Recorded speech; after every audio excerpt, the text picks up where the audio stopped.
The Invisible Man by H.G. Wells. Chapter 1. The Strange Man's Arrival. The stranger came early in February, one wintry day, through a biting wind and a driving snow, the last snowfall of the year. Over the down, walking from Bramblehurst railway station and carrying a little black portmanteau in his thickly gloved hand. He was wrapped up from head to foot, and the brim of his soft felt hat hid every inch of his face but the shiny tip of his nose. The snow had piled itself against his shoulders and chest, and added a white crest to the burden he carried. He staggered into the coach and horses, more dead than alive, and flung his portmanteau down. "A fire!" he cried. "In the name of human charity, a room and a fire!" He stamped and shook the snow from off himself in the bar, and followed Mrs. Hall into her guest parlour to strike his bargain. And with that much introduction, that and a couple of sovereigns flung upon the table, he took up his quarters in the inn. Mrs. Hall lit the fire and left him there, while she went to prepare him a meal with her own hands. A guest to stop at Iping in the winter-time was an unheard-of piece of luck, let alone a guest who was no haggler, and she resolved to show herself worthy of her good fortune.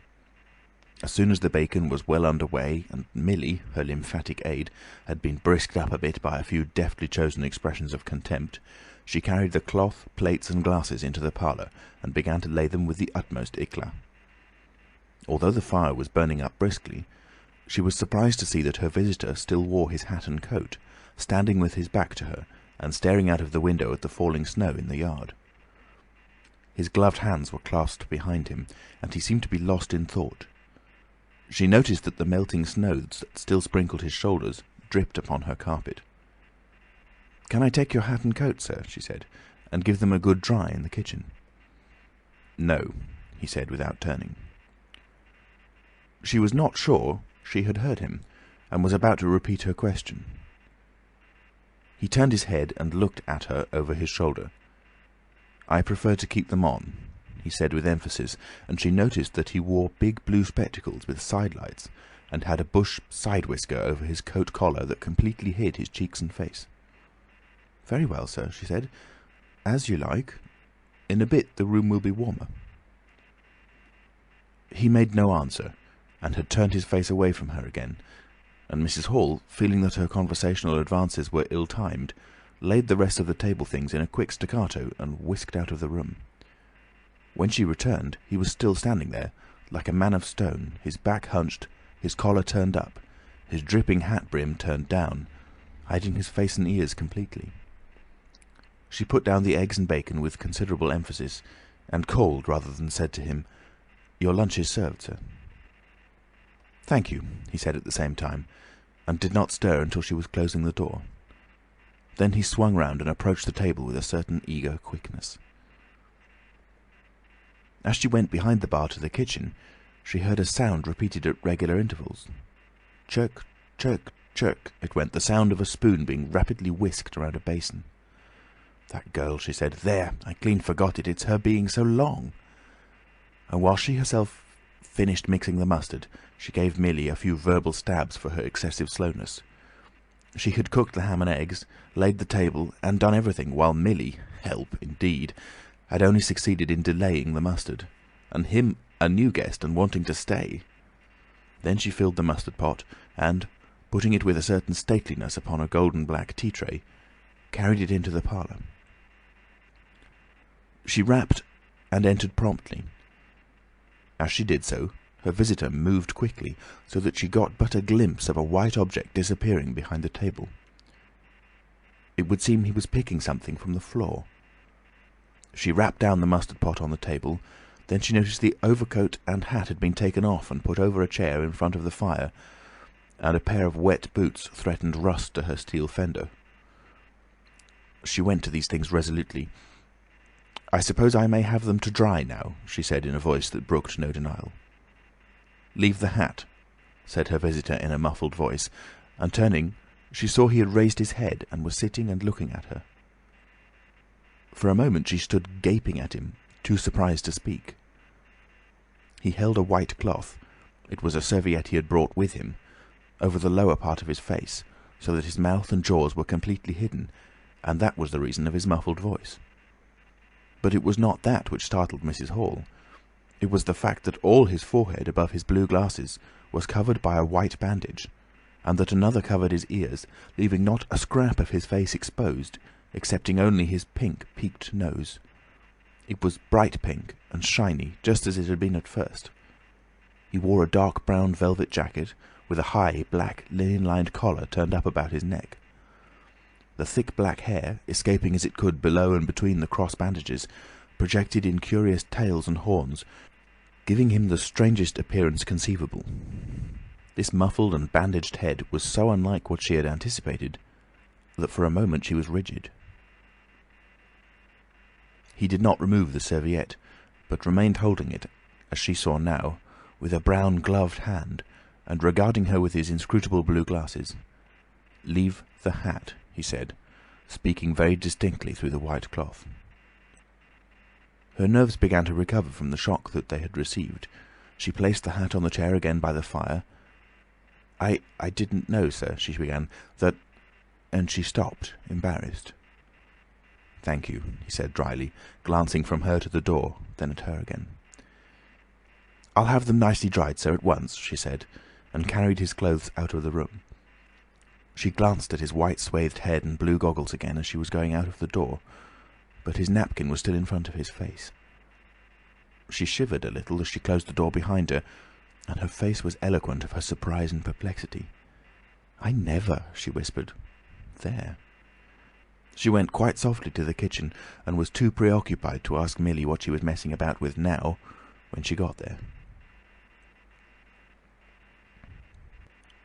The visitor sat and listened to her retreating feet.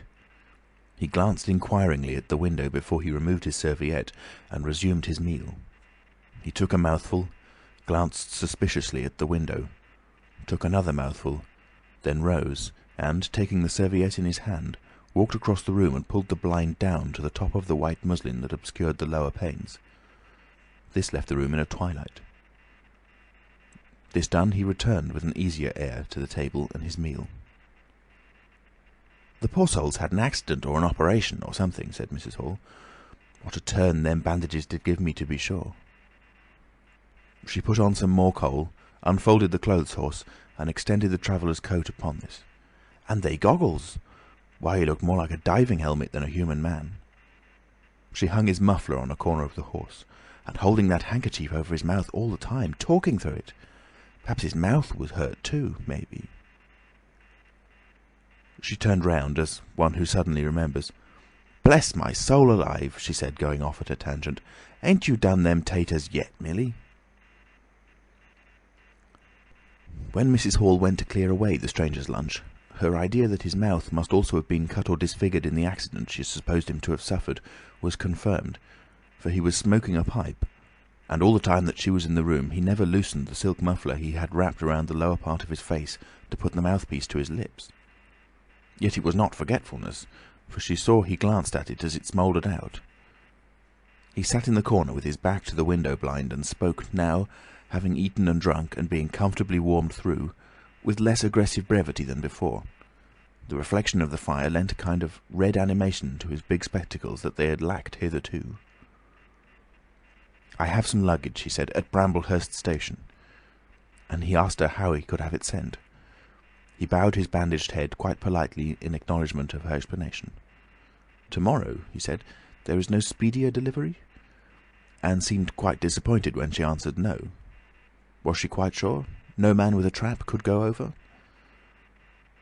Mrs. Hall, nothing loath, answered his questions and developed a conversation.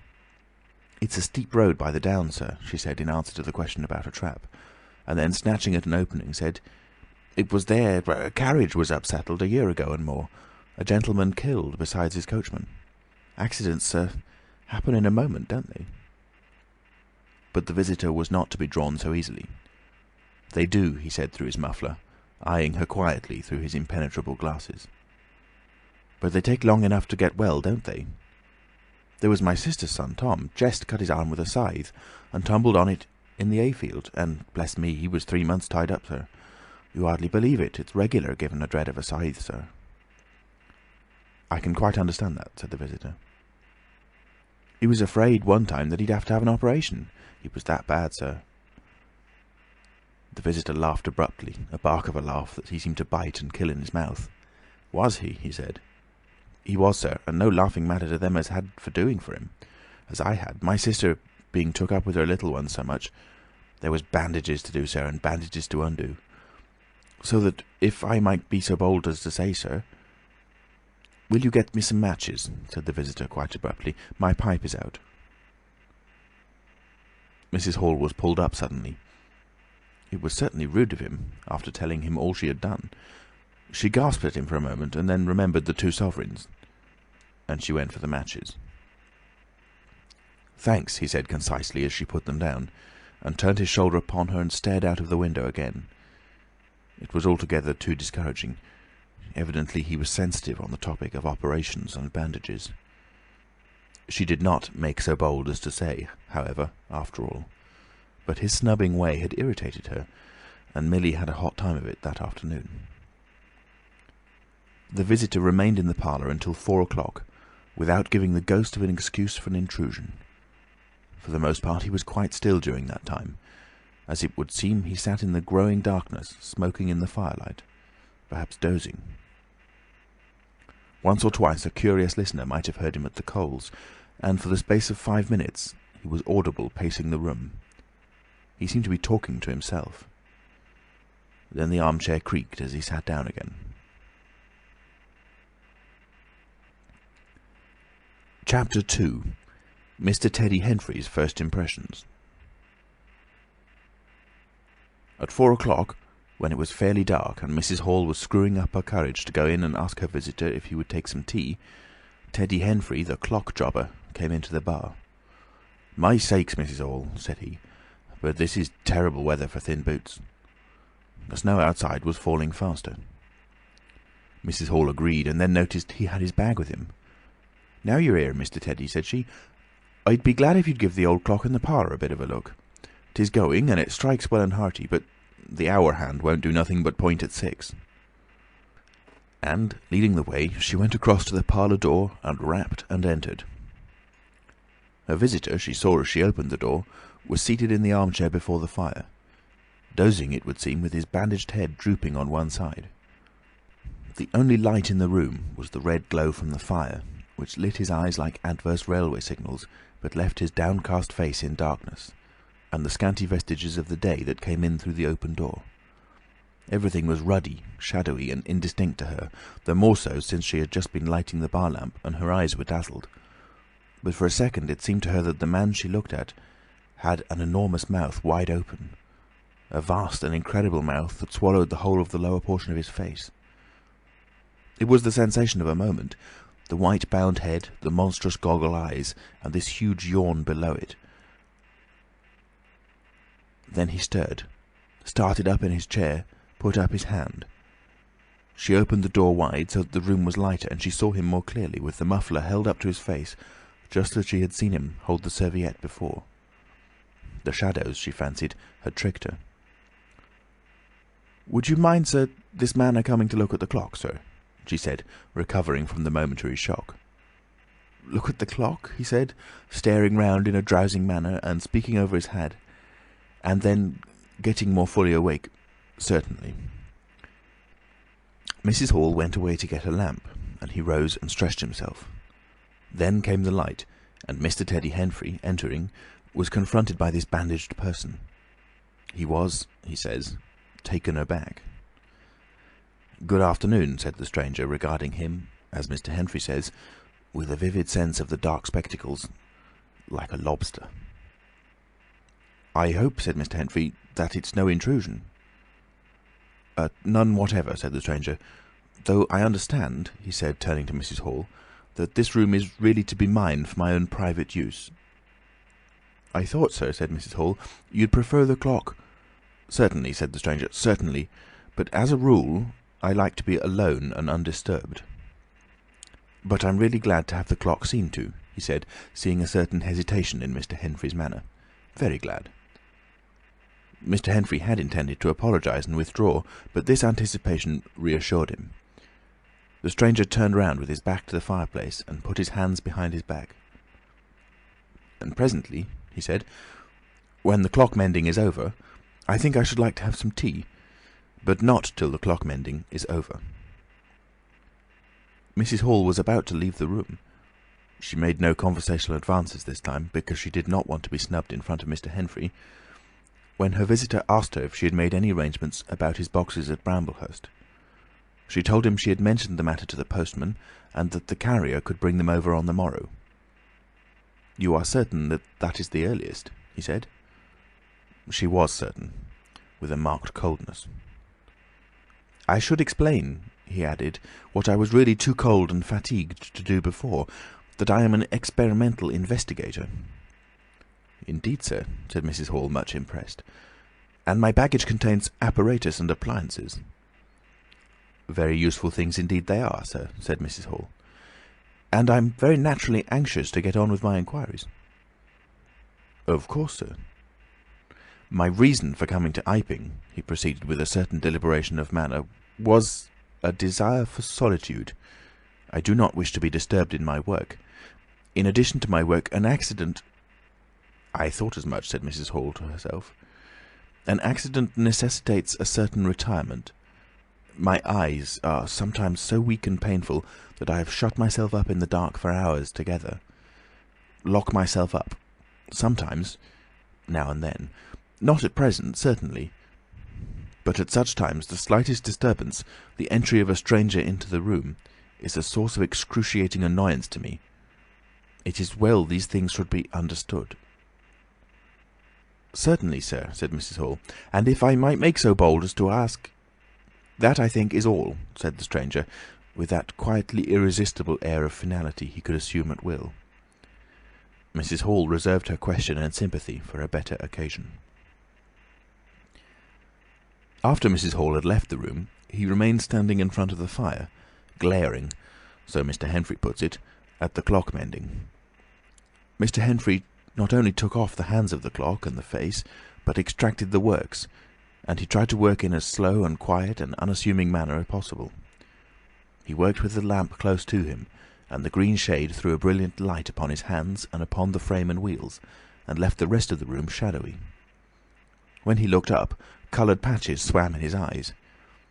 Being constitutionally of a curious nature, he had removed the works, a quite unnecessary proceeding, with the idea of delaying his departure, and perhaps falling into conversation with the stranger. But the stranger stood there, perfectly silent and still. So still, it got on Henfrey's nerves. He felt alone in the room and looked up, and there, grey and dim, was the bandaged head and huge blue lenses staring fixedly with a mist of green spots drifting in front of them. It was so uncanny to Henfrey that for a minute they remained staring blankly at one another. Then Henfrey looked down again. Very uncomfortable position. One would like to say something. Should he remark that the weather was very cold for the time of the year? He looked up as if to take aim with that introductory shot. "The weather—" he began. "Why don't you finish and go?" said the rigid figure, evidently in a state of painfully suppressed rage. "All you've got to do is fix the hour hand on its axle. You're simply humbugging." "Certainly, sir. 1 minute more. I overlooked—" and Mr. Henfrey finished and went. But he was feeling excessively annoyed. "Damn it," said Mr. Henfrey to himself, trudging down the village through the thawing snow. "A man must do a clock at times, surely." And again, "Can't a man look at you?" Ugly. And yet again, seemingly not. If the police was wanting you, you wouldn't be more wrapped and bandaged. At Gleason's Corner he saw Hall, who had recently married the stranger's hostess at the Coach and Horses, and who now drove the Iping conveyance, when occasional people required it, to Sidderbridge Junction, coming towards him on his return from that place. Hall had evidently been stopping a bit at Sidderbridge, to judge by his driving. "How do, Teddy?" he said, passing. "You've got a rum 'un up at home," said Teddy. Hall very socially pulled up. "What's that?" he said. "Rum-looking customer stopping at the Coach and Horses," said Teddy. "My sakes!" And he proceeded to give Hall a vivid description of his grotesque guest. "Looks a bit like a disguise, don't it? I'd like to see a man's face if I had him stopping in my place," said Henfrey. but women are that trustful when strangers are concerned. He's took your rooms and he ain't even given a name, Hall." "You don't say so," said Hall, who was a man of sluggish apprehension. "Yes," said Teddy, "by the week. Wherever he is, you can't get rid of him under the week. And he's got a lot of luggage coming tomorrow, so he says. Let's hope it won't be stones in boxes, Hal." He told Hall how his aunt at Hastings had been swindled by a stranger with empty portmanteau. Altogether he left Hall vaguely suspicious. "Get up, old girl," said Hall. "I suppose I must see about this." Teddy trudged on his way with his mind considerably relieved. Instead of seeing about it, however, Hall on his return was severely rated by his wife on the length of time he had spent in Sidderbridge, and his mild inquiries were answered snappishly and in a manner not to the point.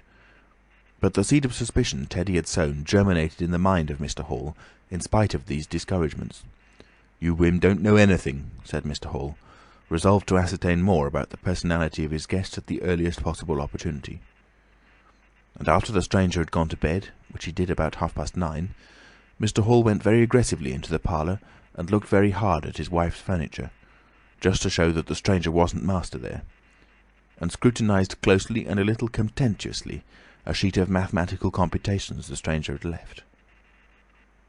When retiring for the night, he instructed Mrs. Hall to look very closely at the stranger's luggage when it came the next day. "You mind your own business, Hall," said Mrs. Hall, "and I'll mind mine."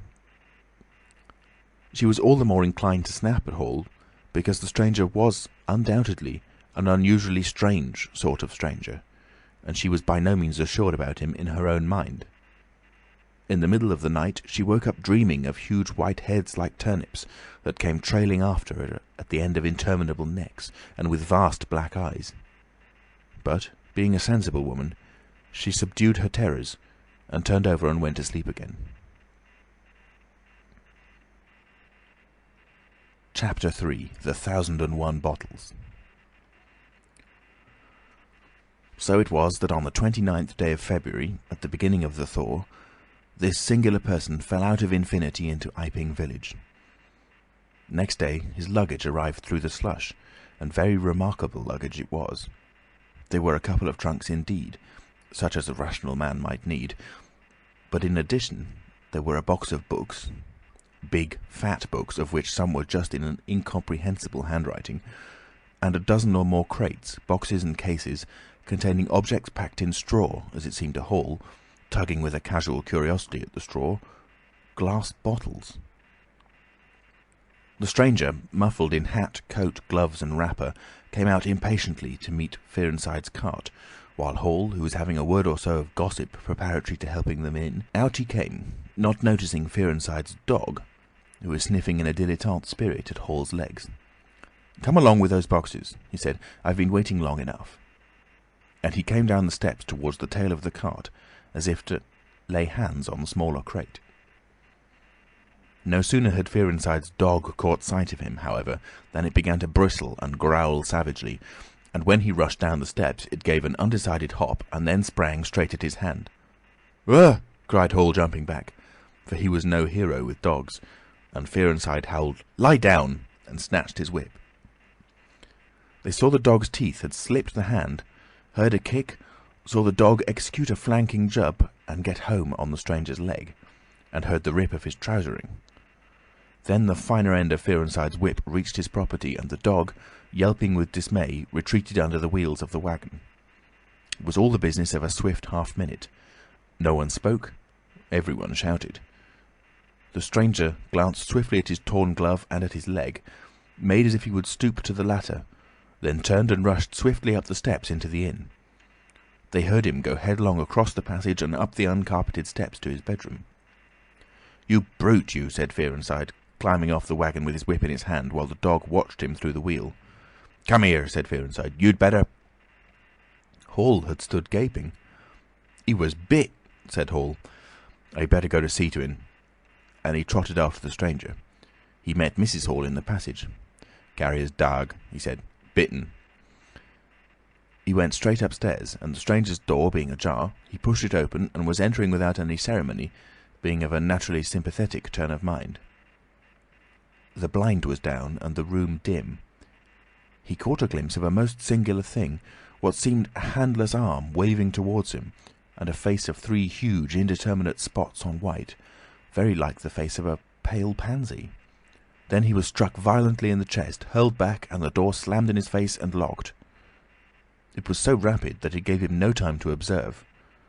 A waving of indecipherable shapes, a blow, and a concussion.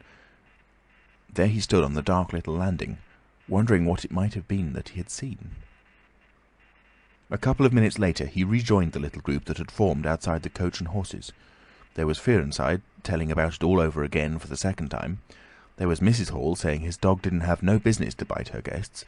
There was Huxter, the general dealer from over the road, interrogative, and Sandy Wedges from the forge, judicial, besides women and children, all of them saying fatuities. "I wouldn't let him bite e'en me, I knows. 'Tasn't right to have such dogs. What he biting for, then?" and so forth. Mrs. Hall, staring at them from the steps and listening, found it incredible that he had seen anything so very remarkable happen upstairs. Besides, his vocabulary was altogether too limited to express his impressions. "He don't want no help, he said in answer to his wife's inquiry. "We'd better be taking of his luggage in." "You ought to have it cauterized at once," said Mr. Huxter, "especially if it's all inflamed." "I'd shoot un, that's what I'd do," said a lady in the group. Suddenly the dog began growling again. "Come along!" cried an angry voice in the doorway, and there stood the muffled stranger with his collar turned up and his hat brim bent down. "The sooner you get those things in, the better I'll be pleased." It is stated by an anonymous bystander that his trousers and gloves had been changed. "Was you hurt, sir?" said Fearenside. "I'm rare sorry the dog—" "Not a bit," said the stranger. "Never broke the skin. Hurry up with those things." He then swore to himself, so Mr. Hall asserts. Directly the first crate was in accordance with his directions, carried into the parlour, the stranger flung himself upon it with extraordinary eagerness and began to unpack it, scattering the straw with an utter disregard of Mrs. Hall's carpet. And from it he began to produce bottles, little fat bottles containing powders, small and slender bottles containing coloured and white fluids, fluted blue bottles labelled poison, bottles with round bodies and slender necks, large green glass bottles, large white glass bottles, bottles with glass stoppers and frosted labels, bottles with fine corks, bottles with bungs, bottles with wooden caps, wine bottles, salad oil bottles. Putting them in rows on the chiffonier, on the mantel, on the table under the window, round the floor, on the bookshelf, everywhere. The chemist's shop in Bramblehurst could not boast half so many. Quite a sight it was. Crate after crate yielded bottles until all 6 were empty, and the table high with straw. The only things that came out of these crates beside the bottles were a number of test tubes and a carefully packed balance. And directly the crates were unpacked, the stranger went to the window and set to work, not troubling in the least about the litter of straw, the fire which had gone out, the box of books outside, nor for the trunks and other luggage that had gone upstairs. When Mrs. Hall took his dinner to him, he was already so absorbed in his work, pouring little drops out of the bottles in test tubes, that he did not hear her until she had swept away the bulk of the straw and put the tray on the table, with some little emphasis perhaps, seeing the state that her floor was in. Then he half turned his head and immediately turned it away again. But she saw he had removed his glasses. They were beside him on the table, and it seemed to her that his eye sockets were extraordinarily hollow. He put on his spectacles again and then turned and faced her. She was about to complain of the straw on the floor when he anticipated her. "I wish you wouldn't come in without knocking," he said in the tone of abnormal exasperation that seemed so characteristic of him. "I knocked, but seemingly—" "Perhaps you did. But in my investigations, my really very urgent and necessary investigations, the slightest disturbance, the jar of a door— I must ask you—" "Certainly, sir. You can turn the lock if you're like that, you know. Any time." "A very good idea," said the stranger. "This straw, sir, if I can be so bold as to remark—" "Don't. If the straw makes trouble, put it down in the bill." And he mumbled at her, words suspiciously like curses. He was so odd, standing there, so aggressive and explosive, bottle in one hand and test tube in the other, that Mrs. Hall was quite alarmed. But she was a resolute woman. "In which case I should like to know, sir, what you consider—" A shilling. Put down a shilling. Surely a shilling's enough." "So be it," said Mrs. Hall, taking up the tablecloth and beginning to spread it over the table. "If you're satisfied, of course." He turned and sat down, with his coat collar toward her. All the afternoon he worked with the door locked, and, as Mrs. Hall testifies, for the most part in silence. But once there was a concussion and a sound of bottles ringing together, as though the table had been hit, and the smash of a bottle flung violently down, and then a rapid pacing athwart the room. Fearing something was the matter, she went to the door and listened, not caring to knock. "I can't go on," he was raving. "I can't go on. 300,000, 400,000, the huge multitude cheated. All my life it may take me. Patience. Patience indeed. Fool! Fool!" There was a noise of hobnails on the bricks in the bar, and Mrs. Hall had very reluctantly to leave the rest of his soliloquy. When she returned, the room was silent again, save for the faint crepitation of his chair and the occasional clink of a bottle. It was all over. The stranger had resumed his work. When she took in his tea, she saw broken glass in the corner of the room under the concave mirror, and a golden stain that had been carelessly wiped. She called attention to it. "Put it down in the bill," snapped her visitor. "For God's sake, don't worry me. If there's damage done, put it down in the bill." And he went on ticking a list in the exercise book before him. "I'll tell you something," said Fearenside mysteriously. It was late in the afternoon, and they were in the little beer shop of Iping Hanger. "Well?" said Teddy Henfrey. "This chap you're speaking of, what my dog bit, well, he's black. Leastways his legs are. I seed through the tear of his trousers and the tear of his glove. You'd have expected a sort of pinky to show, wouldn't you? Well, there wasn't none. Just blackness. I tell you he's as black as my hat." "My sakes," said Henfrey, "it's a rummy case altogether. Why, his nose is as pink as paint." "That's true," said Fearenside. "I knows that, and I tell you what I'm thinking. That man's a piebald, Teddy, black here and white there in patches. And he's ashamed of it. He's a kind of half-breed, and the colours come off patchy instead of mixing. I've heard of such things before, and it's the common way with horses, as anyone can see."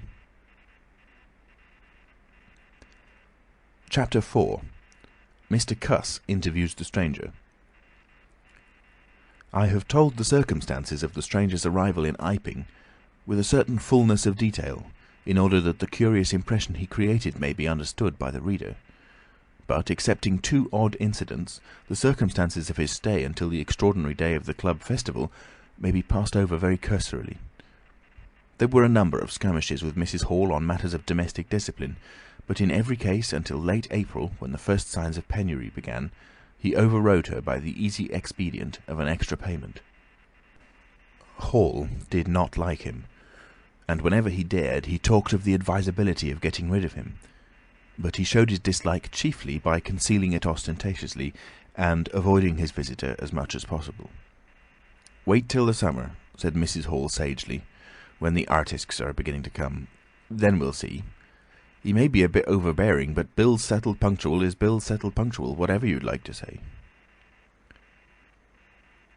The stranger did not go to church, and indeed made no difference between Sunday and the irreligious days, even in costume. He worked, as Mrs. Hall thought, very fitfully. Some days he would come down early and be continuously busy. On others he would rise late, pace his room, fretting audibly for hours together, smoke, sleep in the armchair by the fire. Communication with the world beyond the village he had none. His temper continued very uncertain. For the most part his manner was that of a man suffering under almost unendurable provocation, and once or twice things were snapped, torn, crushed, or broken in spasmodic gusts of violence. He seemed under a chronic irritation of the greatest intensity. His habit of talking to himself in a low voice grew steadily upon him, but though Mrs. Hall listened conscientiously, she could make neither head nor tail of what she heard. He rarely went abroad by daylight, but at twilight he would go out, muffled up invisibly, whether the weather were cold or not, and he chose the loneliest paths and those most overshadowed by trees and banks. His goggling spectacles and ghastly bandaged face under the penthouse of his hat came with a disagreeable suddenness out of the darkness upon one or two home-going labourers, and Teddy Henfrey, tumbling out of the Scarlet Coat one night at 9:30, was scared shamefully by the stranger's skull-like head. He was walking hat in hand, lit by the sudden light of the opened inn door. Such children as saw him at nightfall dreamt of bogies, and it seemed doubtful whether he disliked boys more than they disliked him, or the reverse. But there was certainly a vivid enough dislike on either side. It was inevitable that a person of so remarkable an appearance and bearing should form a frequent topic in such a village as Iping. Opinion was greatly divided about his occupation. Mrs. Hall was sensitive on the point. When questioned, she explained very carefully that he was an experimental investigator, going gingerly over the syllables as one who dreads pitfalls. When asked what an experimental investigator was, she would say with a touch of superiority that most educated people knew such things as that, and would thus explain that he discovered things. Her visitor had had an accident, she said, which temporarily discoloured his face and hands, and, being of a sensitive disposition, he was averse to any public notice of the fact. Out of her hearing there was a view largely entertained that he was a criminal trying to escape from justice by wrapping himself up so as to conceal himself altogether from the eye of the police. This idea sprang from the brain of Mr. Teddy Henfrey. No crime of any magnitude dating from the middle or end of February was known to have occurred. Elaborated in the imagination of Mr. Gould, the probationary assistant in the National School, this theory took the form that the stranger was an anarchist in disguise, preparing explosives, and he resolved to undertake such detective operations as his time permitted. These consisted for the most part in looking very hard at the stranger whenever they met, or in asking people who had never seen the stranger leading questions about him. But he detected nothing. Another school of opinion followed Mr. Fearenside, and either accepted the piebald view or some modification of it, as, for instance, Silas Durgan, who was heard to assert, if he chooses to show himself at fairs, he'll make his fortune in no time, and, being a bit of a theologian, compared the stranger to the man with the one talent. Yet another view explained the entire man by regarding the stranger as a harmless lunatic. That had the advantage of accounting for everything straight away.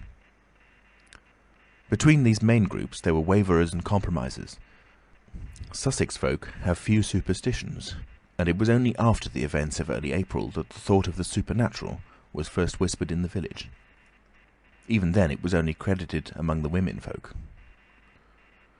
But whatever they thought of him, people in Iping on the whole agreed in disliking him. His irritability, though it might have been comprehensible to an urban brain worker, was an amazing thing to these quiet Sussex villagers.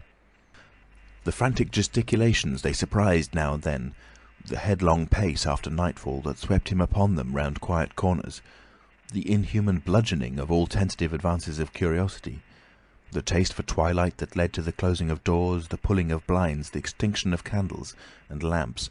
Who could agree with such goings-on? They drew aside as he passed down the village, and when he had gone by, young humorists would go up with coat collars and down with hat brims, and go pacing nervously after him in imitation of his occult bearing. There was a song popular at the time called "The Bogeyman." Miss Satchell sang it in the schoolroom concert in aid of the church lamps, and thereafter, whenever one of the two villages were gathered together and the stranger appeared, a bar or so of this tune, more or less sharp or flat, was whistled in the midst of them. Also, belated little children would call "Bogeyman" after him, and make off tremulously elated. Cuss, the general practitioner, was devoured by curiosity. The bandages excited his professional interest. The report of the 1,001 bottles aroused his jealous regard. All through April and May he coveted an opportunity of talking to the stranger, and at last, towards Whitsuntide, he could stand it no longer, but hit upon the subscription list for a village nurse as an excuse. He was surprised to find that Mr. Hall did not know his guest's name. "He give a name," said Mrs. Hall, an assertion which was quite unfounded, "but I didn't rightly hear it." She thought it seemed so silly not to know the man's name. Cuss rapped at the parlour door and entered. There was a fairly audible imprecation from within. "Pardon my intrusion," said Cuss, and then the door closed and cut Mrs. Hall off from the rest of the conversation. She could hear the murmur of voices for the next 10 minutes, then a cry of surprise, a stirring of feet, a chair flung aside, a bark of laughter, Quick steps to the door, and Cuss appeared, his face white, his eyes staring over his shoulder. He left the door open behind him, and without looking at her, strode across the hall and went down the steps, and she heard his feet hurrying along the road. He carried his hat in his hand. She stood behind the door, looking at the open door of the parlour. Then she heard the stranger laughing quietly, and his footsteps came across the room. She could not see his face where she stood. The parlour door slammed, and the place was silent again. Cuss went straight up to the village, to Bunting, the vicar. "Am I mad?" Cuss began abruptly as he entered the shabby little study. "Do I look like an insane person?" "What's happened?" said the vicar, putting the ammonite on the loose sheets of his forthcoming sermon. "The chap at the inn." "Well?" "Give me something to drink," said Cuss, and he sat down. When his nerves had been steadied by a glass of cheap sherry, the only drink the good vicar had available, he told him of the interview he had just had. "Went in," he gasped, "and began to demand a subscription for that nurse fund. He'd stuck his hands in his pockets as I came in, and he sat down lumpily in his chair. Sniffed. I told him I'd heard he took an interest in scientific things. He said yes. Sniffed again. Kept on sniffing all the time, evidently recently caught an infernal cold. No wonder, wrapped up like that. I developed the nurse idea, and all the while kept my eyes open. Bottles, chemicals, everywhere. Balance, test tubes in stands, and a smell of evening primrose. Would he subscribe? Said he'd considered him. Asked him, point blank, was he researching? Said he was. A long research? Got quite cross. A damnable long research, said he, blowing the cork out, so to speak. Oh, said I. And out came the grievance. The man was just on the boil, and my question boiled him over. He had been given a prescription, a most valuable prescription, although what for he wouldn't say. Was it medical? Damn you, what are you fishing after? I apologised. Dignified sniff and cough. He resumed. He'd read it. 5 ingredients. Put it down, turned his head. Draught of air from window lifted the paper. Swish, rustle. He was working in a room with an open fireplace, he saw. Saw a flicker, and there was the prescription burning and lifting chimney-wood. Rushed towards it just as it whisked up the chimney. So, just at that point, to illustrate his story, out came his arm. Well? No hand. Just an empty sleeve. Lord, I thought, that's a deformity. Got a cork arm, I suppose, and has taken it off. Then I thought, there's something odd in that. What the devil keeps the sleeve up and open if there's nothing in it? There was nothing in it, I tell you. Nothing down it, right down to the joint. I could see right down it to the elbow, and there was a glimmer of light shining in through a tear of cloth. Good God, I said. Then he stopped, stared at me with those black goggles of his, and then at his sleeve. Well? That's all. He never said a word, just glared, and put his sleeve back in his pocket quietly. I was saying, said he, that there was the prescription burning, wasn't I? Interrogative cough. How the devil, said I, can you move an empty sleeve like that? Empty sleeve? Yes, said I, an empty sleeve. It's an empty sleeve, is it? You saw it as an empty sleeve? He stood up right away. I stood up too. He came towards me in 3 very slow steps and stood quite close. Sniffed venomously. I didn't flinch, though I'm hanged if that bandaged knob of his and those blinkers aren't enough to unnerve anyone coming quietly up to you. You said it was an empty sleeve, he said. Certainly, I said. At staring and saying nothing, a barefaced man, unspectacled, starts scratch. Then very quietly he pulled his sleeve out of his pocket again and raised his arm towards me as though he would show it to me again. He did it very, very slowly. I looked at it. Seemed an age. Well, said I, clearing my throat, there's nothing in it. I had to say something. I was beginning to feel frightened. I could see right down it. He extended it straight towards me, slowly, slowly, just like that, until the cuff was 6 inches from my face. Queer thing to see an empty sleeve come at you like that. And then, well, something, exactly like a finger and thumb it felt, nipped my nose. Bunting began to laugh. "There wasn't anything there," said Cuss, his voice running up into a shriek at the "there." "It's all very well for you to laugh, but I tell you I was so startled I hit his cuff hard and turned around and cut out of the room. I left him." Cuss stopped. There was no mistaking the sincerity of his panic. He turned round in a helpless way and took a second glass of the excellent Vickers' very inferior sherry. "When I hit his cuff," said Cuss, "I tell you it felt exactly like hitting an arm. And there wasn't an arm. There wasn't the ghost of an arm." Mr. Bunting thought it over. He looked suspiciously at Cuss. "It's a most remarkable story," he said. He looked very wise and grave indeed. "It's really," said Mr. Bunting with judicial emphasis, "a most remarkable story." End of Chapter 4. Chapter 5. The Burglary at the Vicarage. The facts of the burglary at the vicarage came to us chiefly through the medium of the vicar and his wife.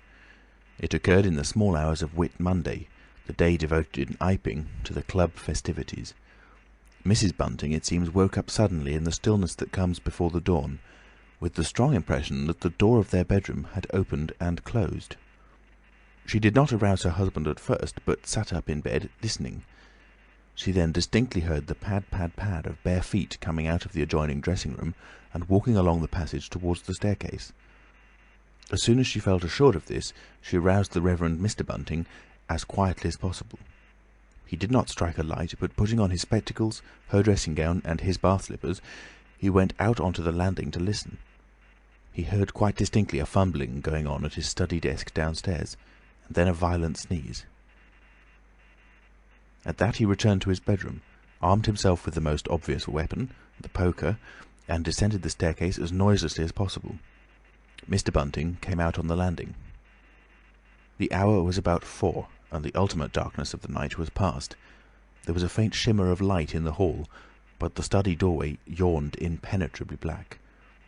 Everything was still except the faint creaking of the stairs under Mr. Bunting's tread and the slight movements in the study. Then something snapped, the drawer was open, and there was a rustle of papers.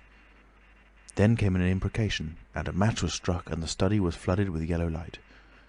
Mr. Bunting was now in the hall, and through the crack in the door he could see the desk and the open drawer and a candle burning on the desk, but the robber he could not see. He stood there in the hall, undecided what to do, and Mrs. Bunting, her face white and intent, crept slowly downstairs after him. One thing kept Mr. Bunting's courage, the persuasion that this burglar was a resident in the village. They heard the chink of money, and realised that the robber had found the housekeeping reserve of gold, £2.10 in half sovereigns altogether. At that sound Mr. Bunting was nerved to abrupt action. Gripping the poker firmly, he rushed into the room, closely followed by Mrs. Bunting. "Surrender!" cried Mr. Bunting fiercely, and then stooped amazed. Apparently the room was perfectly empty. Yet their conviction that they had that very moment heard someone moving in the room had amounted to a certainty. For half a minute perhaps they stood gaping. Then Mrs. Bunting went across the room and looked behind the screen, while Mr. Bunting, by a kindred impulse, peered under the desk. Then Mrs. Bunting turned back the window curtains, and Mr. Bunting looked up the chimney and probed it with the poker. Then Mrs. Bunting scrutinised the waste-paper basket, and Mr. Bunting opened the lid of the coal scuttle. Then they came to a stop and stood with eyes interrogating each other. "I could have sworn," said Mr. Bunting. "The candle," said Mrs. Bunting. "Who lit the candle?" "The drawer," said Mr. Bunting. "And the money's gone."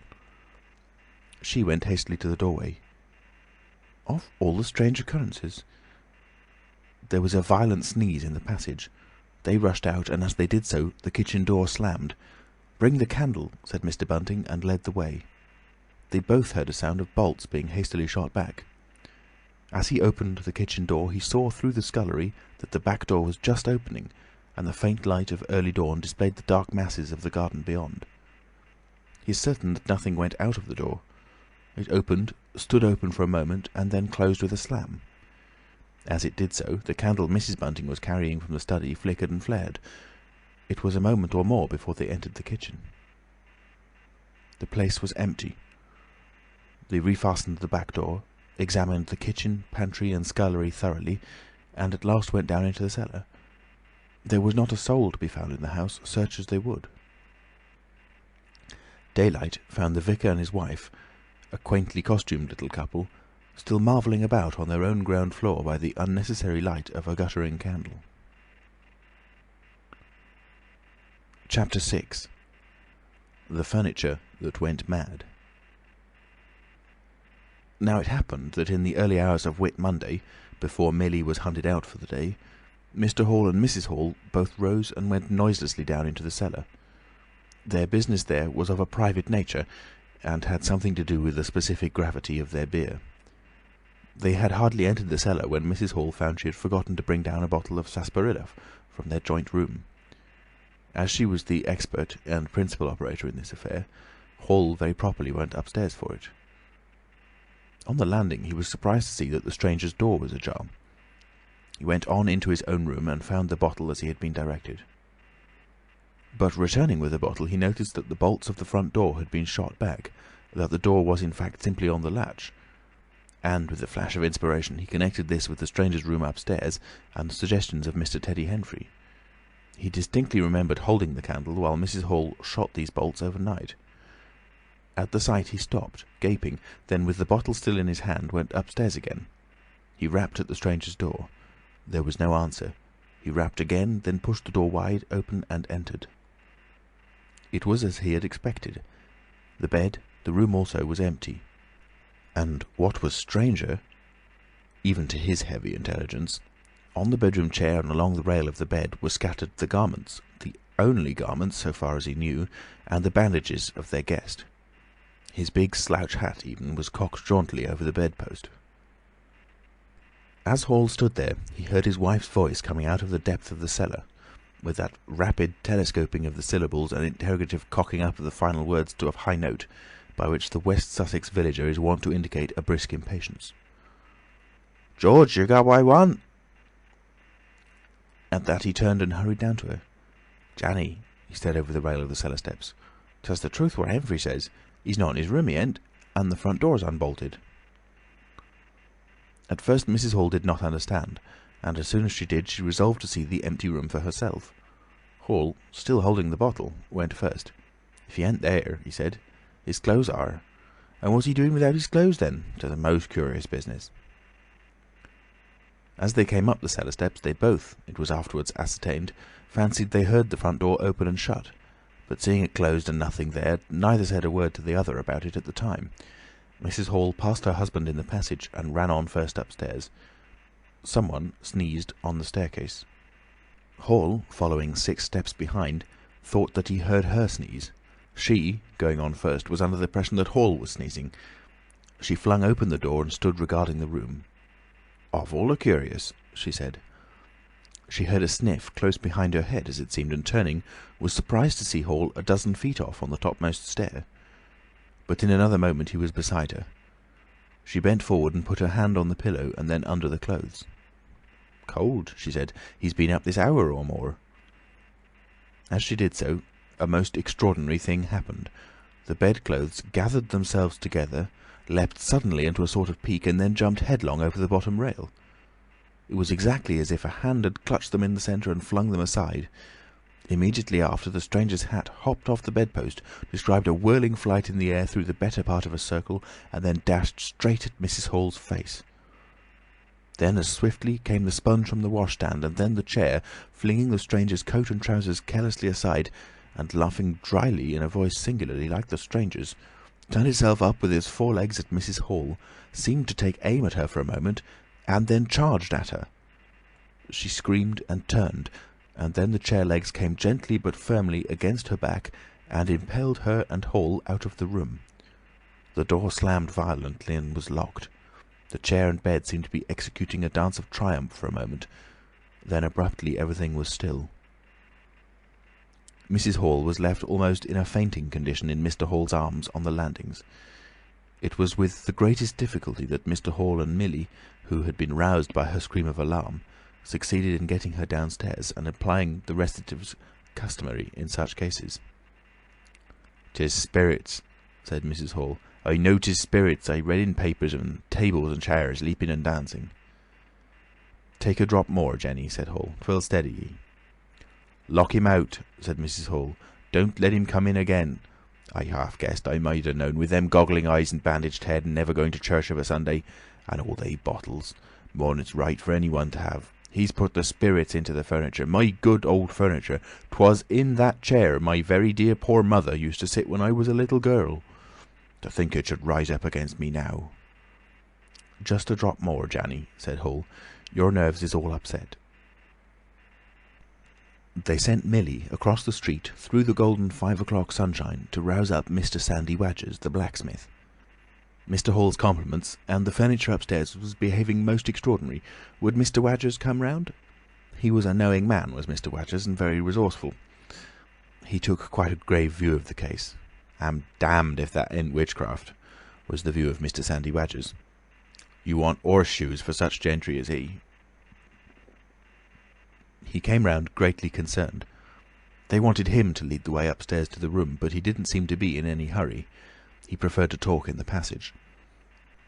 Over the way, Huxter's apprentice came out and began taking down the shutters of the tobacco window. He was called over to join the discussion. Mr. Huxter naturally followed over in the course of a few minutes. The Anglo-Saxon genius for parliamentary government asserted itself. There was a great deal of talk and no decisive action. "Let's have the facts first," insisted Mr. Sandy Wadgers.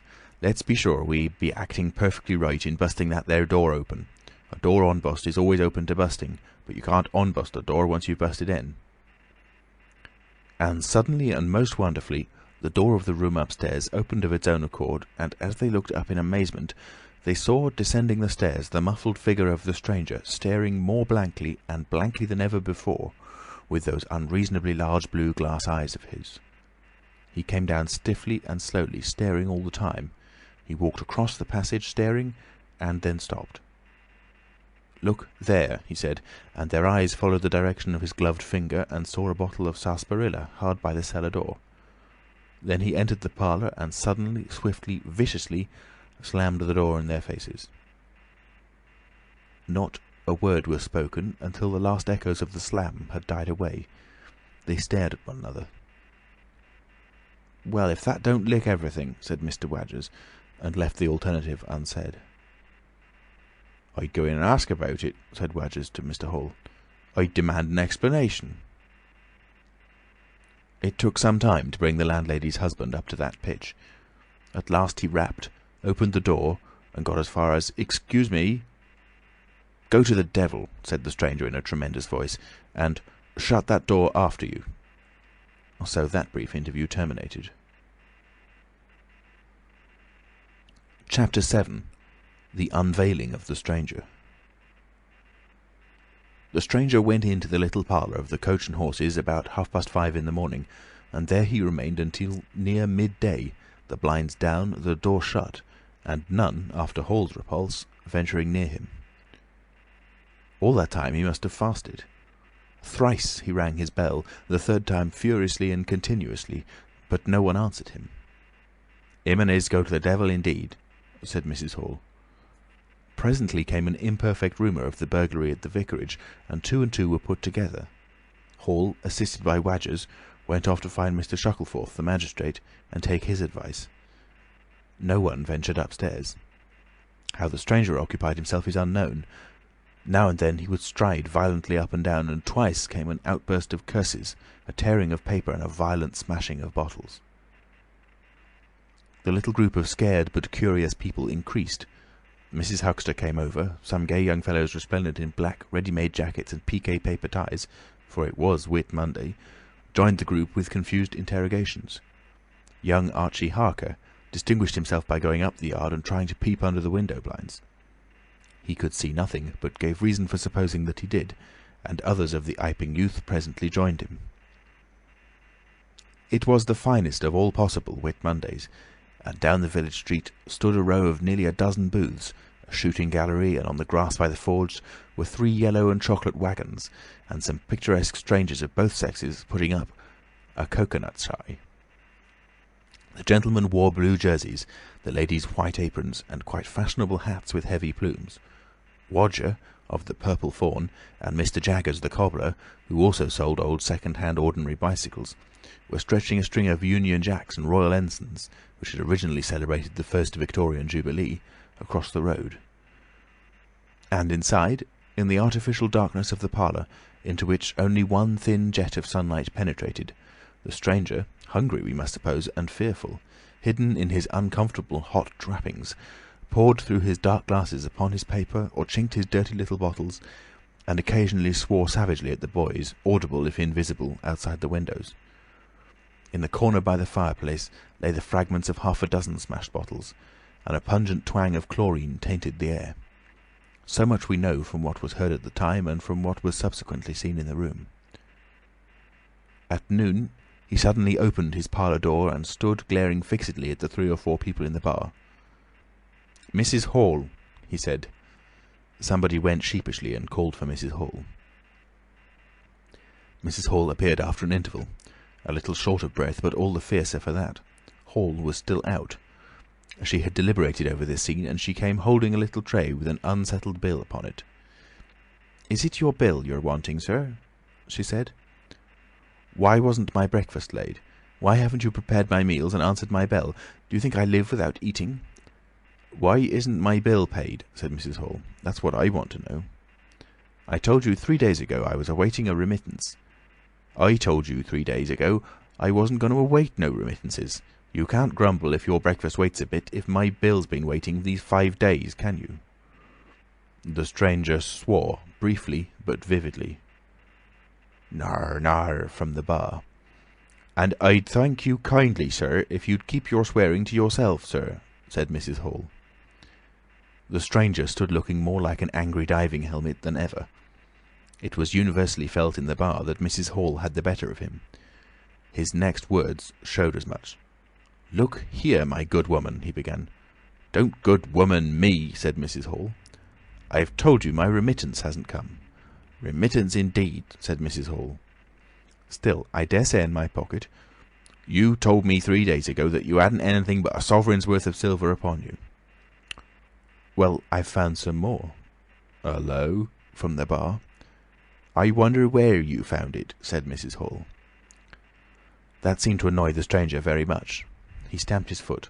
"What do you mean?" he said. "That I wonder where you found it," said Mrs. Hall. "And before I take any bills, or get any breakfasts, or do any such things whatsoever, you've got to tell me 2 things I don't understand, and what nobody don't understand, and what everybody is very anxious to understand. I want to know what you've been doing to my chair upstairs, and I want to know how 'tis your room was empty, and how you got in again. Them as stops in this house comes in by the doors, that's the rule of the house, and that you didn't do. And what I want to know is how you did come in, and I want to know—" Suddenly the stranger raised his gloved hands clenched, stamped his foot, and said, "Stop!" with such extraordinary violence that he silenced her instantly. "You don't understand," he said, "who I am or what I am. I'll show you. By heaven, I'll show you." Then he put his open palm over his face and withdrew it. The centre of his face became a black cavity. "Here," he said. He stepped forward and handed Mrs. Hall something which she, staring at his metamorphosed face, accepted automatically. Then, when she saw what it was, she screamed loudly, dropped it, and staggered back. The nose, it was the stranger's nose, pink and shining, rolled on the floor. Then he removed his spectacles, and everyone in the bar gasped. He took off his hat, and with a violent gesture tore at his whiskers and bandages. For a moment they resisted him. A flash of horrible anticipation passed through the bar. "Oh, my God!" said someone. Then off they came. It was worse than anything. Mrs. Hall, standing open-mouthed and horror-struck, shrieked at what she saw, and made for the door of the house. Everyone began to move. They were prepared for scars, disfigurements, tangible horrors. But nothing. The bandages and false hair flew across the passage into the bar, making a hobbledehoy jump to avoid them. Everyone tumbled on everyone else down the steps, for the man who stood there shouting some incoherent explanation was a solid, gesticulating figure up to the coat collar of him, and then nothingness, no visible thing at all. People down the village heard shouts and shrieks, and looking up the street saw the coach and horses violently firing out its humanity. Then they saw Mrs. Hall fall down and Mr. Teddy Henfrey jump to avoid tumbling over her, and then they heard the frightful screams of Millie, who, emerging suddenly from the kitchen at the noise of the tumult, had come across the headless stranger from behind. These increased suddenly.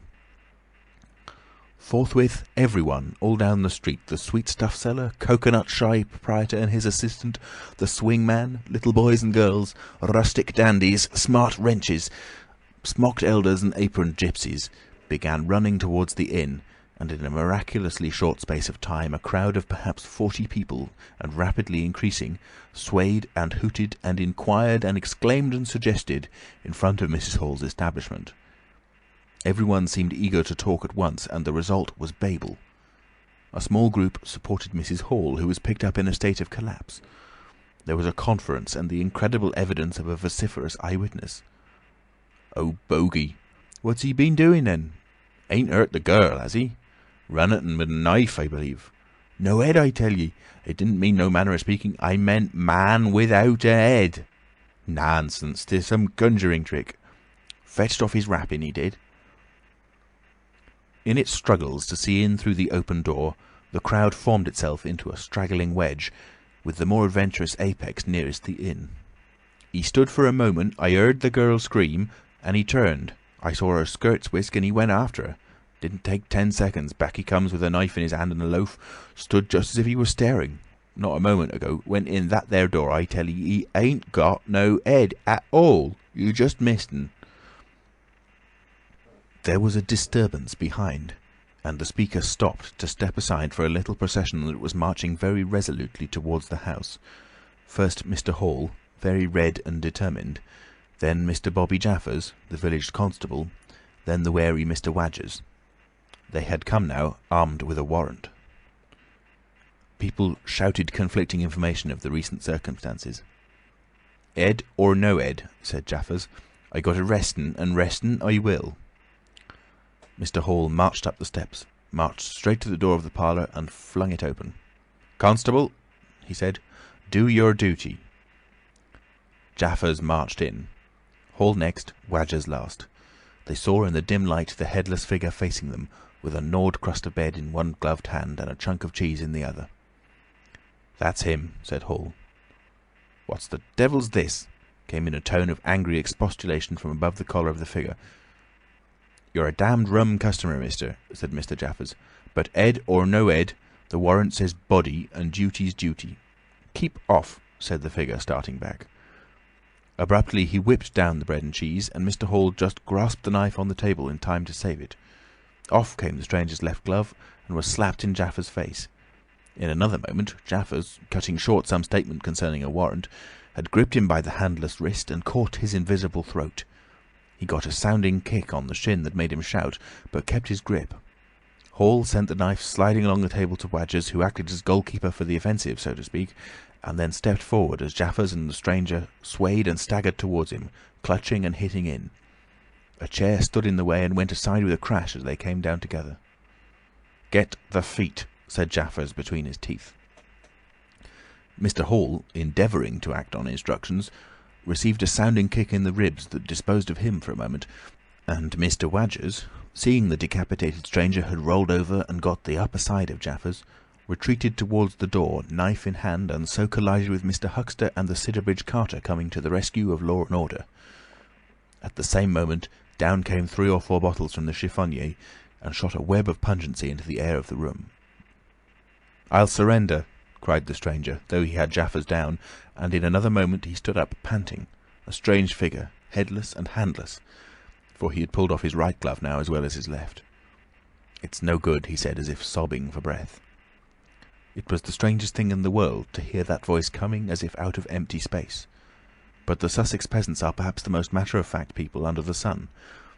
Jaffers got up also and produced a pair of handcuffs. Then he stared.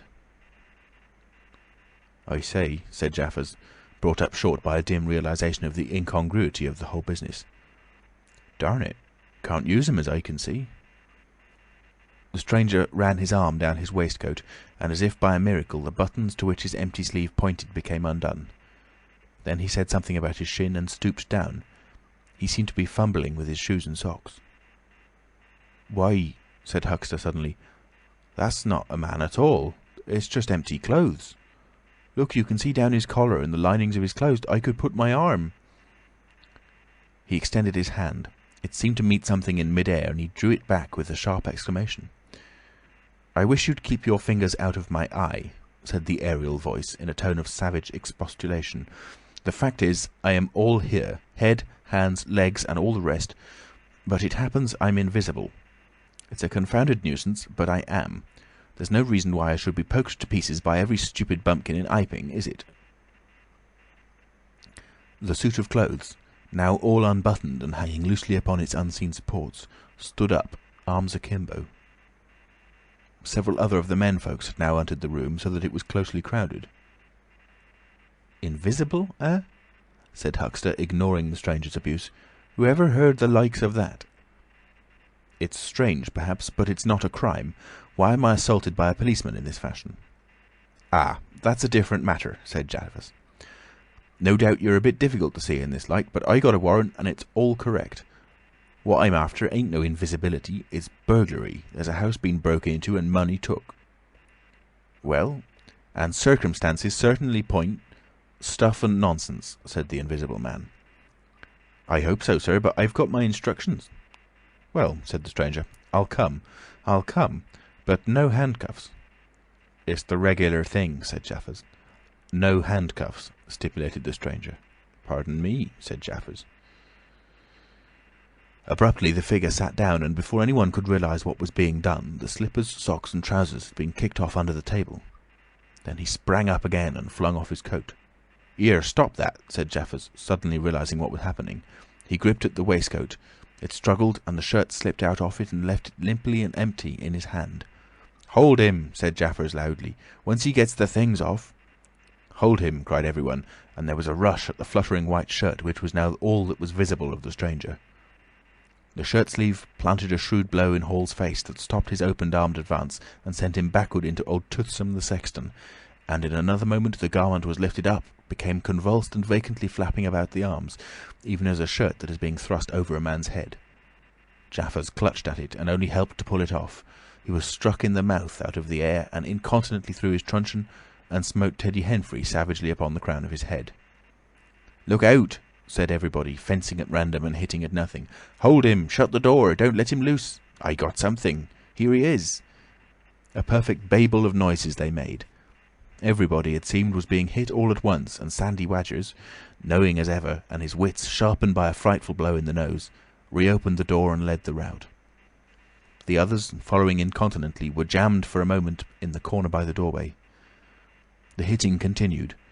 Phipps, the Unitarian, had a front tooth broken, and Henfrey was injured in the cartilage of his ear. Jaffers was struck under the jaw, and turning, caught at something that intervened between him and Huxter in the melee and prevented their coming together. He felt a muscular chest, and in another moment the whole mass of struggling, excited men shot out into the crowded hall. "I got him!" shouted Jaffers, choking and reeling through them all, and wrestling with purple face and swelling veins against his unseen enemy. Men staggered right and left as the extraordinary conflict swayed swiftly towards the house door and went spinning down the half-dozen steps of the inn. Jaffers cried in a strangled voice, holding tight nevertheless and making play with his knee, spun around and fell heavily undermost with his head on the gravel. Only then did his fingers relax. There were excited cries of "Hold him!" "Invisible!" and so forth, and a young fellow, a stranger in the place whose name did not come to light, rushed in at once, caught something, missed his hold, and fell over the constable's prostrate body. Halfway across the road a woman screamed as something pushed by her. A dog, kicked apparently, yelped and ran howling into Huxter's yard, and with that the transit of the Invisible Man was accomplished. For a space people stood amazed and gesticulating, and then came panic and scattered them abroad through the village as a gust scatters dead leaves. But Jaffers lay quite still, face upward and knees bent, at the foot of the steps of the inn. Chapter 8. In Transit. The 8th chapter is exceedingly brief, and relates that Gibbons, the amateur naturalist of the district, while lying out on the spacious open downs, without a soul within a couple of miles of him, as he thought, and almost dozing, heard close to him the sound of a man coughing, sneezing, and then swearing savagely to himself. And looking, beheld nothing. Yet the voice was indisputable. It continued to swear with that breadth and variety that distinguishes the swearing of a cultivated man. It grew to a climax, diminished again, and died away in the distance, going, as it seemed to him, in the direction of Adderdean. It lifted to a spasmodic sneeze and ended. Gibbons had heard nothing of the morning's occurrences, but the phenomenon was so striking and disturbing that his philosophical tranquillity vanished. He got up hastily and hurried down the steepness of the hill towards the village as fast as he could go. Chapter 9. Mr. Thomas Marvel.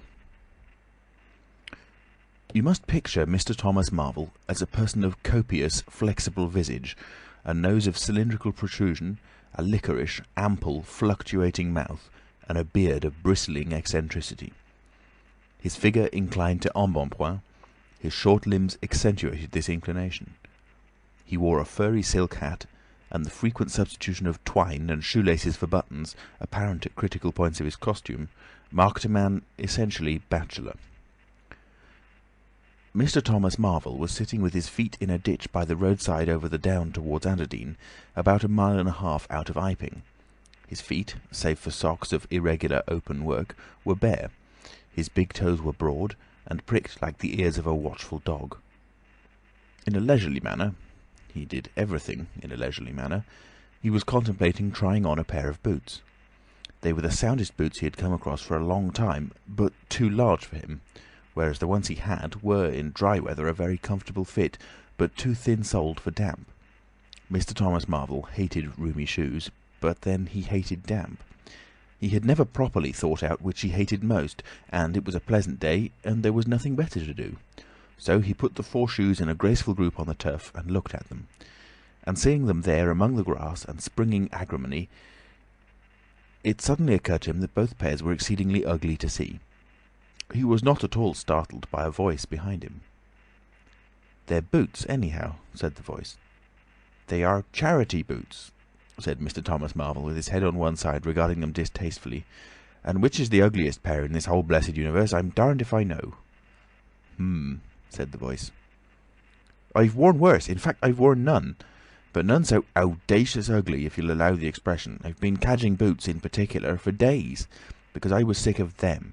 They're sound enough, of course, but a gentleman on tramp sees such a thundering lot of his boots, and if you'll believe me, I've raised in nothing in the whole blessed country as I try as I would but them. Look at them, and a good country for boots too in a general way, but it's just my promiscuous luck. I get my boots in this country 10 years or more, and they treat you like this." "It's a beast of a country," said the voice, "and pigs for people." "Ain't it?" said Mr. Thomas Marvel. "Lord, but them boots, it beats it." He turned his head over to his shoulder at the right, to look at the boots of his interlocutor with a view to comparisons, and lo! where the boots of his interlocutor should have been were neither legs nor boots. He was irradiated by the dawn of a great amazement. "Where are you?" said Mr. Thomas Marvel, over his shoulder and coming on all fours. He saw a stretch of empty downs, with the wind swaying, and remote green-pointed furze bushes. "Am I drunk?" said Mr. Marvel. "Have I had visions? Was I talking to myself? What the—" "Don't be alarmed," said a voice. "None of your ventriloquizing me," said Mr. Thomas Marvel, rising sharply to his feet. "Where are you? Alarmed, indeed." "Don't be alarmed," repeated the voice. "You'll be alarmed in a minute, you silly fool," said Mr. Thomas Marvel. "Where are ye? Let me get my mark on you." "Are ye buried?" said Mr. Thomas Marvel after an interval. There was no answer. Mr. Thomas Marvel stood bootless and amazed, his jacket nearly thrown off. "Peewit," said a peewit very remote. "Peewit, indeed," said Mr. Thomas Marvel. "This ain't no time for foolery." The down was desolate, east and west, north and south. The road, with its shallow ditches and white bordering stakes, ran smooth and empty north and south, and, save for that peewit, the blue sky was empty too. "So help me," said Mr. Thomas Marvel, shuffling his coat onto his shoulders again. "It's the drink. I might have known." "It's not the drink," said the voice. "You keep your nerves steady." "Ow," said Mr. Marvel, and his face grew white amidst its patches. "It's the drink," his lips repeated noiselessly. He remained staring about him, rotating slowly backwards. "I could have swore I heard a voice," he whispered. "Of course you did." "It's there again," said Mr. Marvel, closing his eyes and clasping his hand on his brow with a tragic gesture. He was suddenly taken by the collar and shaken violently, and left more dazed than ever. "Don't be a fool," said the voice. "I'm off my bloomin' chump," said Mr. Marvel. "It's no good. It's fretting about them blasted boots. I'm off my blessed bloomin' chump. Or it's spirits." "Neither one thing nor the other," said the voice. "Listen." "Chump," said Mr. Marvel. "1 minute," said the voice penetratingly, tremulous with self-control. "Well?" said Mr. Thomas Marvel, with a strange feeling of having been dug in the chest by a finger. "You think I'm just imagination? Just imagination?" "What else can you be?" said Mr. Thomas Marvel, rubbing the back of his neck. "Very well," said the voice, in a tone of relief. "Then I'm going to throw flints at you until you think differently." "But what are you?" The voice made no answer. Whiz came a flint, apparently out of the air, and missed Mr. Marvel's shoulder by a hair's breadth. Mr. Marvel, turning, saw a flint jerk up into the air, trace a complicated path, hang for a moment, then fling at his feet with almost invisible rapidity. He was too amazed to dodge.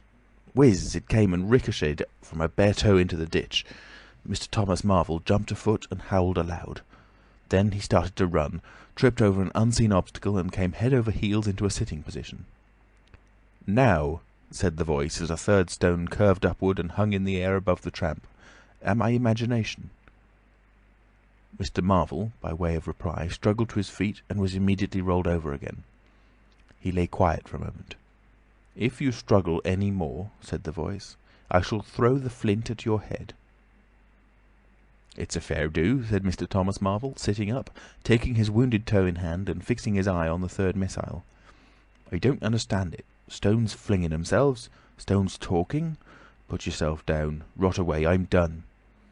The third flint fell. "It's very simple," said the voice. "I'm an invisible man." "Tell us something I don't know," said Mr. Marvel, gasping with pain. "Where you've hid... how you... I don't know. I'm beat."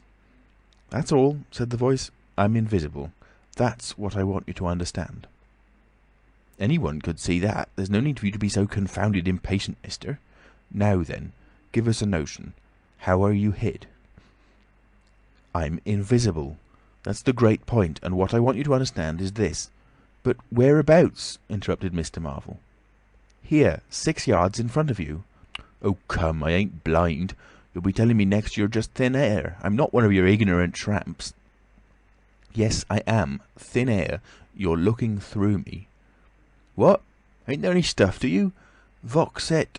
oh, what is it? Jabber? Is that it?"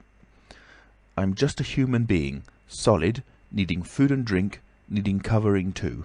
But I'm invisible. You see? Invisible. Simple idea. Invisible." "What, real like?" "Yes, real." "Let's have a hand of you," said Marvel. "If you are real, won't be so darn out of the way like then." "Lord," he said, "how you made me jump, gripping me like that." He felt the hand that had closed round his wrist with his disengaged fingers, and his fingers went timorously up the arm, patted a muscular chest, and explored a bearded face. Marvel's face was astonishment. "I'm dashed," he said, "if this don't beat cockfighting. Most remarkable. And there I can see a rabbit clean through you 1/2 a mile away, not a bit of you visible except—" He scrutinised the apparently empty space keenly. "You haven't been eating bread and cheese?" he asked, holding the invisible arm. "You're quite right, and it's not quite assimilated into the system." "Ah," said Mr. Marvel. "Sort of ghostly, though." "Of course. All this isn't half wonderful, as you think." "It's quite wonderful enough for my modest wants," said Mr. Thomas Marvel. "How'd you manage it? How the deuce is it done?" "It's too long a story, and besides—" "I tell you, the whole business fairly beats me," said Mr. Marvel. "What I want to say at present is this. I need help. I have come to that. I came upon you suddenly. I was wandering, mad with rage, naked, impotent. I could have murdered, and I saw you." "Lord!" said Mr. Marvel. "I came up behind you, hesitated, went on." Mr. Marvel's expression was eloquent. "Then stopped. 'Here,' I said, 'is an outcast like myself. This is the man for me.' So I turned back and came to you, and—" "Lord!" said Mr. Marvel. "But I'm all in a tizzy. May I ask how is it, and what you may be requiring in the way of help? Invisible. I want you to help me get clothes and shelter, and then with other things. I've left them long enough. If you won't, well, but you must." "Look here," said Mr. Marvel. "I'm too flabbergasted. Don't knock me about any more, and leave me go. I must steady a bit, and you've pretty near broken my toe. It's all so unreasonable. Empty downs, empty sky, nothing visible for miles except the bosom of nature, and then comes a voice out of heaven, and stones, and a fist. Lord!" "Pull yourself together," said the voice, "for you have to do the job I've chosen for you." Mr. Marvel blew out his cheeks, and his eyes were round. "I've chosen you," said the voice. "You are the only man, except some of those fools down there, who knows there is such a thing as an invisible man. You have to be my helper. Help me, and I will do great things for you. An invisible man is a man of power." He stopped for a moment to sneeze violently. "But if you betray me," he said, "if you fail to do as I direct you—" He paused and tapped Mr. Marvel's shoulder smartly. Mr. Marvel gave a yelp of terror at the touch. "I don't want to betray you," said Mr. Marvel, edging away from the direction of the fingers. "Don't you go a-thinking that, whatever you do. All I want to do is help you. Just tell me what I got to do. Lord! Whatever you want done, that I'm most willing to do." Chapter 10. Mr. Marvel's Visit to Iping. After the first gusty panic had spent itself, Iping became argumentative. Scepticism suddenly reared its head. Rather nervous scepticism, not at all assured of its back, but scepticism none the less. It is so much easier not to believe in an invisible man, and those who had actually seen him dissolve into air, or felt the strength of his arm, could be counted on the fingers of two hands. And of those witnesses, Mr. Wadgers was presently missing, having retired impregnably behind the bolts and bars of his own house, and Jaffers was lying stunned in the parlour of the Coach and Horses. Great and strange ideas transcending experience often have less effect upon men and women than smaller, more tangible considerations. Iping was gay with bunting, and everybody was in gala dress. Whit Monday had been looked forward to for a month or more. By the afternoon, even those who believed in the unseen were beginning to resume their little amusements in a tentative fashion, and on the supposition that he had gone quite away, and with the sceptics he was already a jest. But people, sceptics and believers alike, were remarkably sociable all that day. Haysman's Meadow was gay with a tent, in which Mrs. Bunting and other ladies were preparing tea, while, without, the Sunday school children ran races and played games under the noisy guidance of the curate and the Misses Cuss and Sackbut. No doubt there was a slight uneasiness in the air, but people for the most part had the sense to conceal whatever imaginative qualms they experienced.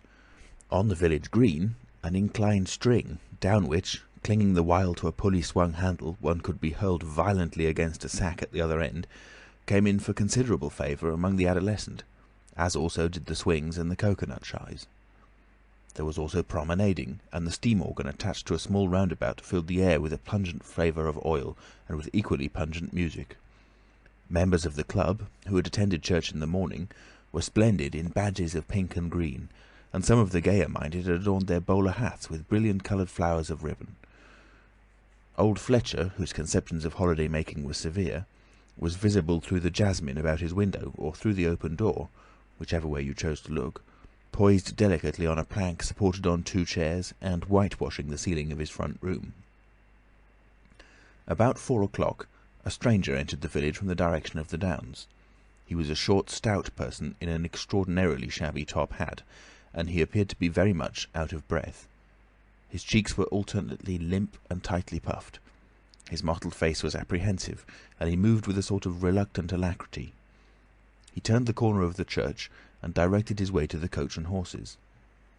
Among others, old Fletcher remembers seeing him, and indeed the old gentleman was so struck by his peculiar agitation that he inadvertently allowed a quantity of whitewash to run down the brush into the sleeve of his coat whilst regarding him.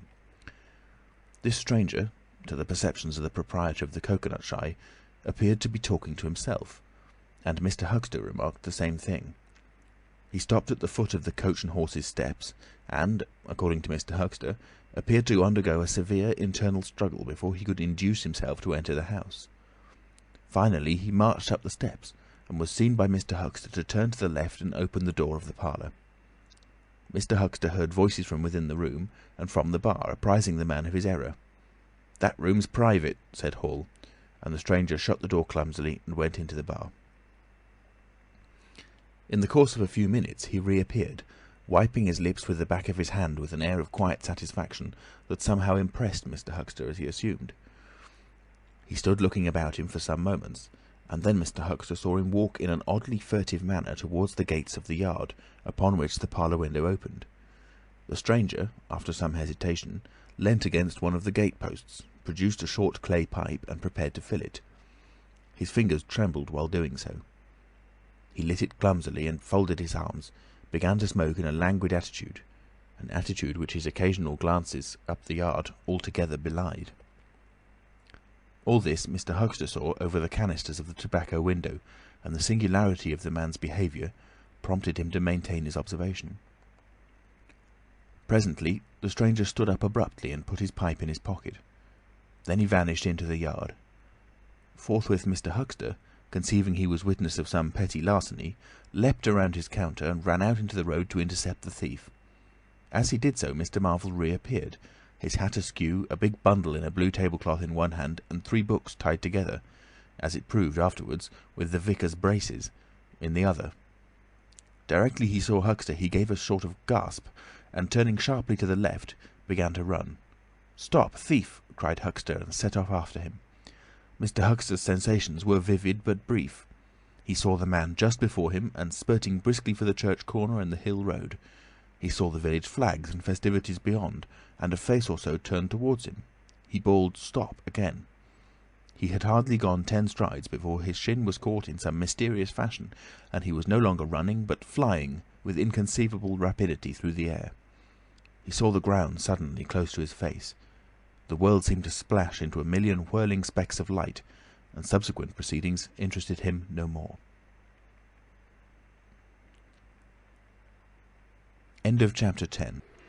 Chapter 11. In the Coach and Horses. Now, in order to clearly understand what had happened in the inn, it is necessary to go back to the moment when Mr. Marvel first came into view of Mr. Huxter's window. At that precise moment, Mr. Cuss and Mr. Bunting were in the parlour. They were seriously investigating the strange occurrences of the morning, and were, with Mr. Hall's permission, making a thorough examination of the Invisible Man's belongings. Jaffers had partially recovered from his fall, and had gone home in charge of his sympathetic friends. The stranger's scattered garments had been removed by Mrs. Hall, and the room tidied up. And on the table, under the window where the stranger had been wont to work, Cuss had hit almost at once on 3 big books in manuscript, labelled Diary. "Diary," said Cuss, putting the 3 books on the table. "Now, at any rate, we shall learn something." The vicar stood with his hands on the table. "Diary," repeated Cuss, sitting down, putting 2 volumes to support the 3rd, and opening it. No name on the flyleaf. Bother, cipher, and figures. The vicar came round to look over his shoulder. Cuss turned the pages over with a face suddenly disappointed. Oh, dear me, it's all cipher, Bunting." "There are no diagrams?" asked Mr. Bunting. "No illustrations throwing light?" "See for yourself," said Mr. Cuss. "Some of it's mathematical, and some of it's Russian, or some such language, to judge by the letters, and some of it's Greek. Now, the Greek I thought you—" "Of course," said Mr. Bunting, taking out and wiping his spectacles, and feeling suddenly very uncomfortable, for he had no Greek left in his mind worth talking about. "Yes, the Greek, of course, may furnish a clue." "I'll find you a place. I'd rather glance through the volumes first," said Mr. Bunting, still wiping. A general impression first, cousin. Then, you know, we can go looking for clues." He coughed, put on his glasses, arranged them fastidiously, coughed again, and wished something would happen to avert the seemingly inevitable exposure. Then he took the volume Cuss handed him in a leisurely manner, and then something did happen. The door opened suddenly. Both gentlemen started violently, looked around, and were relieved to see a sporadically rosy face beneath a furry silk hat. "Tap?" asked the face, and stood staring. "No," said both gentlemen at once. "Over the other side, my man," said Mr. Bunting. "And please shut that door," said Mr. Cuss irritably. "All right," said the intruder, as it seemed in a low voice curiously different from the huskiness of its first inquiry. "Right you are," said the intruder in the former voice. "Stand clear." And he vanished and closed the door. "A sailor, I should judge," said Mr. Bunting. "Amusing fellows they are. Stand clear, indeed. A nautical term referring to his getting back out of the room, I suppose." "I dare say so," said Cuss. "My nerves are all loose today. It made me quite jump, the door opening like that." Mr. Bunting smiled as if he had not jumped. "And now," he said with a sigh, "these books." Someone sniffed as he did so. "One thing is indisputable," said Bunting, drawing a chair up next to that of Mr. Cuss. "There certainly have been very strange things happening at Iping during the last few days. Very strange. I cannot, of course, believe in this absurd invisibility story."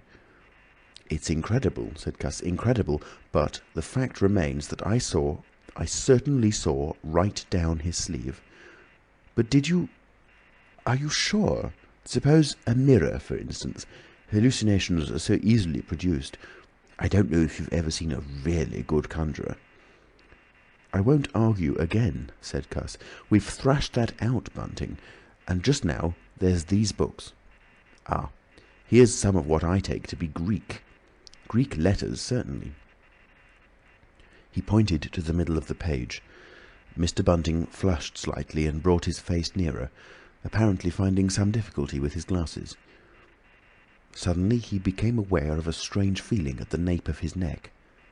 He tried to raise his head and encountered an immovable resistance. The feeling was a curious pressure, the grip of a heavy, firm hand, and it bore his chin irresistibly to the table. "Don't move, little men," whispered a voice, "or I'll brain you both." Mr. Bunting looked into the face of Cuss, close to his own, and each saw a horrified reflection of his own sickly astonishment. "I'm sorry to handle you so roughly," said the voice, "but it's unavoidable. Since when did you learn to pry into an investigator's private memoranda?" said the voice, and two chins struck the table simultaneously, and two sets of teeth rattled. "Since when did you learn to invade the private rooms of a man in misfortune?" And the concussion was repeated. "Where have they put my clothes?" "Listen," said the voice.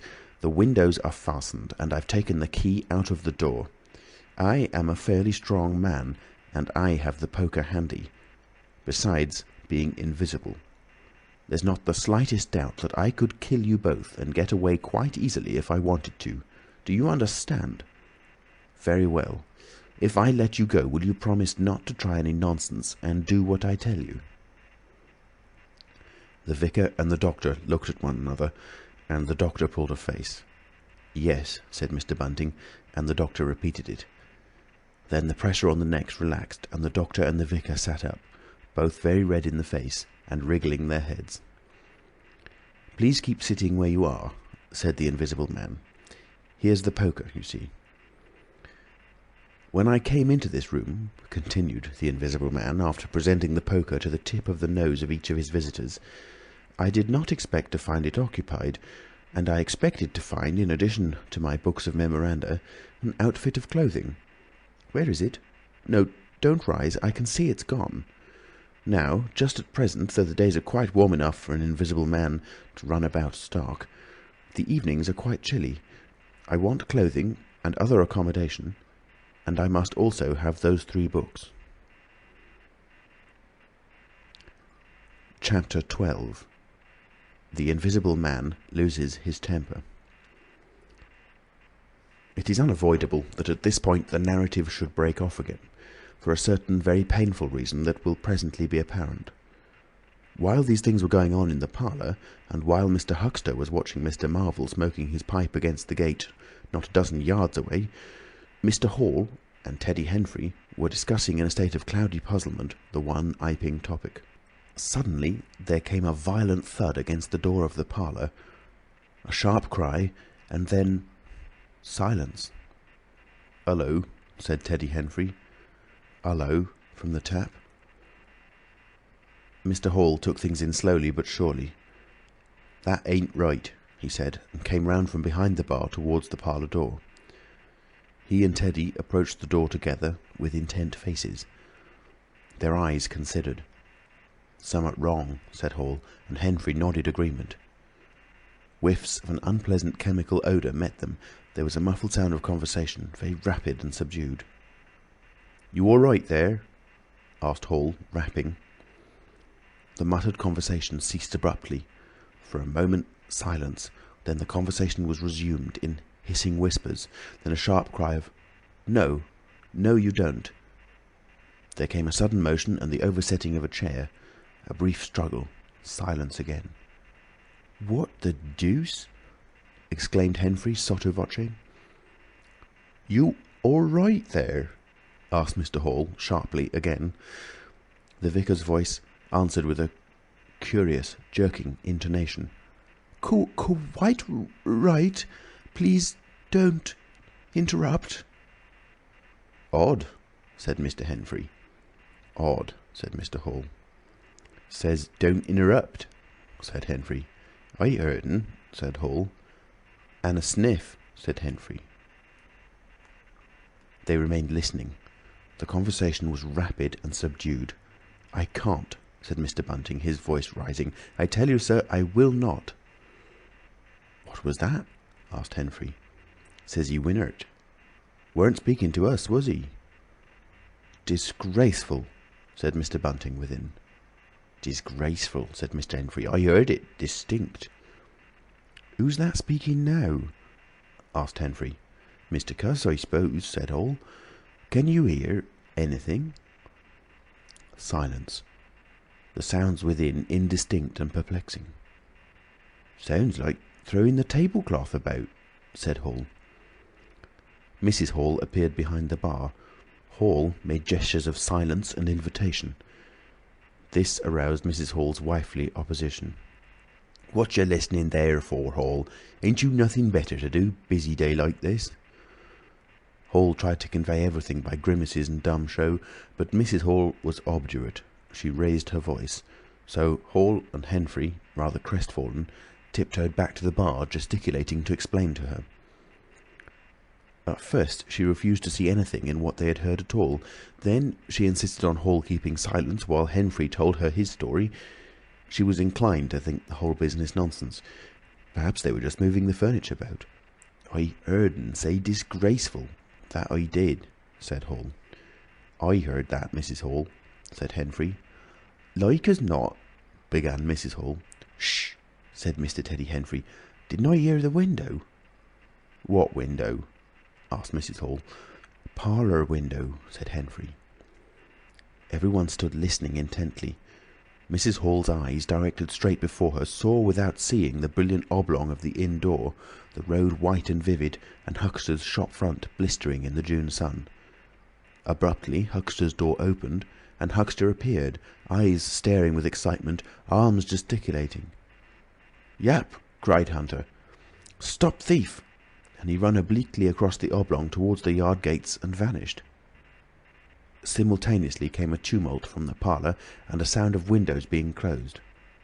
Hall, Henfrey, and the human contents of the tap rushed out at once pell-mell into the street. They saw someone whisk around the corner towards the road, and Mr. Huxter executing a complicated leap in the air that ended on his face and shoulder. Down the street, people were standing astonished or running towards them. Mr. Huxter was stunned. Henfrey stopped to discover this, but Hall and the two labourers from the tap rushed at once to the corner, shouting incoherent things, and saw Mr. Marvel vanishing by the corner of the church wall. They appeared to have jumped to the impossible conclusion that this was the Invisible Man suddenly become visible, and set off at once along the lane in pursuit. But Hall had hardly run a dozen yards before he gave a loud shout of astonishment and went flying headlong sideways, clutching one of the labourers and bringing him to the ground. He had been charged just as one charges a man at football. The second labourer came round in a circle, stared, and conceiving that Hall had tumbled over of his own accord, turned to resume the pursuit, only to be tripped by the ankle just as Huxter had been. Then, as the first labourer struggled to his feet, he was kicked sideways by a blow that might have felled an ox. As he went down, the rush from the direction of the village green came round the corner. The first to appear was the proprietor of the Cocoanut Shy, a burly man in blue jersey. He was astonished to see the lane empty, save for 3 men sprawling absurdly on the ground. And then something happened to his rearmost foot, and he went headlong and rolled sideways just in time to graze the feet of his brother and partner, following headlong. The two were then kicked, knelt on, fallen over, and cursed by quite a number of over-hasty people. Now, when Hall and Henfrey and the labourers ran out of the house, Mrs. Hall, who had been disciplined by years of experience, remained in the bar next to the till. And suddenly the parlour door was opened and Mr. Cuss appeared, and without glancing at her, rushed at once down the steps round the corner. "Hold him!"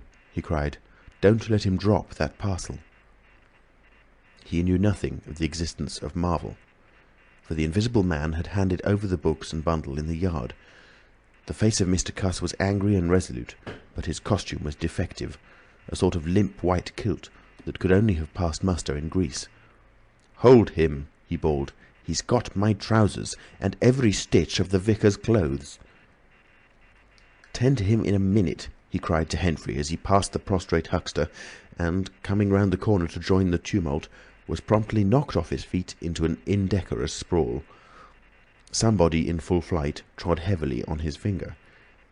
He yelled, struggled to regain his feet, was knocked against and thrown on all fours again, and became aware that he was involved not in a capture, but a rout. Everyone was running back to the village. He rose again and was hit severely behind the ear. He staggered and set off back to the coach and horses forthwith, leaping over the deserted huckster who was now sitting up on his way. Behind him, as he was halfway up the inn steps, he heard a sudden yell of rage, rising sharply out of the confusion of cries, and a sounding smack in someone's face. He recognised the voice as that of the Invisible Man, and the note was that of a man suddenly infuriated by a painful blow. In another moment, Mr. Cuss was back in the parlour. "He's coming back, Bunting," he said, rushing in. "Save yourself." Mr. Bunting was standing in the window, engaged in an attempt to clothe himself in the hearthrug and a West Surrey Gazette. "Who's coming?" he said, so startled that his costume narrowly escaped disintegration. "Invisible Man," said Cuss, and rushed on to the window. "We'd better clear out from here. He's fighting mad. Mad!" In another moment he was out in the yard. "Good heavens!" said Mr. Bunting, hesitating between two horrible alternatives. He heard a frightful struggle in the passage of the inn, and his decision was made. He clambered out of the window, adjusted his costume hastily, and fled up the village as fast as his fat little legs would carry him. From the moment when the Invisible Man screamed with rage, and Mr. Bunting made his memorable flight up the village, it became impossible to give a consecutive account of affairs in Iping. Possibly the Invisible Man's original intention was simply to cover Marvel's retreat with the clothes and books, but his temper, at no time very good, seems to have gone completely at some chance blow, and forthwith he set to smiting and overthrowing for the mere satisfaction of hurting. You must figure the street full of running figures, of doors slamming and fights for hiding places. You must figure the tumult suddenly striking on the unstable equilibrium of old Fletcher's planks and 2 chairs with cataclysmic results. You must figure an appalled couple caught dismally in a swing. And then the whole tumultuous rush has passed, and the Iping street with its gourds and flags is deserted, save for the still raging unseen, and littered with coconuts, overthrown canvas screens, and the scattered stock in trade of a sweetstuff stall. Everywhere there is a sound of closing shutters and shoving bolts, and the only visible humanity is an occasional flitting eye under a raised eyebrow in the corner of a window pane. The Invisible Man amused himself for a little while by breaking all the windows in the Coach and Horses, and then he thrust a street lamp through the parlour window of Mrs. Gribble. He, it must have been, who cut the telegraph wire to Adderdean just beyond Higgins's cottage on the Adderdean road, and, after that, as his peculiar qualities allowed, he passed out of human perceptions altogether, and he was neither heard, seen, nor felt in Iping any more. He vanished absolutely. But it was the best part of 2 hours before any human being ventured out again into the desolation of an Iping street. End of chapter 12. Chapter 13. Mr. Marvel discusses his resignation. When the dusk was gathering and Iping was just beginning to peep timorously forth again upon the shattered wreckage of its bank holiday, a short, thick-set man in a shabby silk hat was marching painfully through the twilight behind the beech woods on the road to Bramblehurst. He carried 3 books, bound together by some sort of ornamental elastic ligature, and a bundle wrapped in a blue tablecloth. His rubicund face expressed consternation and fatigue. He appeared to be in some sort of spasmodic hurry. He was accompanied by a voice other than his own, and ever and again he winced under the touch of unseen hands. "If you give me the slip again," said the voice, "if you attempt to give me the slip again—" "Lord," said Mr. Marvel, "that shoulder's a mass of bruises as it is." "On my honour," said the voice, "I will kill you."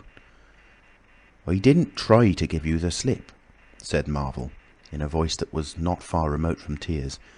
"I swear I didn't. I didn't know the blessed turning, that was all.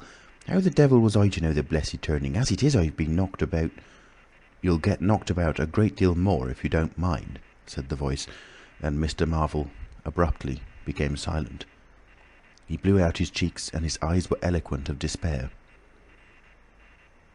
"It's bad enough to let those floundering yokels explode my little secret without your cutting off with my books. It's lucky for some of them they cut and ran when they did. Here am I. No one knew I was invisible. And now what am I to do?" "What am I to do?" asked Marvel sotto voce. "It's all about. It will be in the papers. Everybody will be looking for me, everyone on their guard." The voice broke off into vivid curses and ceased. The despair of Mr. Marvel's face deepened and his pace slackened. "Go on," said the voice. Mr. Marvel's face assumed a greyish tint between the ruddier patches. "Don't drop those books, stupid," said the voice sharply, overtaking him. "The fact is," said the voice, "I shall have to make use of you. You're a poor tool, but I must." "I'm a miserable tool," said Marvel. "You are," said the voice. "I'm the worst possible tool you could have," said Marvel. "I'm not strong," he said after a discouraging silence. "I'm not over-strong," he repeated. "No? And my heart's weak. That little business, I pulled it through, of course, but bless you, I could have dropped." "Well?" "I haven't the nerve and strength for the sort of thing you want." "I'll stimulate you." "I wish you wouldn't. I wouldn't like to mess up your plans, you know, but I might, out of sheer funk and misery." "You'd better not," said the voice with quiet emphasis. "I wish I was dead," said Marvel. "It ain't justice," he said. "You must admit, it seems to me I've a perfect right—" "Get on," said the voice. Mr. Marvel mended his pace, and for a time they went in silence again. "It's devilish hard," said Mr. Marvel. This was quite ineffectual. He tried another tack. "What do I make by it?" he began again, in a tone of unendurable wrong. "Oh, shut up," said the voice, with sudden amazing vigour. "I'll see to you all right. You do what you're told. You'll do it all right. You're a fool and all that, but you'll do. I tell you, sir, I'm not the man for it. Respectfully, But it is so." "If you don't shut up, I shall twist your wrist again," said the Invisible Man. "I want to think." Presently 2 oblongs of yellow light appeared through the trees, and the square tower of a church loomed through the gloaming. "I shall keep my hand on your shoulder," said the voice, "all through the village. Go straight through, and try no foolery. It'll be the worse for you if you do." "I know that," sighed Mr. Marvel. "I know all that." The unhappy-looking figure in the obsolete silk hat passed up the street of the little village with his burdens, and vanished into the gathering darkness beyond the lights of the windows. Chapter 14. At Port Stowe. 10 o'clock the next morning found Mr. Marvel, unshaven, dirty, and travel-stained, sitting with the books beside him and his hands deep in his pockets, looking very weary, nervous, and uncomfortable, and inflating his cheeks at infrequent intervals, on the bench outside a little inn on the outskirts of Port Stowe. Beside him were the books, but now they were tied with string. The bundle had been abandoned in the pine woods beyond Bramblehurst, in accordance with a change of plans in the Invisible Man. Mr. Marvel sat on the bench, and although no one took the slightest notice of him, his agitation remained at fever heat. His hands would go ever and again to his various pockets with a curious, nervous fumbling. When he had been sitting for the best part of an hour, however, an elderly mariner, carrying a newspaper, came out of the inn and sat down beside him.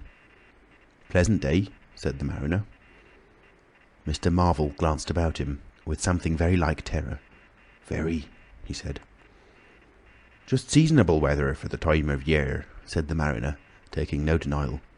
"Quite," said Mr. Marvel. The mariner produced a toothpick and, saving his regard, was engrossed thereby for some minutes. His eyes, meanwhile, were at liberty to examine Mr. Marvel's dusty figure and the books beside him.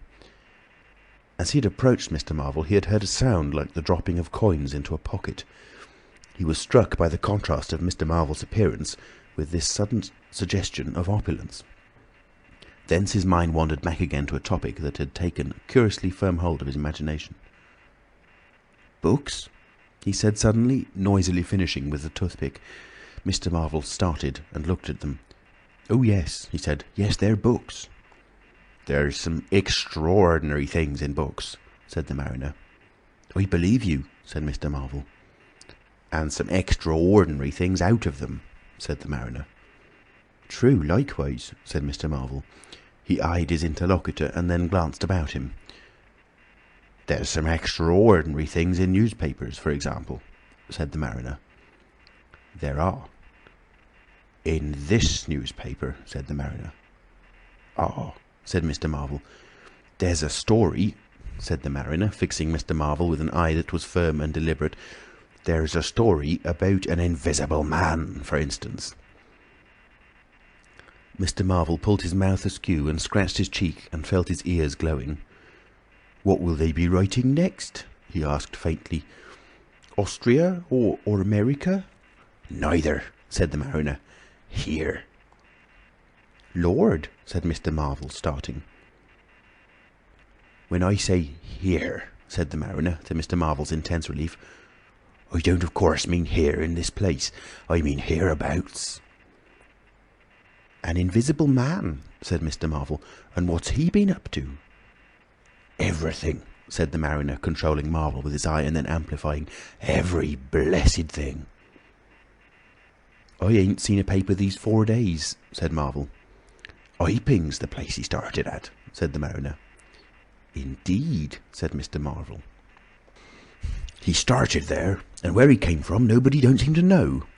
Here it is, peculiar story from Iping. And it says in this paper that the evidence is extraordinary strong. Extraordinary." "Lord," said Mr. Marvel. "But then it's an extraordinary story. There's a clergyman and a medical gent witnesses. Saw him all right and proper. At leastways didn't see him. He was staying, it says, at the Coach and Horses. And don't no one seem to be aware of his misfortune. Aware of his misfortune, it says, until in an altercation at the inn, it says, his bandages on his head was torn off. It was then observed that his head was invisible. Attempts were at once made to secure him, but casting off his garments, it says, he succeeded in escaping, but not until after a desperate struggle in which he had inflicted serious injuries, it says, on our worthy and able constable, Mr. Che A. Jaffers. Pretty straight story, eh? Names and everything. Lord, said Mr. Marvel, looking nervously about him, trying to count the money in his pockets by his unaided sense of touch, and full of a strange and novel idea. It sounds most astonishing. Don't it? Extraordinary, I call it. Never heard tell of invisible men before, I haven't, but nowadays one hears such a lot of extraordinary things that... That all he did? Asked Marvel, trying to seem at his ease. It's enough, ain't it? Said the mariner. Didn't go back by any chance? Asked Marvel. Just escaped and that's all, eh? All? Said the mariner. Why, ain't it enough? Quite enough, said Marvel. I should think it was enough, said the mariner. I should think it was enough. He didn't have any pals? It don't say he had any pals, does it? Asked Mr. Marvel, anxious. Ain't one of a sort enough for you? Asked the mariner. No, thank heaven, as one say. He didn't. He nodded his head slowly. It makes me regular uncomfortable, the bare thought of that chap running about the country. He is at present at large, and from certain evidence it is supposed that he has took, I suppose they mean, the road to Port Stowe. You see, we're right in it. None of your American wonders this time, and just think of the things he might do. Where'd you be if he took a drop over and above and had a fancy to go for you? Supposing he wants to rob, who can prevent him? He can trespass, he can burgle, he could walk through the cordon of a policeman as easy as me, or you could give the slip to a blind man. Easier, for these here blind chaps hear uncommon sharp, I'm told. And wherever there was liquor, he fancied. He's got a tremendous advantage, certainly, said Mr. Marvel. And, well, you're right, said the mariner. He has. All of this time, Mr. Marvel had been glancing about him intently, listening for faint footfalls, trying to detect imperceptible movements. He seemed on the point of some great resolution. He coughed behind his hand. He looked about him again, listened, bent towards the mariner, and lowered his voice. The fact of it is, I happen to know just a thing or two about this invisible man from private sources. Oh, said the mariner, interested. You? Yes, said Mr. Marvel. Me. Indeed, said the mariner. And may I ask... You will be astonished, said Mr. Marvel behind his hand. It's tremendous. Indeed, said the mariner. The fact is, began Mr. Marvel eagerly in a confidential undertone. Suddenly his expression changed marvellously. Ow! He said. He rose stiffly in his seat. His face was eloquent of physical suffering. Wow! He said. What's up? Said the mariner, concerned. Toothache, said Mr. Marvel, and put his hand to his ear. He caught hold of his books. I must be getting on, I think. He edged in a curious way along the seat away from his interlocutor. But you was just a-going to tell me about this here invisible man, protested the mariner.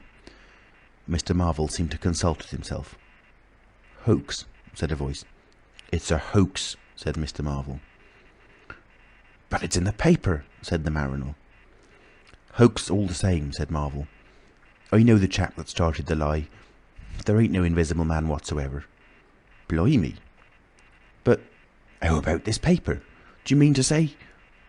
Not a word of it, said Marvel stoutly. The mariner stared, paper in hand. Mr. Marvel jerkily faced about.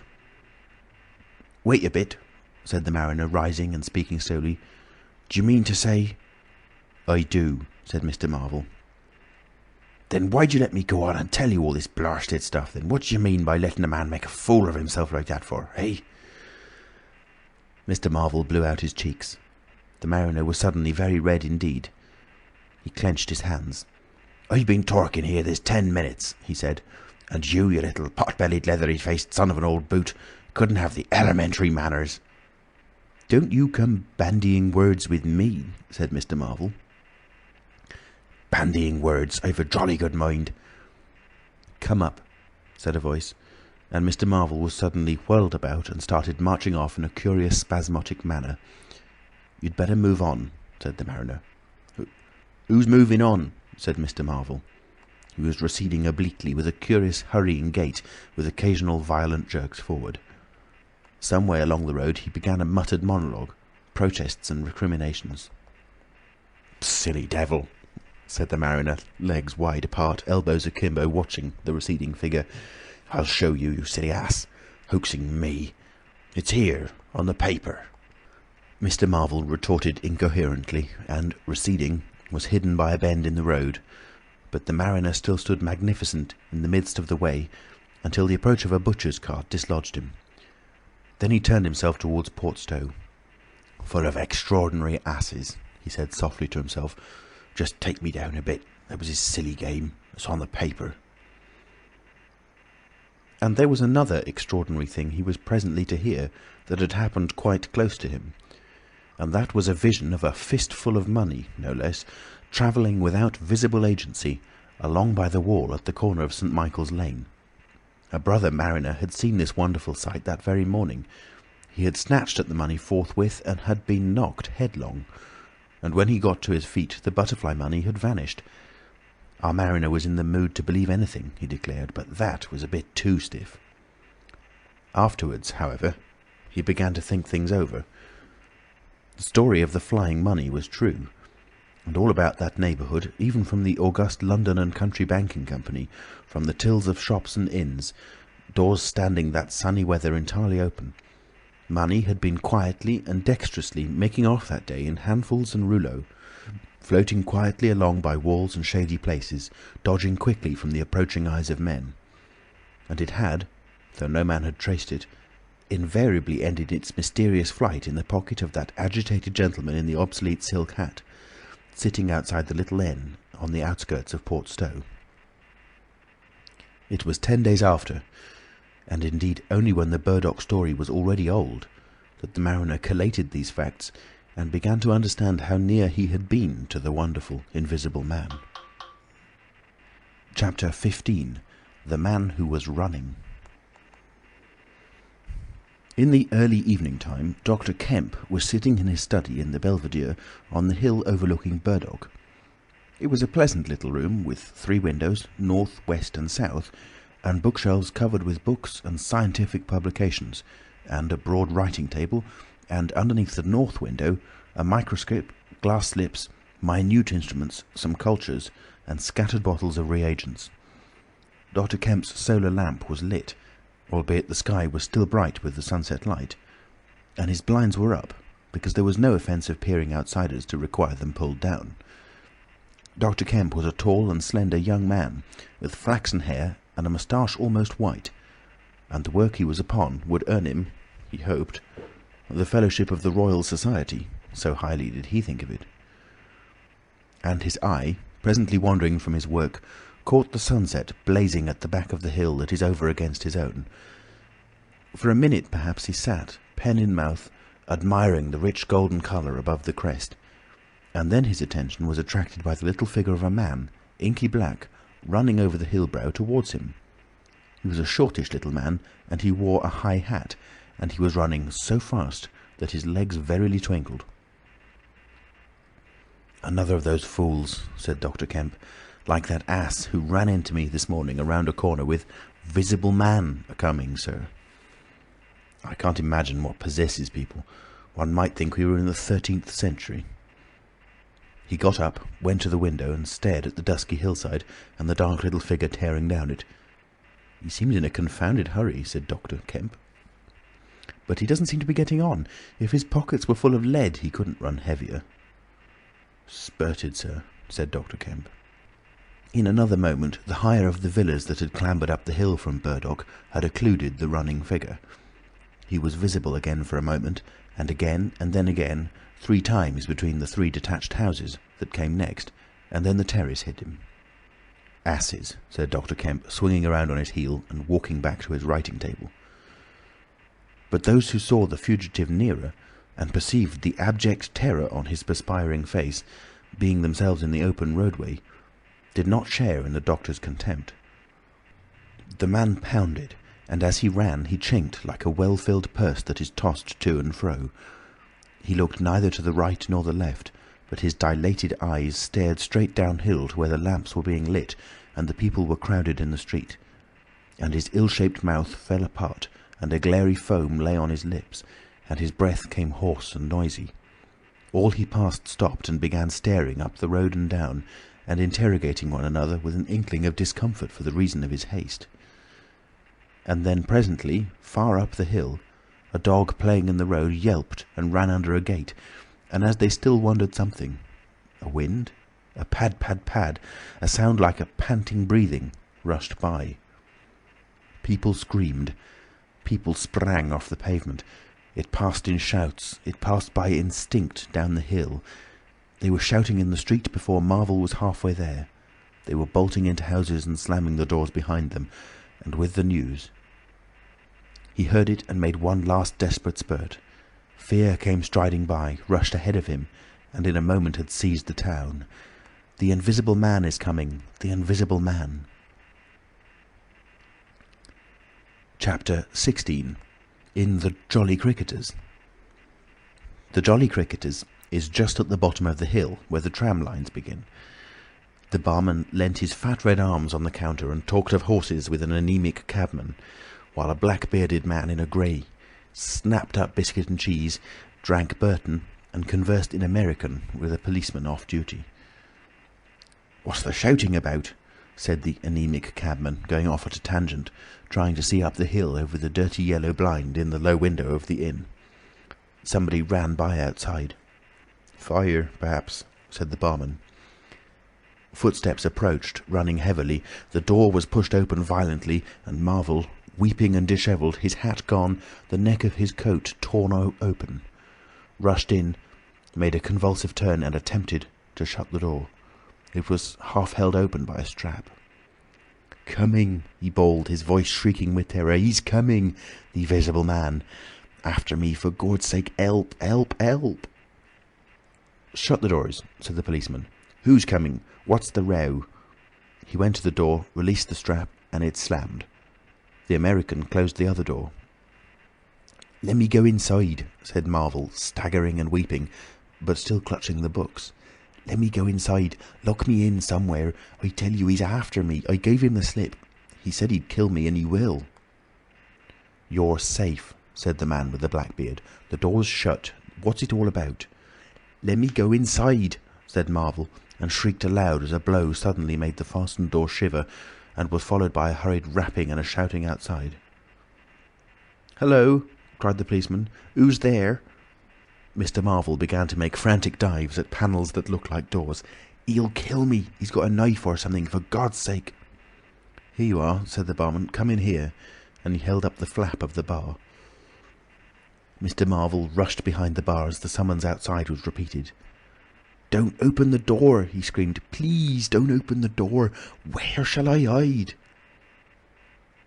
This Invisible Man, then?" asked the man with the black beard, with one hand behind him. "I guess it's about time we saw him." The window of the inn was suddenly smashed in, and there was a screaming and running to and fro in the street.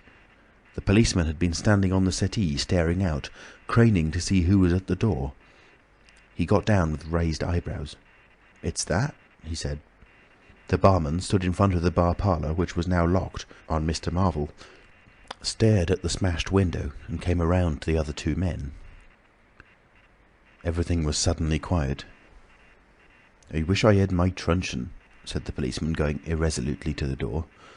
"Once we open, in he comes. There's no stopping him." "Don't you be in too much hurry about that door," said the anaemic cabman anxiously.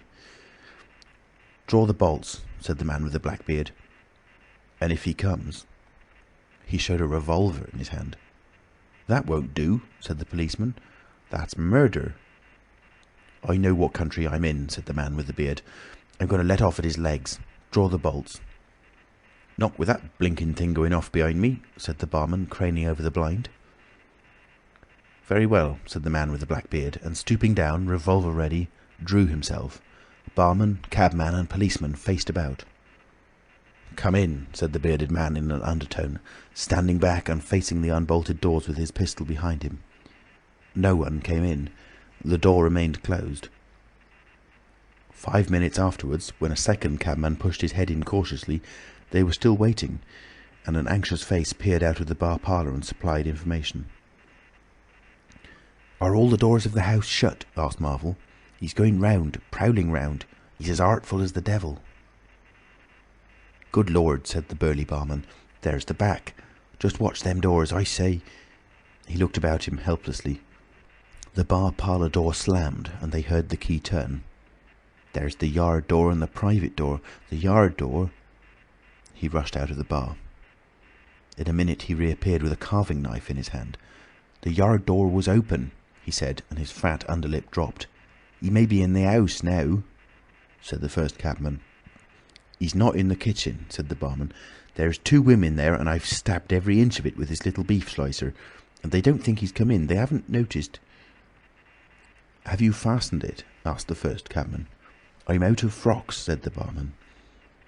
The man with the beard replaced his revolver, and even as he did so the flap of the bar was shut down and the bolt clicked, and then with a tremendous thud the catch of the door snapped and the bar parlour door burst open.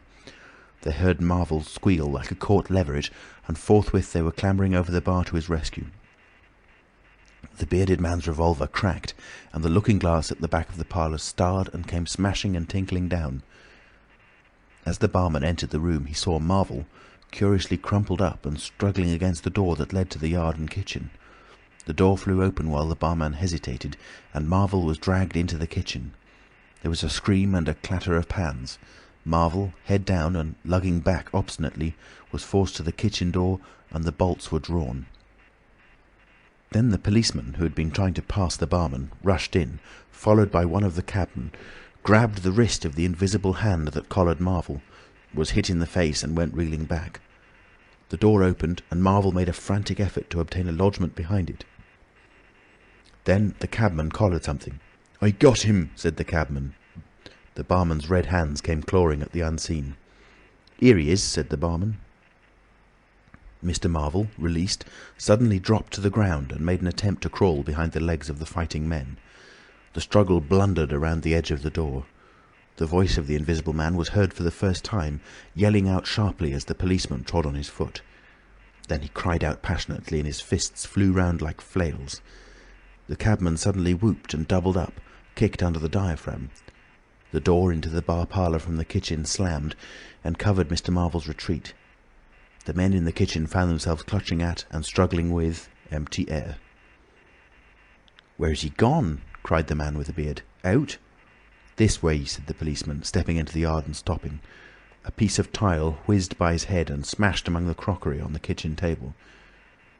"I'll show him," shouted the man with the black beard, and suddenly a steel barrel shone over the policeman's shoulder, and 5 bullets had followed one another into the twilight whence the missile had come.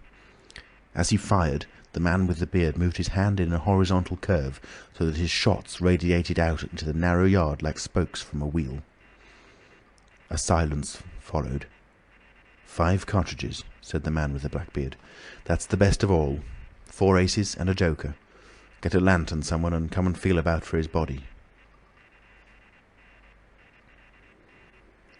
Chapter 17. Dr. Kemp's Visitor. Dr. Kemp had continued writing in his study until the shots aroused him. Crack, crack, crack, they came, one after another. "Hello," said Dr. Kemp, putting his pen into his mouth again and listening. "Who's letting revolvers off in Burdock? What are the asses at now?" He went to the south window, threw it up, and leaning out stared down on the network of windows, beaded gas lamps and shops, with its black interstices of roof and yard that made up the town at night. "Looks like a crowd down the hill," he said, "by the cricketers," and remained watching. Thence his eyes wandered over the town to far away where the ship's lights shone and the pier glowed, a little illuminated faceted pavilion like a gem of yellow light. The moon in his first quarter, hung over the westward hill, and the stars were clear and almost tropically bright. After 5 minutes, during which his mind had travelled into a remote speculation of social conditions of the future, and lost itself at last over the time dimension, Dr. Kemp roused himself with a sigh, pulled down the window again, and returned to his writing desk. It must have been about an hour after this that the front door bell rang. He had been writing slackly and with intervals of abstraction since the shots. He sat listening. He heard the servant answer the door and waited for her feet on the staircase, but she did not come. "Wonder what that was," said Dr. Kemp. He tried to resume his work, failed, got up, went downstairs from his study to the landing, rang, and called over the balustrade to the housemaid as she appeared in the hall below. "Was that a letter?" he asked. "Only a runaway ring, sir," she answered. "I'm restless tonight," he said to himself. He went back to his study and this time attacked his work resolutely. In a little while he was hard at work again, and the only sounds in the room were the ticking of the clock and the subdued shrillness of his quill, hurrying in the very centre of the circle of light his lampshade threw on his table. It was 2 o'clock before Dr. Kemp had finished his work for the night. He rose, yawned, and went downstairs to bed. He had already removed his coat and vest when he noticed that he was thirsty. He took a candle and went down to the dining room in search of a siphon and whisky. Dr. Kemp's scientific pursuits have made him a very observant man, and as he recrossed the hall, he noticed a dark spot on the linoleum near the mat at the foot of the stairs. He went on upstairs, and then it suddenly occurred to him to ask himself what the spot on the linoleum might be. Apparently some subconscious element was at work. At any rate, he turned with his burden, went back to the hall, put down the siphon and whisky, and, bending down, touched the spot. Without any great surprise, he found it had the stickiness and colour of drying blood. He took up his burden again and returned upstairs, looking about him and trying to account for the blood spot. On the landing he saw something and stopped astonished. The door handle of his own room was blood-stained. He looked at his own hand. It was quite clean, and then he remembered the door of his room had been open when he came down from his study, and that consequently he had not touched the handle at all. He went straight into his room, his face quite calm, perhaps a trifle more resolute than usual. His glance, wandering inquisitively, fell on the bed. On the counterpane was a mess of blood, and the sheet had been torn. He had not noticed this before because he had walked straight to the dressing-table. On the further side, the bedclothes were depressed, as if someone had recently been sitting there. Then he had an odd impression that he heard a low voice say, "Good heavens, Kemp!" But Dr. Kemp was no believer in voices. He stood staring at the tumbled sheets. Was that really a voice? He looked about again, but noticed nothing further than the disordered and blood-stained bed. Then he distinctly heard a movement across the room, near the wash-hand stand. All men, however highly educated, retain some superstitious inklings. The feeling that is called eerie came upon him. He closed the door of the room, came forward to the dressing-table and put down his burdens. Suddenly, with a start, he perceived a coiled and blood-stained bandage of linen rag hanging in mid-air between him and the wash-hand stand. He stared at this in amazement.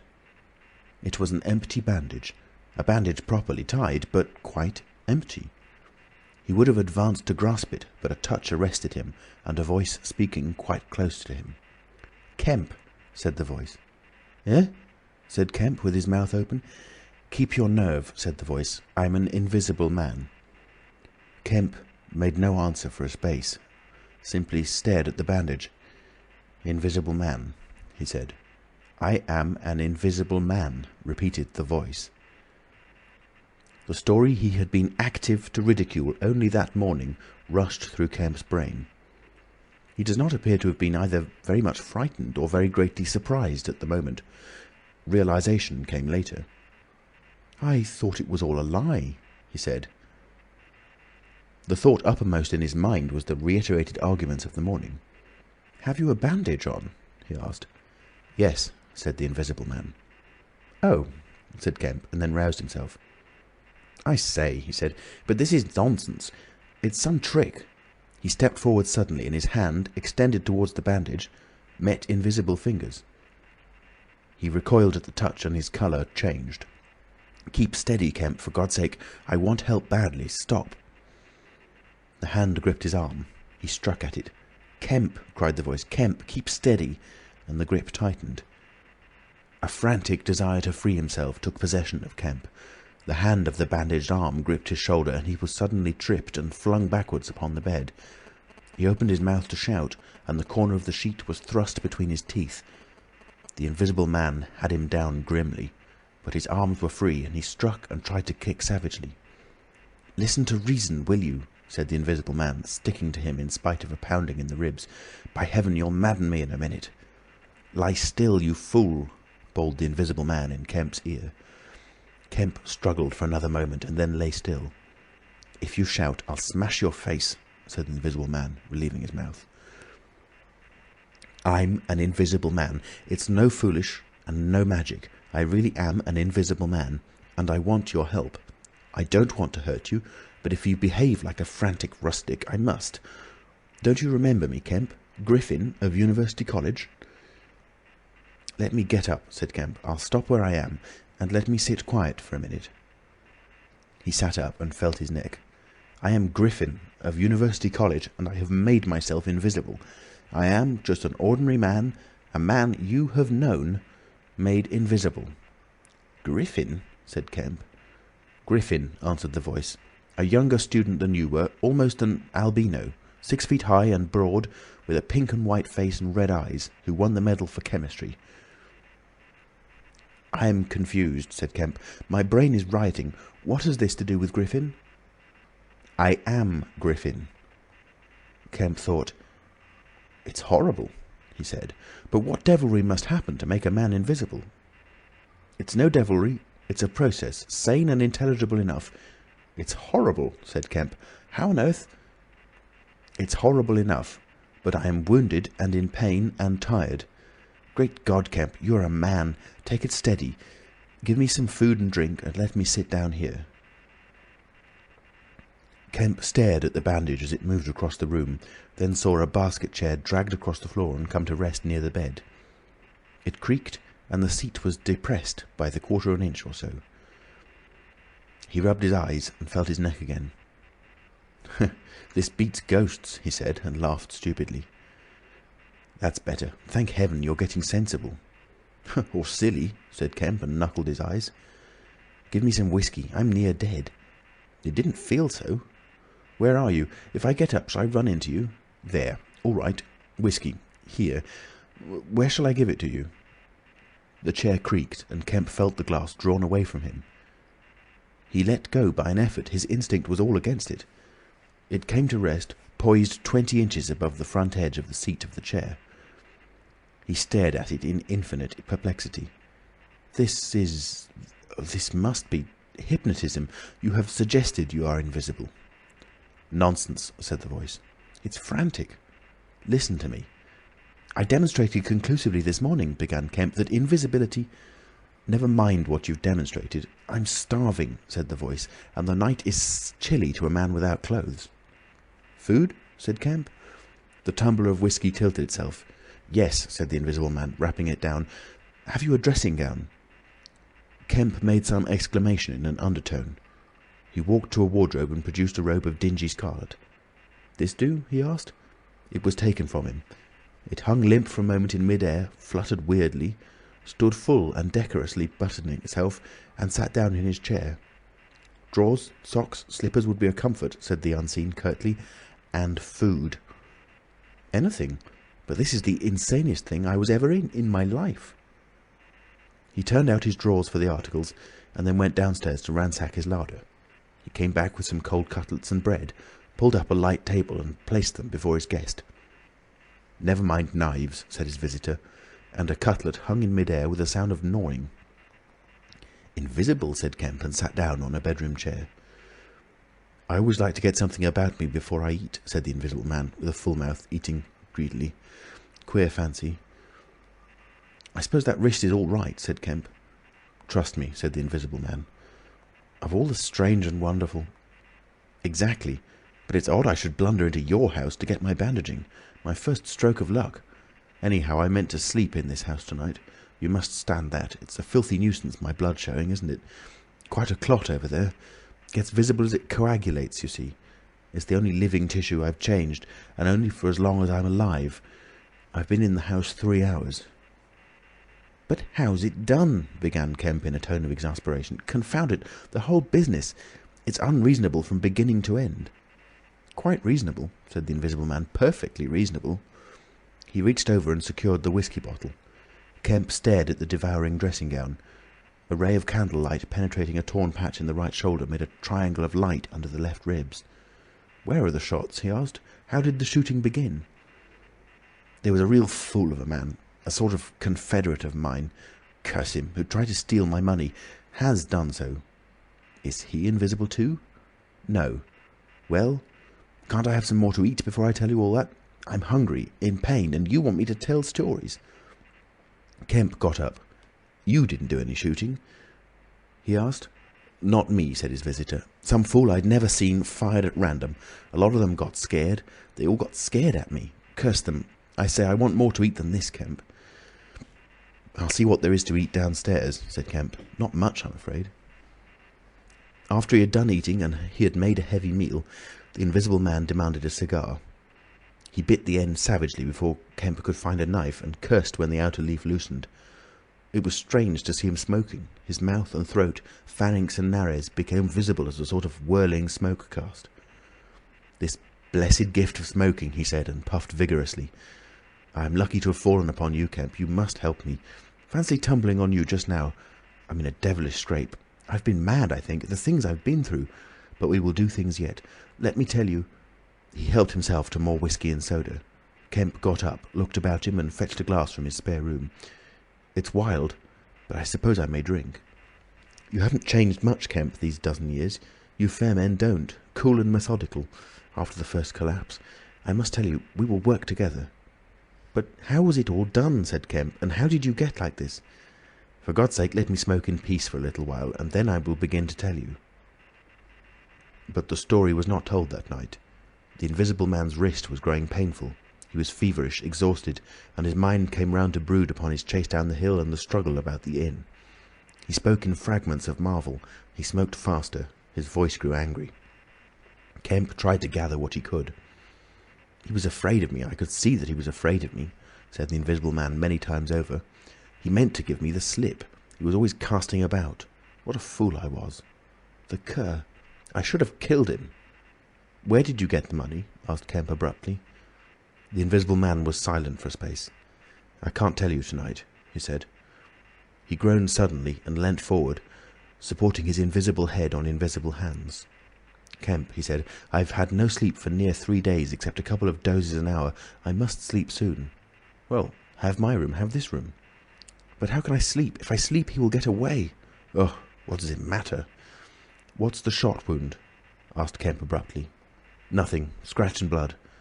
"Oh God, how I want sleep." "Why not?" The Invisible Man appeared to be regarding Kemp. "Because I've a particular objection to being caught by my fellow men," he said slowly. Kemp started. "Fool that I am," said the Invisible Man, striking the table smartly. "I've put the idea into your head."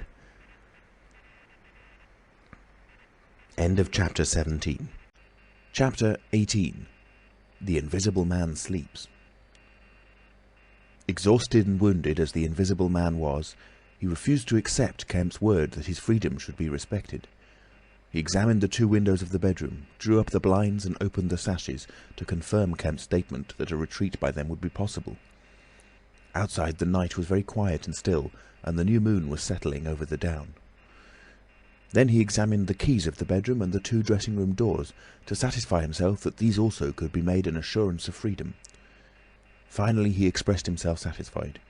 He stood on the hearthrug and Kemp heard the sound of a yawn. "I'm sorry," said the Invisible Man, "if I cannot tell you all that I have done tonight, but I am worn out. It's grotesque, no doubt. It's horrible.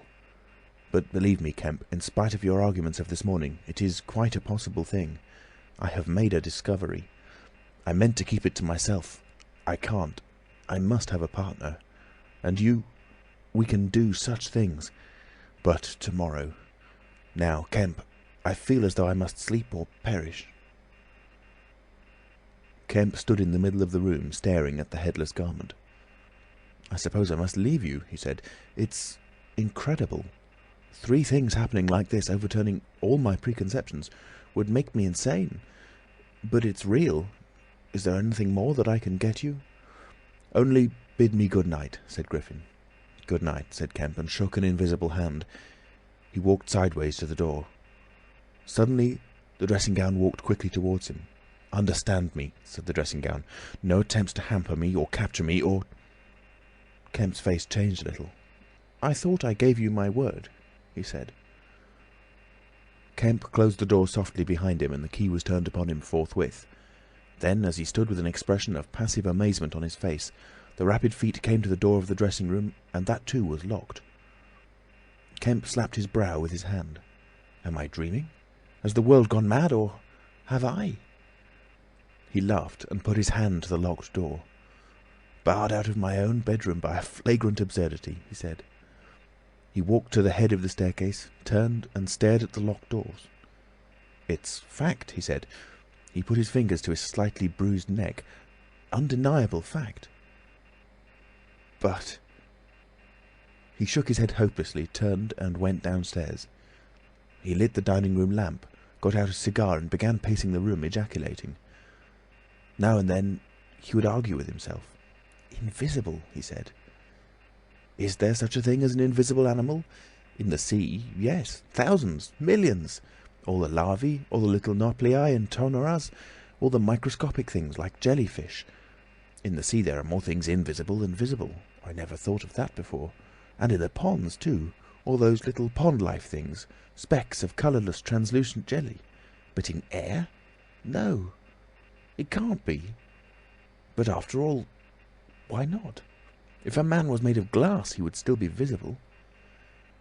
His meditation became profound. The bulk of 3 cigars had passed into the invisible or diffused as a white ash over the carpet before he spoke again. Then it was merely an exclamation. He turned aside, walked out of the room, and went into his little consulting room and lit the gas there.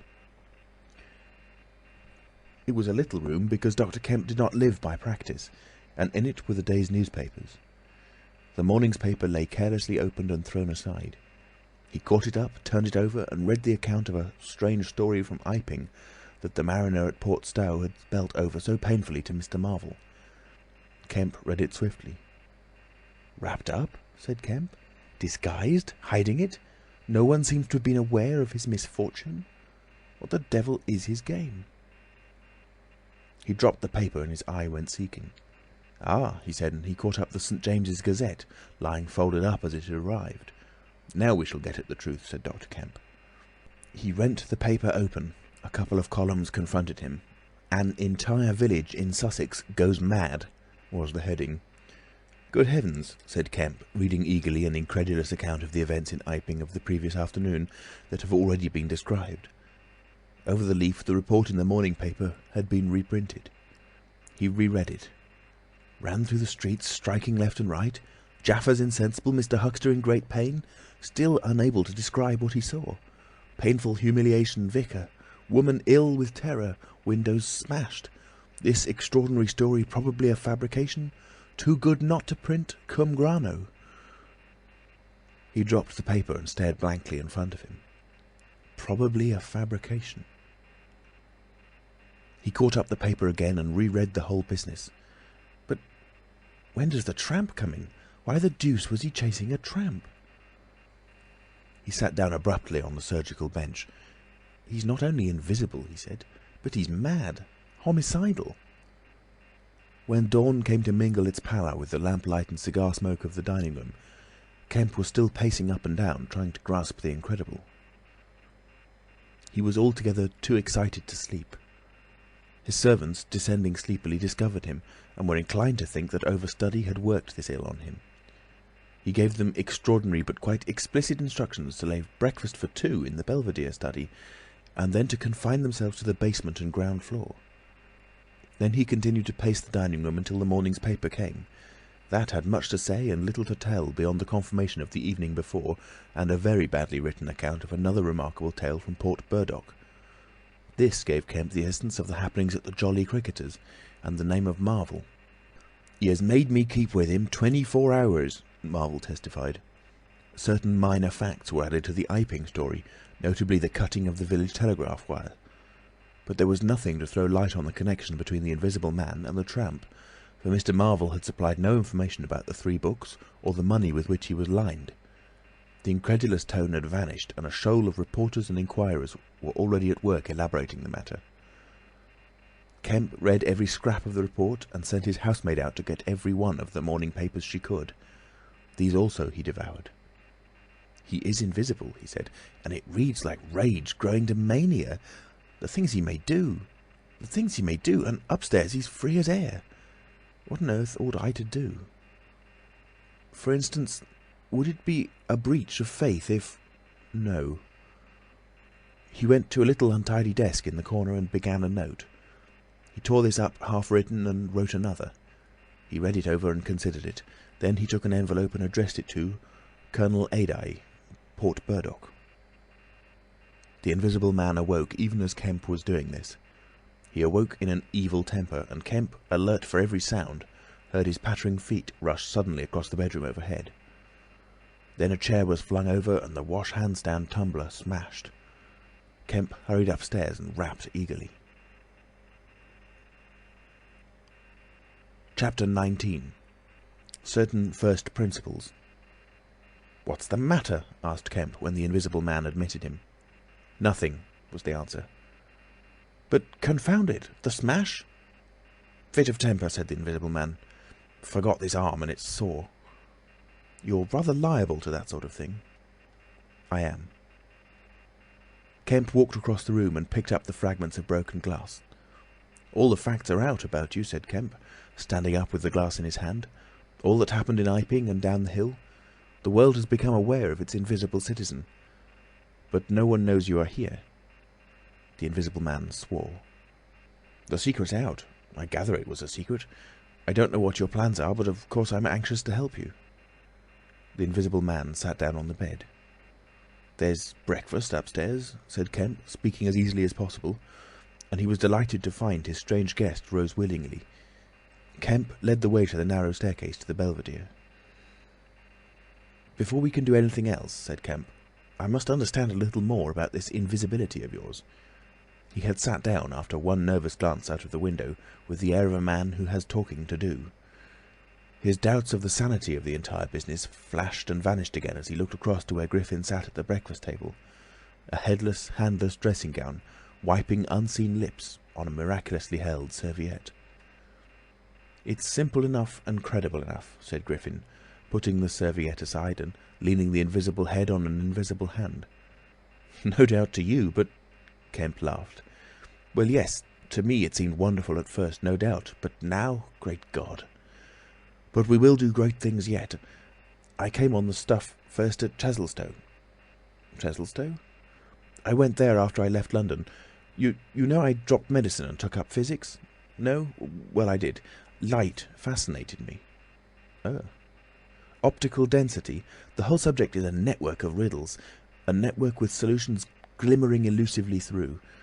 And being but 22 and full of enthusiasm, I said, I will devote my life to this. This is worthwhile. You know what fools we are at 22. "Fools then or fools now," said Kemp. "As though knowing could be any satisfaction to a man." "But I went to work like a slave, and I had hardly worked and thought about the matter 6 months before light came through one of the meshes, suddenly, blindingly. I found a general principle of pigments and refraction, a formula, a geometrical expression involving 4 dimensions. Fools, common men, even common mathematicians, do not know anything of what some general expression may mean to the student of molecular physics. In the books that tramp has hidden, there are marvels, miracles. But this was not a method, it was an idea that might lead to a method by which it would be possible, without changing any other property of matter, except in some instances colours, to lower the refractive index of a substance, solid or liquid, to that of air, so far as all practical purposes are concerned." "Phew," said Kemp, "that's odd. But still I don't quite see—" I can understand that thereby you could spoil a valuable stone, but personal invisibility is a far cry." "Precisely," said Griffin. "But consider, visibility depends on the action of the visible bodies on light. Either a body absorbs light, or it reflects or refracts it, or it does all these things. If it neither reflects, nor refracts, nor absorbs light, it cannot of itself be visible. You see an opaque red box, for instance, because the colour absorbs some of the light and reflects the rest, all the red part of the light, to you. If it did not absorb any particular part of the light, but reflected it all, then it would be a shining white box, silver. A diamond box would neither absorb much of the light nor reflect much from the general surface, but just here and there, where the surfaces were favourable, the light would be reflected and refracted, so that you would get a brilliant appearance of flashing reflections and translucencies, a sort of skeleton of light. A glass box would not be so brilliant, not so clearly visible as a diamond box, because there would be less refraction and reflection. You see that? From certain points of view you could see quite clearly through it. Some kinds of glass would be more visible than others. A box of flint glass would be brighter than a box of ordinary window glass. A box of very thin common glass would be hard to see in a bad light, because it would absorb hardly any light and reflect very little. And if you put a sheet of common white glass in water, still more if you put it in some denser liquid than water, it would vanish almost altogether, because light passing from water to glass is only slightly reflected, or indeed affected in any way. It is almost as invisible as a jet of coal gas or hydrogen is in air, and for precisely the same reason." "Yes," said Kemp, "that is pretty plain sailing. And here is another fact you will know to be true. If a sheet of glass is smashed, Kemp, and then beaten into a powder, it becomes much more visible while it is in the air. It becomes at least an opaque white powder. This is because the powdering multiplies the surfaces of the glass at which refraction and reflection occur. In the sheet of glass there are only two surfaces. In the powder the light is reflected or refracted by each grain it passes through, and very little gets right through the powder. But if the white powdered glass is put into water, it forthwith vanishes. The powdered glass and water have much the same refractive index, that is, the light undergoes very little refraction or reflection in passing from one to the other. You make the glass invisible by putting it into a liquid of nearly the same refractive index. A transparent thing becomes invisible if it is put in any medium of almost the same refractive index. And if you will consider only a second, you will see also that the powder of glass might be made to vanish in air, if its refractive index could be made the same as that of air, for then there would be no refraction or reflection as the light passed from glass to air." "Yes, yes," said Kemp, "but a man's not powdered glass." "No," said Griffin, "he's more transparent." "Nonsense." "That from a doctor? How one forgets! Have you already forgotten your physics in 10 years? Just think of all the things that are transparent and seem not to be so. Paper, for instance, is made up of transparent fibres, and it is white and opaque only for the same reason that a powder of glass is white and opaque. Oil-white paper fill up the interstices between the particles with oil, so that there is no longer refraction or reflection except at the surfaces, and it becomes as transparent as glass. And not only paper, but cotton fibre, linen fibre, wool fibre, woody fibre, and bone, Kemp, flesh, Kemp, hair, Kemp, nails and nerves, Kemps. In fact, the whole fabric of a man, except the red of his blood and the black pigment of hair, are all made up of transparent, colourless tissue. So little surfaces to make us visible one to the other. For the most part, the fibres of a living man are no more opaque than water." "Great heavens," said Kemp, "of course! Of course! I was thinking only last night of the sea larvae and all jellyfish." "Now you have me, and all that I knew and had in mind a year after I left London, 6 years ago. But I kept it to myself. I had to do my work under frightful disadvantages. Oliver, my professor, was a scientific bounder, a journalist by instinct, a thief of ideas. He was always prying. And you know the knavish system of the scientific world. I simply would not publish and let him share my credit. I went on working. I got nearer and nearer to making my formula in an experiment, a reality. I told no living soul, because I meant to flash my work upon the world with crushing effect and become famous at a blow. I took up the question of pigments to fill up certain gaps, and suddenly, but by design, not by accident, I made a discovery in physiology." "Yes?" "You know the red colouring matter of blood? It can be made white, colourless, and remain with all the functions it has now." Kemp gave a cry of credulous amazement. The Invisible Man rose and began pacing the little study. "You may well exclaim. I remember that night. It was late at night. In the daytime one was bothering with the gaping, silly students, and I worked then sometimes till dawn. It came suddenly, splendid and complete in my mind. I was alone, the laboratory was still, with the tall lights burning brightly and silently. In all my great moments I have been alone. One could make an animal, a tissue, transparent. One could make it invisible, all except the pigments. I could be invisible, I said, suddenly realizing what it meant to be an albino with such knowledge. It was overwhelming. I left the filtering I was doing and went and stared out of the great window at the stars. I could be invisible, I repeated. To do such a thing would be to transcend magic, and I beheld, unclouded by doubt, a magnificent vision of all that invisibility might mean to a man, the mystery, the power, the freedom. Drawbacks I saw none. You have only to think, and I, a shabby, poverty-struck, hemmed-in demonstrator, teaching fools in a provincial college, might suddenly become this. I ask you, Kemp, if you, anyone, I tell you, would have flung himself upon that research, and I worked 3 years, and every mountain of difficulty I toiled over showed another from its summit. The infinite details, and the exasperation! A professor, a provincial professor, always prying. When are you going to publish this work of yours, was his everlasting question. And the students, the cramped means. 3 years I had of it. And after 3 years of secrecy and exasperation, I found that to complete it was impossible. Impossible. How? Asked Kemp. Money, said the Invisible Man, and went again to stare out of the window. He turned around abruptly. I robbed the old man. Robbed my father. The money was not his, and he shot himself.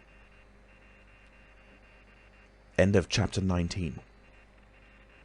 Chapter 20. At the house in Great Portland Street. For a moment Kemp sat in silence, staring at the back of the headless figure at the window. Then he started, struck by a thought, rose, took the Invisible Man's arm, and turned him away from the outlook. "You're tired," he said, "and while I sit, you walk about. Have my chair." He placed himself between Griffin and the nearest window. For a space Griffin sat silent, then he resumed abruptly. "I had left the Chesilstowe cottage already," he said, "when that happened. It was last December. I had taken a room in London, a large unfurnished room with a big ill-managed lodging-house in a slum near Great Portland Street. The room was soon full of the appliances I had bought with his money, and the work was going on steadily, successfully, drawing near an end. I was like a man emerging from a thicket and suddenly coming on some unmeaning tragedy. I went to bury him. My mind was still on this research, and I did not lift a finger to save his character. I remember the funeral, the cheap hearse, the scant ceremony, the windy, frost-bitten hillside, and the old college friend of his who read the service over him, a shabby, black, bent old man with a snivelling cold. I remember walking back to the empty house, through the place that had once been a village and was now patched and tinkered by the jerry builders into the ugly likeness of a town. Every way the roads ran out at last into the desecrated fields, and ended in rubble heaps and rank wet weeds. I remember myself as a gaunt black figure, going along the slippery, shiny pavement, and the strange sense of detachment I felt from the squalid respectability, the sordid commercialism of the place. I did not feel a bit sorry for my father. He seemed to me to be the victim of his own foolish sentimentality. The current cant required my attendance at his funeral, but it was really not my affair. But going along the High Street, my old life came back to me for a space, for I met the girl I had known 10 years since.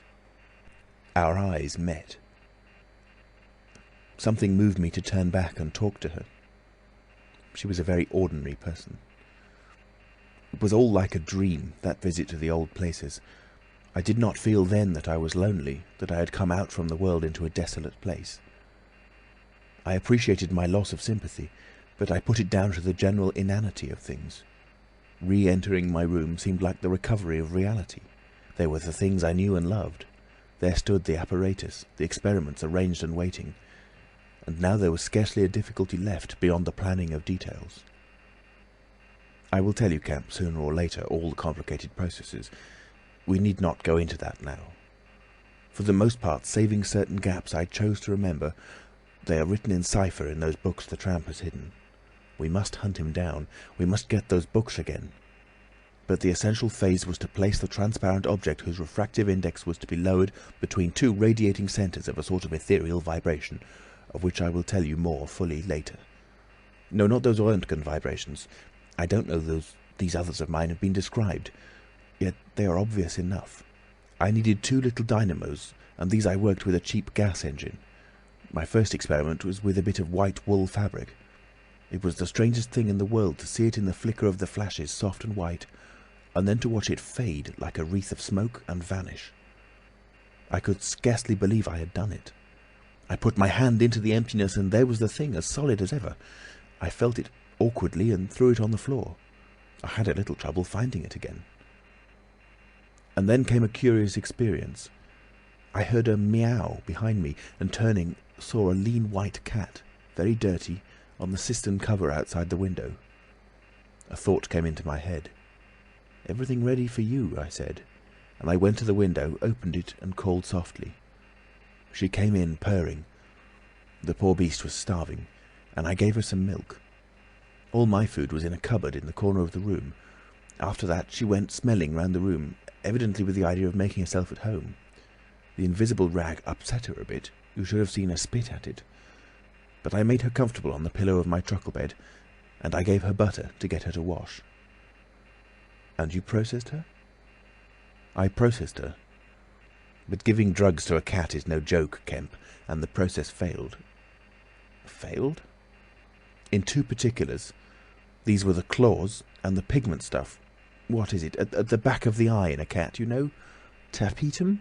Yes, the tapetum. It didn't go. After I'd given the stuff to bleach the blood and done certain other things to her, I gave the beast opium and put her and the little pillow she was sleeping on the apparatus.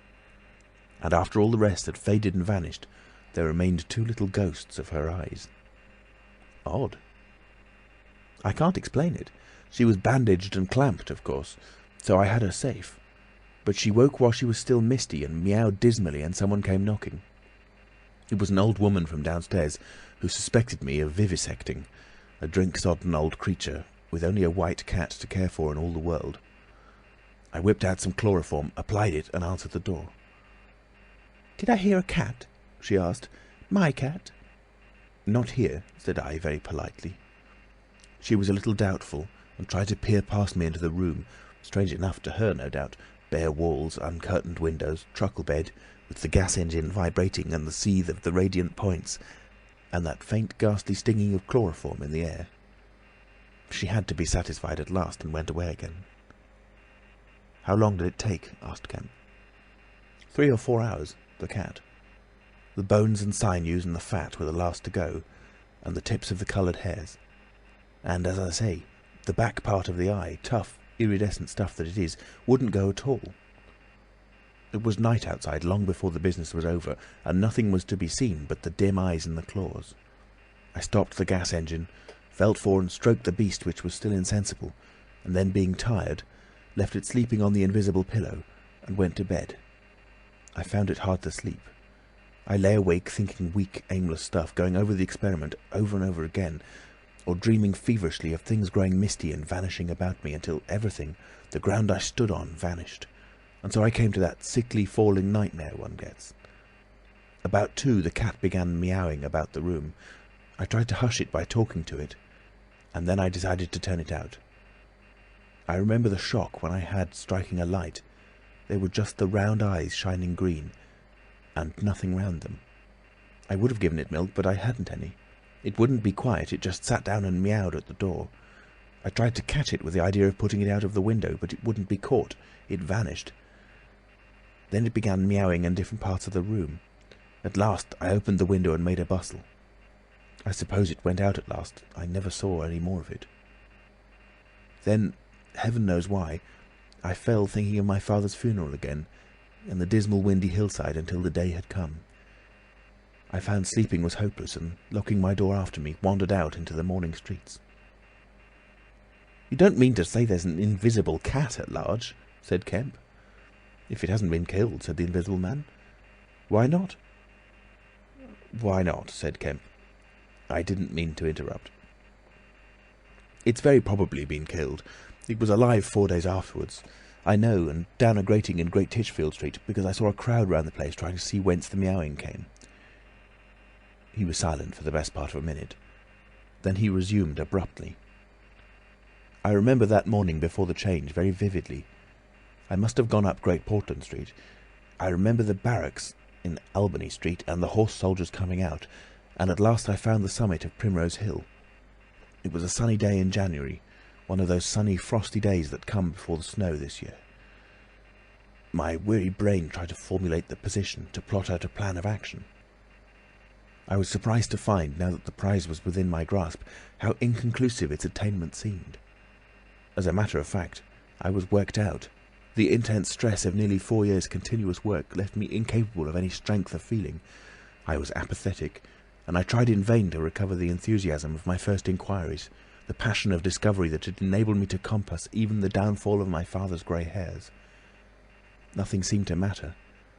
I saw pretty clearly this was a transient mood due to overwork and want of sleep, and that either by drugs or rest it would be possible to recover my energies. All I could think clearly was that the thing had to be carried through. The fixed idea still ruled me, and soon, for the money I had was almost exhausted. I looked about me at the hillside with children playing and girls watching them, and tried to think of all the fantastic advantages an Invisible Man would have in the world. After a time I crawled home, took some food and a strong dose of strychnine, and went to sleep in my clothes on my unmade bed. Strychnine is a grand tonic, Kemp, to take the flabbiness out of a man. "It's the devil," said Kemp. "It's the Paleolithic in a bottle." I awoke vastly invigorated and rather irritable. "You know?" "I know the stuff." And there was someone rapping at the door. It was my landlord, with threats and inquiries, an old Polish Jew in a long grey coat and greasy slippers. I had been tormenting a cat in the night, he was sure. The old woman's tongue had been busy. He insisted on knowing all about it. The laws in this country against vivisection were very severe. He might be liable. I denied the cat. Then the vibration of the little gas engine could be felt all over the house, he said. That was true, certainly. He edged around me into the room, peering about over his German silver spectacles, and a sudden dread came into my mind that he might carry away something of my secret. I tried to keep between him and the concentrating apparatus I had arranged, and that only made him more curious. What was I doing? Why was I always alone and secretive? Was it legal? Was it dangerous? I paid nothing but the usual rent. His had always been a most respectable house in a disreputable neighbourhood. Suddenly my temper gave way. I told him to get out. He began to protest, to jabber of his right of entry. In a moment I had him by the collar, something ripped, and he went spinning out into his own passage. I slammed and locked the door and sat down quivering. He made a fuss outside, which I disregarded, and after a time he went away. But this brought matters to a crisis. I did not know what he would do, nor even what he had power to do. To move to fresh apartments would have meant delay. Altogether I had barely £20 left in the world, for the most part in a bank, and I could not afford that. Vanish? It was irresistible. Then there would be an inquiry, the sacking of my room. At the thought of the possibility of my work being exposed or interrupted at its very climax, I became angry and active. I hurried out with my 3 books of notes, my cheque-book, the tramp has them now, and directed them from the nearest post office to a house of call for letters and parcels in Great Portland Street. I tried to go out noiselessly. Coming in, I found my landlord going quietly upstairs. He had heard the door close, I suppose. You would have laughed to see him jump aside on the landing as I came tearing up after him. He glared at me as I went by him, and I made the house quiver with my slamming of the door. I heard him come shuffling up to my floor, hesitate, and go down. I set to work upon my preparations forthwith. It was all done that evening and night. While I was still sitting under the sickly, drowsy influence of the drugs that decolorize blood, there came a repeated knocking at the door. It ceased. Footsteps went away and returned, and the knocking was resumed. There was an attempt to push something under the door, a blue paper. Then, in a fit of irritation, I arose and went and flung the door wide open. "Now then?" I said. It was my landlord with a notice of ejectment or something. He held it out to me, saw something odd about my hands, I expected, and lifted his eyes to my face. For a moment he gaped. Then he gave a sort of inarticulate cry, dropped candle and writ together, and went blundering down the dark passage to the stairs. I shut the door, locked it, and went to the looking-glass. Then I understood his terror. My face was white, like white stone. But it was all horrible. I had not expected the suffering. A night of racking anguish, sickness and fainting. I set my teeth, though my skin was presently afire, all my body afire, but I lay there like grim death. I understood now how it was that the cat had howled until I chloroformed it. Lucky it was I lived alone and untended in my room. There were times when I sobbed and groaned and talked, but I stuck to it. I became insensible and woke languid in the darkness. The pain had passed. I thought I was killing myself, and I did not care. I shall never forget that dawn, and the strange horror of seeing that my hands had become as clouded glass, and watching them grow clearer and thinner as the day went by, until at last I could see the sickly disorder of my room through them, though I closed my transparent eyelids. My limbs became glassy. The bones and arteries faded, vanished, and the little white nerves went last. I gritted my teeth and stayed there to the end. At last only the dead tips of the fingernails remained, pallid and white, and the brown stain of some acid upon my fingers. I struggled up. At first I was as incapable as a swathed infant, stepping with limbs I could not see. I was weak and very hungry. I went and stared at nothing in my shaving-glass, at nothing save where an attenuated pigment still remained behind the retina of my eyes, fainter than mist. I had to hang onto the table and press my forehead against the glass. It was only by frantic effort of will that I dragged myself back to the apparatus and completed the process.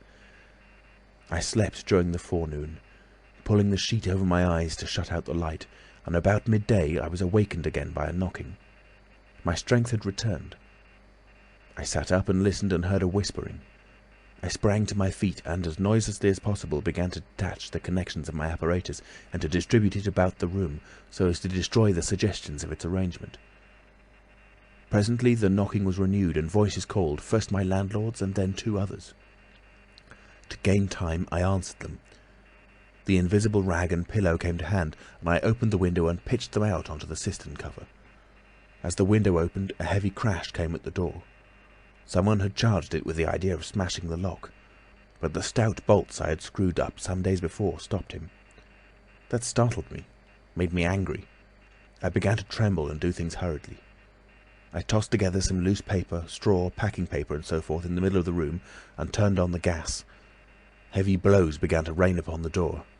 I could not find the matches. I beat my hands on the wall with rage.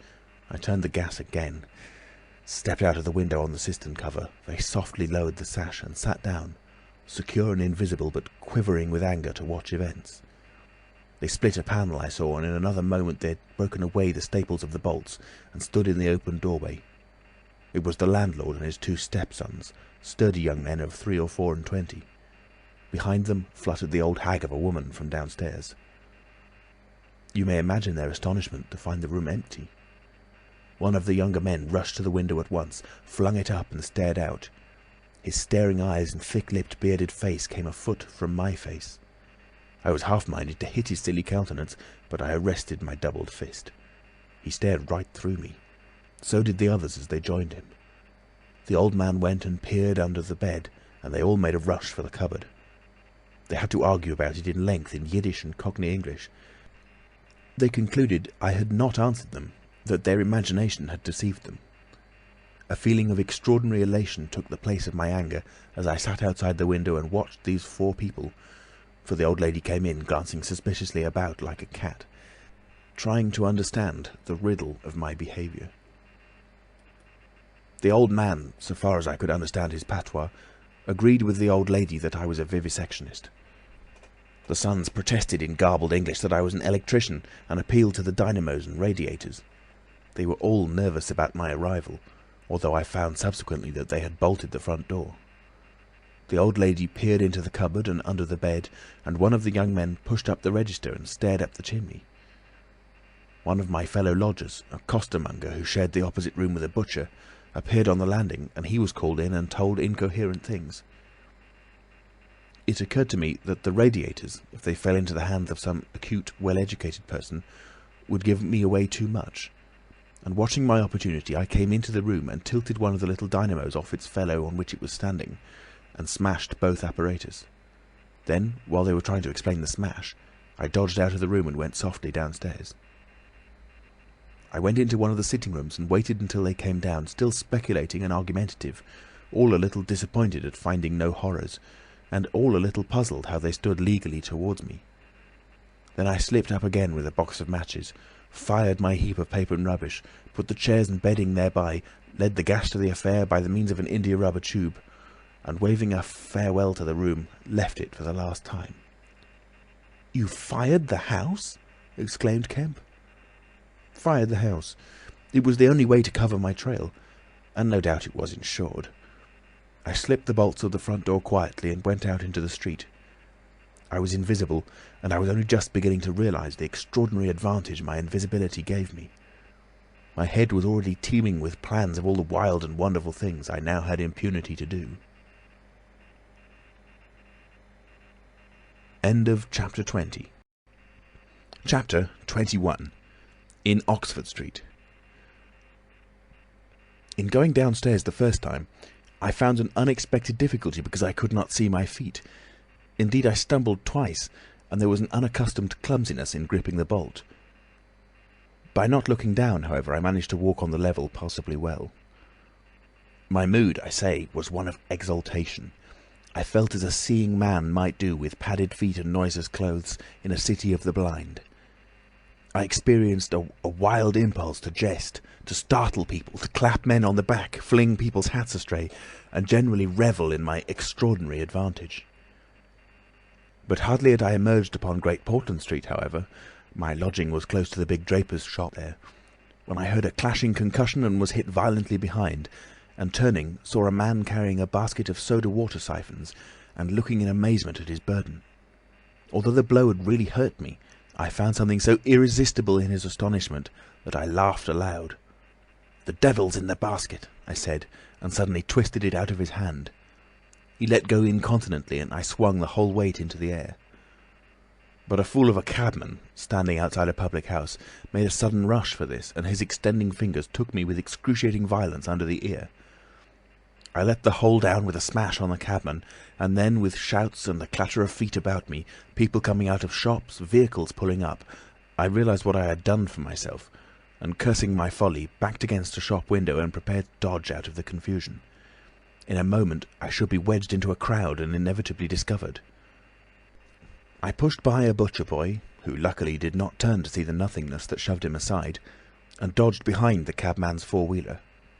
I do not know how they settled the business. I hurried straight across the road, which was happily clear, and hardly heeding which way I went, in the fright of detection the incident had given me, plunged into the afternoon throng of Oxford Street. I tried to get into the stream of people, but they were too thick for me, and in a moment my heels were being trodden upon. I took to the gutter, the roughness of which I found painful to my feet, and forthwith the shaft of a crawling hansom dug me forcibly under the shoulder-blade, reminding me that I was already bruised severely. I staggered out of the way of the cab, avoided a perambulator by a convulsive movement, and found myself behind the hansom. A happy thought saved me, and as this drove slowly along, I followed in its immediate wake, trembling and astonished at the turn of my adventure. And not only trembling, but shivering.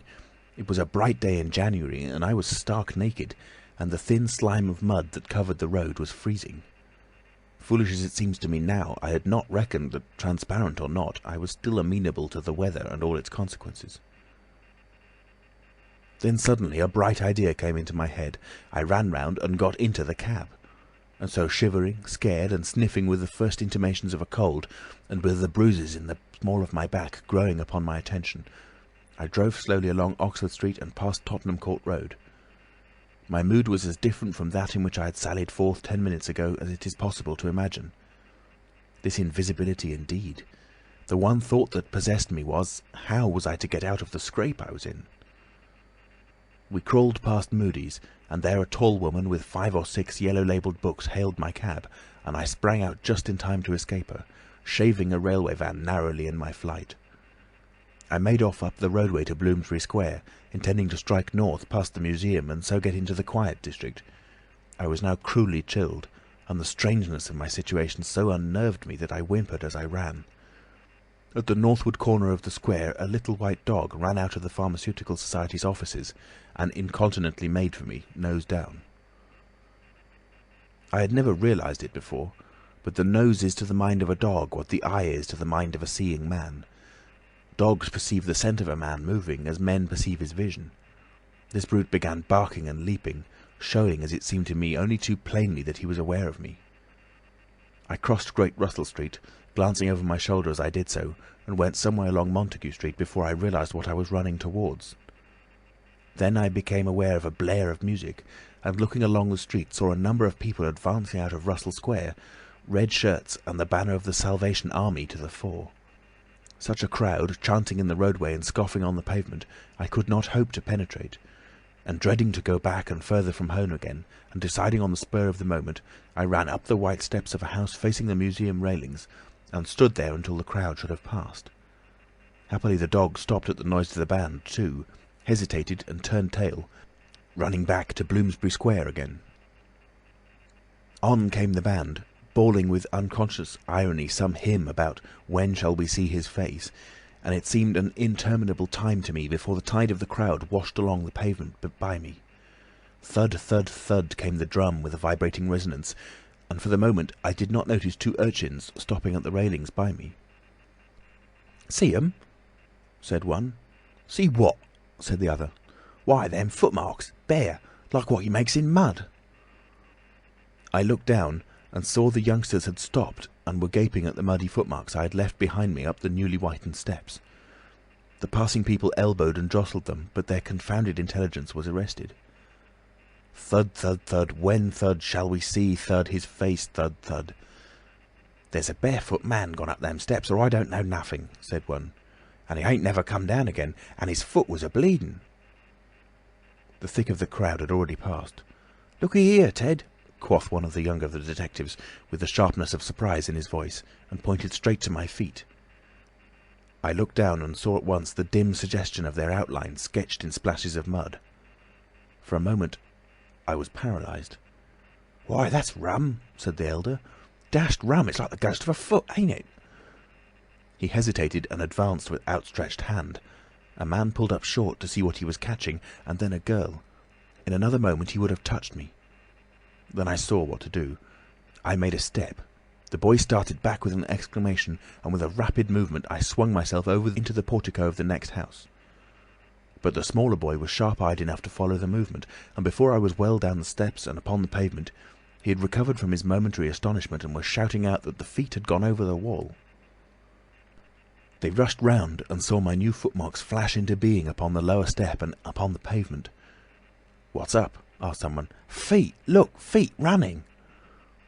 Everybody in the road, except my 3 pursuers, was pouring along after the Salvation Army, and this blow not only impeded me, but them. There was an eddy of surprise and interrogation. At the cost of bowling over one young fellow, I got through, and in another moment I was rushing headlong round the circuit of Russell Square, with 6 or 7 astonished people following my footmarks. There was no time for explanations, or else the whole host would have been after me. Twice I doubled round corners, thrice I crossed the road and came back upon my tracks, and then as my feet grew hot and dry, the damp impressions began to fade. At last I had a breathing space and rubbed my feet clean with my hands, and so got away altogether. The last I saw of the chase was a little group of a dozen people perhaps, studying with infinite perplexity a slowly drying footprint that had resulted from a puddle in Tavistock Square, a footprint as isolated and incomprehensible to them as Crusoe's solitary discovery. This running warmed me to a certain extent, and I went on with a better courage through the maze of less frequented roads that runs hereabouts. My back had now become very stiff and sore, my tonsils were painful from the cabman's fingers, and the skin of my neck had been scratched by his nails. My feet hurt exceedingly, and I was lame from a little cut on one foot. I saw in time a blind man approaching me, and fled limping, for I feared his subtle intuitions. Once or twice accidental collisions occurred, and I left people amazed with unaccountable curses ringing in their ears. And then something silent and quiet against my face, and across the square fell a thin veil of slowly falling flakes of snow. I had caught a cold, and do as I would I could not avoid an occasional sneeze. And every dog that came in sight, with its pointed nose and curious sniffing, was a terror to me. Then came men and boys running, first one and then others, and shouting as they ran. It was a fire. They ran in the direction of my lodging, and looking back down a street I saw a mass of black smoke streaming up above roofs and telephone wires. It was my lodging burning. My clothes, my apparatus, all my resources indeed, except my cheque-book and the 3 volumes of memoranda that awaited me in Great Portland Street, were there. Burning. I had burnt my boats, if ever a man did. The place was blazing. The Invisible Man paused and thought. Kemp glanced nervously out of the window. "Yes?" he said. "Go on." Chapter 22. In the Emporium. So, last January, with the beginning of a snowstorm in the air about me, and if it settled on me it would betray me, weary, cold, painful, inexpressibly wretched, and still but half convinced of my invisible quality, I began this new life to which I am committed. I had no refuge, no appliances, no human being in the world in whom I could confide. To have told my secret would have given me away, made a mere show and rarity of me. Nevertheless, I was half-minded to accost some passer-by and throw myself upon his mercy. But I knew too clearly the terror and brutal cruelty my advances would evoke. I made no plans in the street. My sole object was to get shelter from the snow, to get myself covered and warm. Then I might hope to plan. But even to me, an invisible man, the rows of London houses stood latched, barred, and bolted impregnably. Only one thing could I see clearly before me, the cold exposure and misery of the snowstorm and night. And then I had a brilliant idea. I turned down one of the roads leading from Gower Street to Tottenham Court Road, and found myself outside Omnium's, a big establishment where everything is to be bought. You know the place: meat, grocery, linen, furniture, clothing, oil paintings even, a huge meandering collection of shops rather than a shop. I thought I should find the doors open, but they were closed, and as I stood in the wide entrance a carriage stopped outside, and a man in uniform, you know, the kind of personage with Omnium on his cap, flung open the door. I contrived to enter, and walking down the shop, it was a department where they were selling ribbons and gloves and stockings and that kind of thing, came to a more spacious region devoted to picnic baskets and wicker furniture. I did not feel safe there, however. People were going to and fro, and I prowled restlessly until I came about a huge section in an upper floor containing multitudes of bedsteads. Over these I clambered, and found a resting place at last among a huge pile of folded flock mattresses. The place was already lit up and agreeably warm, and I decided to remain where I was, keeping a cautious eye on the 2 or 3 sets of shopmen and customers who were meandering through the place until closing time came. Then I should be able, I thought, to rob the place for food and clothing, and disguised, prowl through it and examine its resources, perhaps sleep on some of the bedding. That seemed an acceptable plan. My idea was to procure clothing to make myself a muffled but acceptable figure, to get money, and then to recover my books and parcels where they awaited me, take a lodging somewhere, and elaborate plans for the complete realization of the advantages my invisibility gave me, as I still imagined, over my fellow men. Closing time arrived quickly enough. It could not have been more than an hour after I took up my position on the mattress before I noticed the blinds of the windows being drawn, and customers being marched doorward. And then a number of brisk young men began with remarkable alacrity to tidy up the goods that remained disturbed. I left my lair as the crowds diminished, and prowled cautiously out into the less desolate parts of the shop. I was really surprised to observe how rapidly the young men and women whipped away the goods displayed for sale during the day. All the boxes of goods, the hanging fabrics, the festoons of lace, the boxes of sweets in the grocery section, the displays of this and that were being whipped down, folded up, slapped into tidy receptacles, and everything that could not be taken down and put away had sheets of some coarse stuff like sacking flung over them. Finally, all the chairs were turned up on the counters, leaving the floor clear. Directly each of these young people had done, he or she made promptly for the door with such an expression of animation as I have rarely observed in a shop assistant before. Then came a lot of youngsters, scattering sawdust and carrying pails and brooms. I had to dodge to get out of the way, and as it was, my ankle got stung with the sawdust. For some time, wandering through the swathed and darkened departments, I could hear the brooms at work, and at last, a good hour or more after the shop had been closed, came a noise of locking doors. Silence came upon the place, and I found myself wandering through the vast and intricate shops, galleries, showrooms of the place alone. It was very still. In one place I remember passing near one of the Tottenham Court Road entrances and listening to the tapping of boot heels of the passers-by. My first visit was to the place where I had seen stockings and gloves for sale. It was dark, and I had the devil of a hunt after matches, which I found at last in the drawer of the little cash desk. Then I had to get a candle. I had to tear down wrappings and ransack a number of boxes and drawers, but at last I managed to turn out what I sought. The box label called them lamb's wool pants and lamb's wool vests, then socks, a thick comforter, and then I went to the clothing place and got trousers, a lounge jacket, an overcoat and a slouch hat, a clerical sort of hat with the brim turned down. I began to feel a human being again, and my next thought was food. Upstairs was a refreshment department, and there I got cold meat. There was coffee still in the urn, and I lit the gas and warmed it up again, and altogether I did not do badly. Afterwards, prowling through the place in search of blankets, I had to put up at last with a heap of down quilts, I came upon a grocery section with a lot of chocolate and candied fruits, more than was good for me indeed, and some white burgundy. And near that was a toy department, and I had a brilliant idea. I found some artificial noses, dummy noses, you know, and I thought of dark spectacles. But Omnium's had no optical department. My nose had been a difficulty indeed. I had thought of paint, but the discovery set my mind running on wigs and masks and the like. Finally I went to sleep in a heap of down quilts, very warm and comfortable. My last thoughts before sleeping were the most agreeable I had had since the change. I was in a state of physical serenity, and that was reflected in my mind. I thought that I should be able to slip out unobserved in the morning with my clothes upon me, muffling my face with a white wrapper I had taken, purchased with the money I had taken, spectacles and so forth, and so complete my disguise. I lapsed into disorderly dreams of all the fantastic things that had happened during the last few days. I saw the ugly little Jew of a landlord vociferating in his rooms. I saw his two sons marvelling, and the wrinkled old woman's gnarled face as she asked for her cat. I experienced again the strange sensation of seeing the cloth disappear, and so I came round to the windy hillside and the sniffing old clergyman mumbling earth to earth, ashes to ashes, dust to dust at my father's open grave. "You also," said a voice, and suddenly I was being forced towards the grave.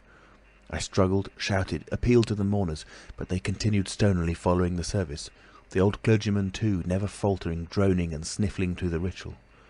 I realised I was invisible and inaudible, that overwhelming forces had their grip on me. I struggled in vain. I was forced over the brink. The coffin rang hollow as I fell upon it, and the gravel came flying after me in spadefuls. Nobody heeded me. Nobody is aware of me. I made convulsive struggles and awoke. The pale London dawn had come. The place was full of a chilly grey light that filtered around the edges of the window blinds. I sat up, and for a time I could not think where this ample apartment, with its counters, its piles of rolled stuff, its heap of quilts and cushions, its iron pillars, might be. Then, as recollection came back to me, I heard voices in conversation. Then, far down the place, in the brighter light of some department which had already raised its blinds, I saw two men approaching.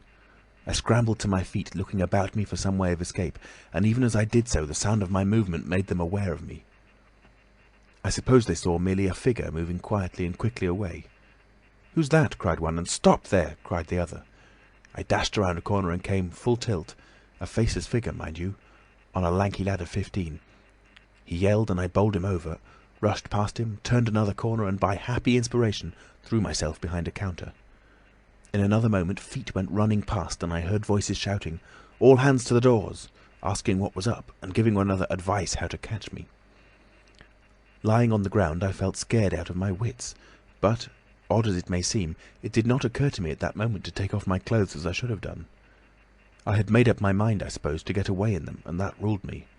And then down the vista of the counters came a bawling of, "Here he is!" I sprang to my feet, whipped a chair off the counter and sent it whirling at the fool who had shouted, turned, came into another round a corner, sent him spinning and rushed up the stairs. He kept his footing, gave a view halloo, and came up the staircase hot after me. Up the staircase were piled a multitude of those bright-coloured pot things. What are they? Art pots, suggested Kemp. That's it, art pots. Well, I turned at the top step and swung round, plucked one out of a pile and smashed it on his silly head as he came at me. The whole pile of pots went headlong, and I heard shouting and footsteps running from all parts. I made a mad rush for the refreshment place, and there was a man in white, like a man cook, who took up the chase. I made one last desperate turn and found myself among lamps and ironmongery. I went behind the counter of this and waited for my cook, and as he bolted in at the head of the chase, I doubled him up with a lamp. Down he went, and I crouched down behind the counter and began whipping off my clothes as fast as I could. Coat, jacket, trousers, shoes were all right, but a lamb's wool vest fits a man like a skin. I heard more men coming. My cook was lying quiet on the other side of the counter, stunned or scared speechless, and I had to make another dash for it, like a rabbit hunted out of a woodpile. "This way, policeman!" I heard someone shouting, and I found myself in my bedstead storeroom again, and at the end of a wilderness of wardrobes. I rushed among them, went flat, got rid of my vest after infinite wriggling, and stood a free man again, panting and scared, as the policeman and 3 of the shopmen came round the corner. They made a rush for the vest and pants, and collared the trousers. "He's dropping his plunder," said one of the young men. "He must be somewhere here." But they did not find me all the same. I stood watching them hunt for me for a time, and cursing my ill luck in losing the clothes. Then I went into the refreshment room, drank a little milk I found there, and sat down by the fire to consider my position. In a while, 2 assistants came in and began to talk over the business very excitedly, and like the fools they were. I heard a magnified account of my depredations, and other speculations as to my whereabouts. Then I fell to scheming again. The insurmountable difficulty of the place, especially now it was alarmed, was to get any plunder out of it. I went down into the warehouse to see if there was any chance of packing and addressing a parcel, but I could not understand the system of checking. About 11 o'clock, the snow having thawed as it fell, and the day being finer and a little warmer than the previous one, I decided that the Emporium was hopeless, and went out again, exasperated at my want of success, with only the vaguest plans of action in my mind. End of chapter 22. Chapter 23. In Drury Lane. "But you begin now to realise," said the Invisible Man, "the full disadvantage of my condition. I had no shelter, no covering. To get clothing was to forego all my advantage, to make myself a strange and terrible thing. I was fasting, for to eat, to fill myself with unassimilated matter, would be to become grotesquely visible again." "I never thought of that," said Kemp. "Nor had I, and the snow had warned me of other dangers. I could not go abroad in snow, it would settle on me and expose me. Rain, too, would make me a water outline, a glistening surface of a man, a bubble. And fog, I should be like a fainter bubble in a fog, a surface, a greasy glimmer of humanity. Moreover, as I went abroad in the London air, I gathered dirt about my ankles, floating smuts and dust upon my skin. I did not know how long it would be before I should come visible from that cause also. But I saw clearly it could not be for long, not in London at any rate. I went into the slums towards Great Portland Street, and found myself at the end of the street in which I had lodged. I did not go that way because of the crowd halfway down it, opposite, still looking at the smoking ruins of the house I had fired. My most immediate problem was to get clothing. What to do with my face puzzled me. Then I saw one of those little miscellaneous shops, news, sweets, toys, stationery, belated Christmas tomfoolery and so forth, an array of masks and noses. I realised the problem was solved. In a flash I saw my course. I turned about, no longer aimless, and went, circuitously, in order to avoid the busy ways, towards the back streets north of the Strand, for I remembered, though not very distinctly where, that some theatrical costumiers had shops in that district. The day was cold, with a nipping wind down the northward running streets. I walked fast to avoid being overtaken. Every crossing was a danger, every passenger a thing to watch alertly. One man, I was about to pass him at the top of Bedford Street, turned upon me abruptly and came into me, sending me into the road and almost under the wheel of a passing hansom. The verdict of the cab rank was that he had some sort of stroke. I was so unnerved by this encounter that I went into Covent Garden Market and sat down for some time in a quiet corner by a stall of violets, panting and trembling. I found I had caught a fresh cold and had to turn out after a time lest my sneezes should attract attention. At last I reached the object of my quest, a dirty, fly-blown little shop in a byway near Drury Lane, with a window full of tinsel robes, sham jewels, wigs, slippers, dominoes, and theatrical photographs. The shop was old-fashioned and low and dark, and the house rose above it for 4 stories, dark and dismal. I peered through the window, and seeing no one within, entered. The opening of the door set a clanking bell ringing. I left it open and walked around a bare costume stand into a corner behind a cheval glass. For a minute or so no one came. Then I heard heavy feet striding across a room, and a man appeared down the shop. My plans were now perfectly definite.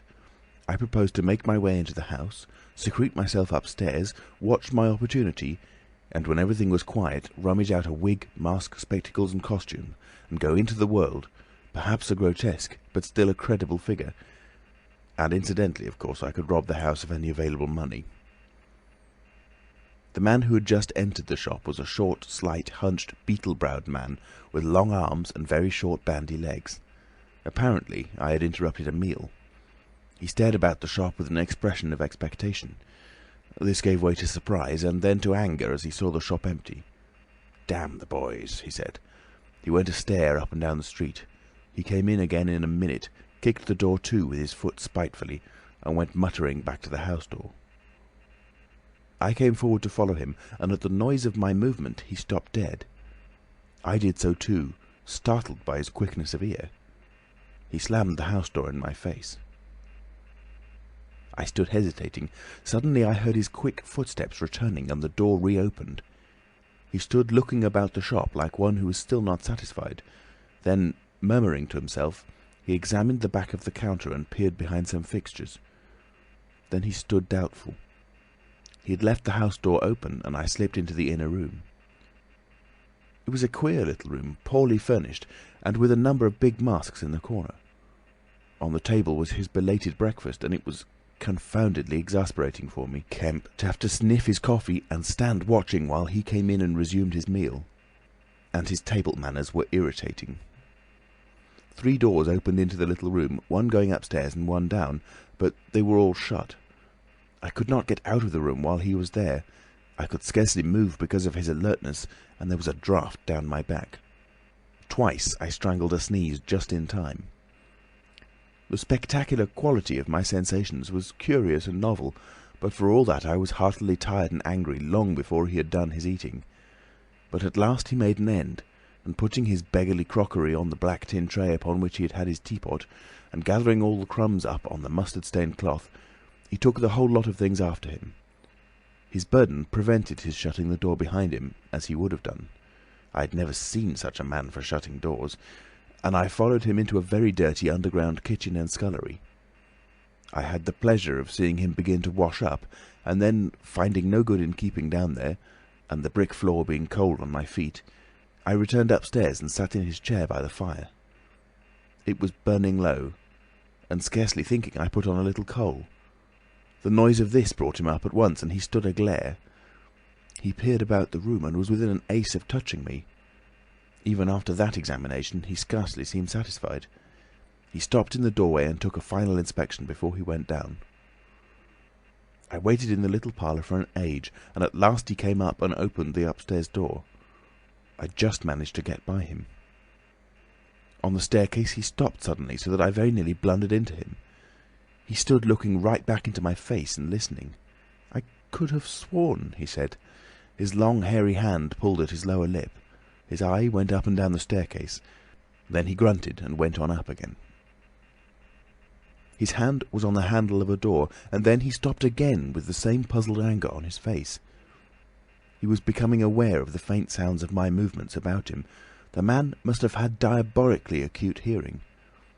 He suddenly flashed into rage. "If there's anyone in this house," he cried with an oath, and left the threat unfinished. He put his hand in his pocket, failed to find what he wanted, and rushing past me went blundering noisily and pugnaciously downstairs. But I did not follow him. I sat on the head of the staircase until his return. Presently he came up again, still muttering. He opened the door of the room, and before I could enter, slammed it in my face. I resolved to explore the house, and spent some time in doing so as noiselessly as possible. The house was very old and tumble-down, damp so that the paper in the attics was peeling from the walls, and rat-infested. Some of the door handles were stiff, and I was afraid to turn them. Several rooms I did inspect were unfurnished, and others were littered with theatrical lumber, bought second-hand, I judged from its appearance. In one room next to his I found a lot of old clothes. I began rooting among these, and in my eagerness forgot again the evident sharpness of his ears. I heard a stealthy footstep, and, looking up just in time, saw him peering in at the tumbled heap and holding an old-fashioned revolver in his hand. I stood perfectly still while he stared about open-mouthed and suspicious. "It must have been her," he said slowly. "Damn her." He shut the door quietly, and immediately I heard the key turn in the lock. Then his footsteps retreated. I realised abruptly that I was locked in. For a moment I did not know what to do. I walked from door to window and back, and stood perplexed.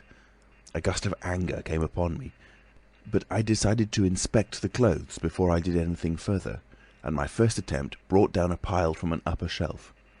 This brought him back, more sinister than ever. That time he actually touched me, jumped back with amazement, and stood astonished in the middle of the room. Presently he calmed a little. "Rats," he said in an undertone, fingers on lips. He was evidently a little scared. I edged quietly out of the room, but a plank creaked. Then the infernal little brute started going all over the house, revolver in hand, and locking door after door and pocketing the keys. When I realised what he was up to, I had a fit of rage. I could hardly control myself sufficiently to watch my opportunity. By this time I knew he was alone in the house, and so I made no more ado but knocked him on the head. "Knocked him on the head?" exclaimed Kemp. "Yes, stunned him as he was going downstairs. Hit him from behind with a stool that stood on the landing. He went downstairs like a bag of old boots." "But, I say, the common conventions of humanity—" "Are all very well for common people, but the point was, Kemp, that I had to get out of that house in a disguise without his seeing me, and I couldn't think of another way of doing it. And then I gagged him with a Louis XIV vest and tied him up in a sheet." "Tied him up in a sheet?" "I made a sort of bag of it. It was rather a good idea to keep the idiot scared and quiet, and a devilish hard thing to get out of. Head away from the string. My dear Kemp, it's no good you sitting glaring at me as though I was a murderer. It had to be done. He had his revolver. If once he saw me, he would be able to describe me." "But still," said Kemp, "in England, today, and the man was in his own house, and you were, well, robbing." "Robbing? Confound it, you'll call me a thief next. Surely, Kemp, you're not fool enough to dance on the old strings. Can't you see my position?" "And his too," said Kemp. The Invisible Man stood up sharply. "What do you mean to say?" Kemp's face grew a trifle hard. He was about to speak and checked himself. "I suppose, after all," he said with a sudden change of manner, "the thing had to be done. You were in a fix. But still—" "Of course I was in a fix, an infernal fix, and he made me wild too, hunting me about the house, fooling about with his revolver, locking and unlocking doors. He was simply exasperating. You don't blame me, do you? You don't blame me?" "I never blame anyone," said Kemp. "It's quite out of fashion. What did you do next?" "I was hungry. Downstairs I found a loaf and some rank cheese, more than sufficient to satisfy my hunger. I took some brandy and water, and then went up past my impromptu bag— he was lying quite still— to the room containing the old clothes. This looked out upon the street, 2 lace curtains, brown with dirt, guarding the window. I went and peered out through their interstices. Outside the day was bright, by contrast with the brown shadows of the dismal house in which I found myself, dazzlingly bright. A brisk traffic was going by, fruit carts, a hansom, a 4-wheeler with a pile of boxes, a fishmonger's cart. I turned with spots of colour swimming before my eyes to the shadowy fixtures behind me. My excitement was giving place to a clear apprehension of my position again. The room was full of a faint scent of benzoline, used, I suppose, in cleaning the garments. I began a systematic search of the place. I should judge the hunchback had been alone in the house for some time. He was a curious person. Everything that could possibly be of service to me I collected in the clothes storeroom. Then I made a deliberate selection. I found a handbag I thought a suitable possession, and some powder, rouge and sticking plaster. I had thought of painting and powdering my face and all that there was to show of me in order to render myself visible, but the disadvantage of this lay in the fact that I should require turpentine and other appliances and a considerable amount of time before I could vanish again. Finally, I chose a mask of the better type, slightly grotesque, but not more so than many human beings. Dark glasses, greyish whiskers, and a wig. I could find no underclothing, but that I could buy subsequently, and for the time I swathed myself in calico dominoes and some white cashmere scarves. I could find no socks, but the hunchback's boots were rather a loose fit and sufficed. In a desk in the shop were 3 sovereigns and about 30 shillings worth of silver, and in a locked cupboard I burst in the inner room were £8 in gold. I could go forth into the world again, equipped. Then came a curious hesitation. Was my appearance really credible? I tried myself with a little bedroom looking-glass, inspecting myself from every point of view to discover any forgotten chink, but it all seemed sound. I was grotesque to the theatrical pitch, a stage miser, but I was certainly not a physical impossibility. Gaining confidence, I took my looking-glass down into the shop, pulled down the shop blinds, and surveyed myself from every point of view with the help of the cheval glass in the corner.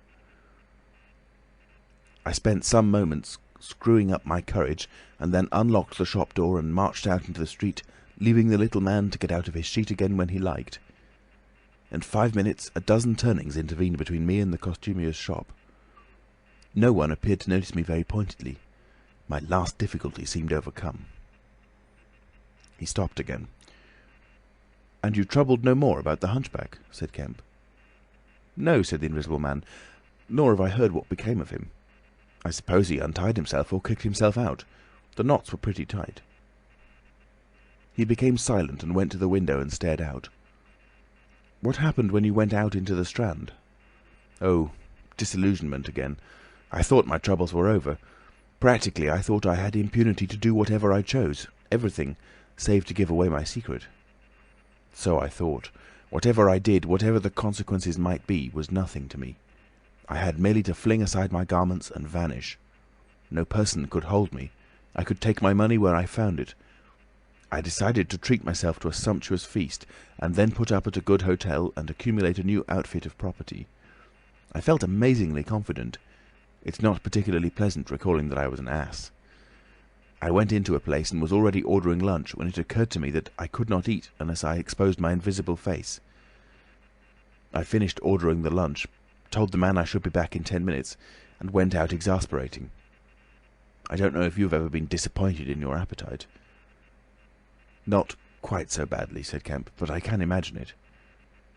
I could have smashed the silly devils. At last, faint with the desire for tasteful food, I went into another place and demanded a private room. 'I am disfigured,' I said, 'badly.' They looked at me curiously, but of course it was not their affair, and so at last I got my lunch. It was not particularly well served, but it sufficed, and when I had it, I sat over a cigar, trying to plan my line of action. And outside a snowstorm was beginning. The more I thought it over, Kemp, the more I realised what a helpless absurdity an Invisible Man was, in a cold and dirty climate and a crowded civilised city. Before I made this mad experiment, I had dreamt of 1,000 advantages. That afternoon it seemed all disappointment. I went over the heads of the things a man reckons desirable. No doubt invisibility made it possible to get them, but it made it impossible to enjoy them when they are got. Ambition. What is the good of pride of place when you cannot appear there? What is the good of the love of a woman when her name must needs be Delilah? I have no taste for politics, for the blackguardisms of fame, for philanthropy, for sport. What was I to do? And for this I had become a wrapped-up mystery, a swathed and bandaged caricature of a man." He paused, and his attitude suggested a roving glance at the window. "But how did you get to Iping?" said Kemp, anxious to keep his guest busy talking. "I went there to work. I had one hope. It was a half idea. I have it still. It is a full-blown idea now, a way of getting back, of restoring what I have done. When I choose, when I have done all I mean to do invisibly. And that is what I chiefly want to talk to you about now." "You went straight to Iping?" "Yes. I had simply to get my 3 volumes of memoranda and my cheque-book, my luggage and underclothing, order a quantity of chemicals to work out this idea of mine. I will show you the calculations as soon as I get my books. And then I started. Jove! I remember the snowstorm now, and the accursed bother it was to keep the snow from damping my pasteboard nose." "At the end," said Kemp, "the day before yesterday, when they found you out, you rather, to judge by the papers—" "I did, rather. Did I kill that fool of a constable?" "No," said Kemp. "He's expected to recover." "That's his luck, then. I clean lost my temper, the fools. Why couldn't they leave me alone? And that grocer lout?" "There are no deaths expected," said Kemp. "I don't know about that tramp of mine," said the Invisible Man with an unpleasant laugh. "By heaven, Kemp, you don't know what rage is. To have worked for years, to have planned and plotted, and then to get some fumbling, purblind idiot messing across your course. Every conceivable sort of silly creature that has ever been created has been sent to cross me. If I have much more of it, I shall go wild. I shall start mowing 'em. As it is, they've made things 1,000 times more difficult." "No doubt it's exasperating," said Kemp dryly. End of chapter 23. Chapter 24. The Plan That Failed. "But now," said Kemp, with a side glance out of the window, "what are we to do?" He moved near his guest as he spoke in such a manner as to prevent the possibility of a sudden glimpse of the 3 men who were advancing up the hill road, with an intolerable slowness, it seemed to Kemp. "What were you planning to do when you were heading for Port Burdock? Had you any plan?" "I was going to clear out of the country. But I have altered that plan rather since seeing you. I thought it would be wise, now that the weather is hot and invisibility possible, to make for the south, especially as my secret was known and everybody would be on the lookout for a masked and muffled man. You have a line of steamers from here to France. My idea was to get aboard one and run the risks of the passage. Thence I could go by train into Spain or else get to Algiers. It would not be difficult. There a man might always be invisible and yet live and do things. I was using that tramp as a money box and luggage carrier, until I decided how to get my books and things sent over to meet me." "That's clear. And then the filthy brute must needs try to rob me. He has hidden my books, Kemp, hidden my books. If I can lay my hands on him—" "Best plan to get the books out of him first." "But where is he? Do you know?" "He's in the town police station, locked up, by his own request, in strongest cell in the place." "Cur!" said the Invisible Man. "But that hangs up your plans a little. We must get those books. Those books are vital." "Certainly," said Kemp, a little nervously, wondering if he heard footsteps outside. "Certainly we must get those books. But that won't be difficult if he doesn't know they're for you." "No," said the Invisible Man, and thought. Kemp tried to think of something to keep the talk going, but the Invisible Man resumed of his own accord. "Blundering into your house, Kemp, changes all my plans. For you are a man that can understand. In spite of all that has happened, in spite of this publicity, of the loss of my books, of what I have suffered, there still remain great possibilities, huge possibilities." "You have told no one that I'm here?" he asked abruptly. Kemp hesitated. "That was implied," he said. "No one?" insisted Griffin. "Not a soul." "Ah, now." The Invisible Man stood up, and, sticking his arms akimbo, began to pace the study. "I made a mistake, Kemp, a huge mistake in carrying this thing through alone. I have wasted strength, time, opportunities. Alone, it is wonderful how little a man can do alone. To rob a little, to hurt a little, and there is the end. What I want, Kemp, is a goalkeeper, a helper and a hiding place, an arrangement whereby I can sleep and eat and rest in peace, and unsuspected. I must have a confederate. With a confederate, with food and rest, 1,000 things are possible. Hitherto I have gone on vague lines. We have to consider all that invisibility means, all that it does not mean. It means little advantage for eavesdropping and so forth. One makes sounds. It's of little help, a little help perhaps, in housebreaking and so forth. Once you have caught me, you could easily imprison me. But on the other hand, I am hard to catch. This invisibility, in fact, is only good in two cases. It's useful in getting away. It's useful in approaching. It's particularly useful, therefore, in killing. I can walk round a man, whatever weapon he has, choose my point, strike as I like, dodge as I like, escape as I like. Kemp's hand went to his moustache. Was that a movement downstairs? "And it is killing we must do, Kemp." "It is killing we must do?" repeated Kemp. "I'm listening to your plan, Griffin, but I'm not agreeing, mind. Why killing? Not wanton killing, but a judicious slaying. The point is, they know there is an invisible man, as well as we know there is an invisible man. And that invisible man, Kemp, must now establish a reign of terror. Yes, no doubt it's startling, but I mean it, a reign of terror. He must take some town like your Burdock and terrify and dominate it. He must issue his orders. He can do that in 1,000 ways. Scraps of paper thrust under doors would suffice, and all who disobey his orders he must kill, and kill all who would defend them." "Humph," said Kemp, no longer listening to Griffin, but to the sound of his front door opening and closing. "It seems to me, Griffin," he said to cover his wandering attention, "that your confederate would be in a difficult position." "No one would know he was a confederate," said the Invisible Man eagerly, and then suddenly, "Hush! What's that downstairs?" "Nothing," said Kemp, and suddenly began to speak loud and fast. "I don't agree to this, Griffin," he said. "Understand me, I don't agree to this. Why dream of playing a game against the race? How can you hope to gain happiness? Don't be a lone wolf. Publish your results. Take the world, take the nation at least, into your confidence. Think what you might do with 1,000,000 helpers." The Invisible Man interrupted, arm extended. "There are footsteps coming upstairs," he said in a low voice. "Nonsense," said Kemp. "Let me see," said the Invisible Man, and advanced, arm extended, to the door. And then things happened very swiftly. Kemp hesitated for a second and then moved to intercept him. The Invisible Man started and stood still. "Traitor!" cried the voice, and suddenly the dressing-gown opened, and sitting down, the unseen began to disrobe. Kemp made 3 swift steps to the door, and forthwith the Invisible Man, his legs had vanished, sprang to his feet with a shout. Kemp flung the door open. As it opened, there came a sound of hurrying feet downstairs and voices. With a quick movement, Kemp thrust the Invisible Man back, sprang aside and slammed the door. The key was outside and ready.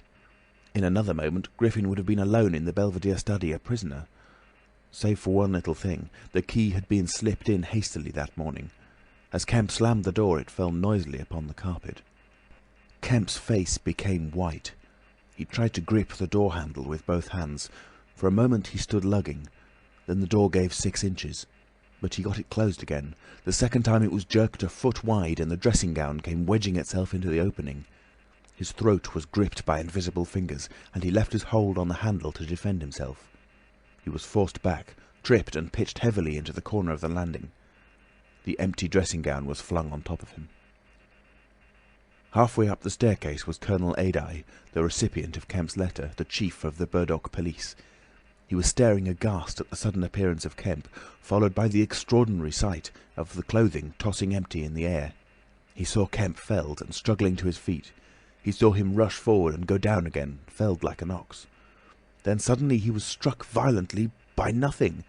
A vast weight, it seemed, leapt upon him, and he was hurled headlong down the staircase, with a grip on his throat and a knee in his groin. An invisible foot trod on his back. A ghostly patter passed downstairs. He heard the 2 police officers in the hall shout and run, and the front door of the house slammed violently. He rolled over and sat up staring. He saw, staggering down the staircase, Kemp, dusty and dishevelled, one side of his face white from a blow, his lip bleeding, and a pink dressing-gown and some underclothing held in his arms. "My God!" cried Kemp. "The game's up! He's gone!" Chapter 25. The Hunting of the Invisible Man. For a space, Kemp was too inarticulate to make Adye understand the swift things that had just happened. They stood on the landing, Kemp speaking swiftly, the grotesque swathings of Griffin still on his arm. But presently Adye began to grip something of the situation. "He is mad," said Kemp. "Inhuman. He is pure selfishness. He thinks of nothing but his own advantage, his own safety. I have listened to such a story this morning of brutal self-seeking. He has wounded men. He will kill them unless we can prevent him. He will create a panic.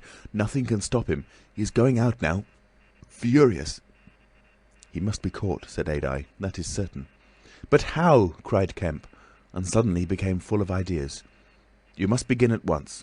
You must set every available man to work. You must prevent his leaving this district. Once he gets away, he may go through the countryside as he wills, killing and maiming. He dreams of a reign of terror. A reign of terror, I tell you. You must set a watch on trains and roads and shipping. The garrison must help. You must wire for help.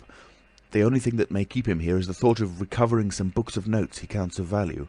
I will tell you of that. There is a man in your police station, Marvel." "I know," said Adye. "I know.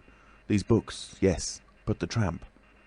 "He says he hasn't got his books, but he thinks the tramp has. And you must prevent him from eating or sleeping. Day and night the country must be astir for him. Food must be locked up and secured, all food, so that he will have to break his way to it. The houses everywhere must be barred against him. Heaven send us cold nights and rain. The whole countryside must begin hunting and keep hunting. I tell you, Adye, he is a danger, a disaster. Unless he is pinned and secured, it is frightful to think of the things that may happen." "What else can we do?" said Adye. "I must go down at once and begin organising. But why not come? Yes, you come too. Come, and we must hold a sort of council of war. Get Hopps to help, and the railway managers. By Jove, it's urgent. Come along. Tell me as we go, what else is there we can do? Put that stuff down." In another moment Adye was leading the way downstairs. They found the front door open and the policeman standing outside staring at empty air. "He's got away, sir," said one. "We must go to the central station at once," said Adye. "One of you go on down and get a cab to come up and meet us, quickly. And now, Kemp, what else?" "Dogs," said Kemp. "Get dogs. They don't see him, but they wind him. Get dogs." "Good," said Adye. "It's not generally known, but the prison officials over at Halstead know a man with bloodhounds. Dogs. What else?" "Bear in mind," said Kemp, "his food shows. After eating, his food shows until it is assimilated, so that he has to hide after eating. You must keep on beating, every thicket, every quiet corner, and put all weapons, all implements that might be weapons, away. He can't carry such things for long, and what he can snatch up and strike men with must be hidden away." "Good again," said Adye. "We shall have him yet." "And on the roads," said Kemp, and hesitated. "Yes?" said Adye. "Powdered glass," said Kemp. "It's cruel, I know, but think of what he may do."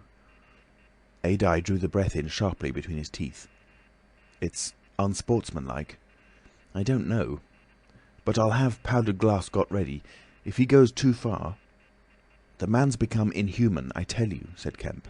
"I am sure he will establish a reign of terror so soon as he has got over the emotions of this escape, as I am sure I am talking to you. Our only chance is to be ahead. He has cut himself off from his kind.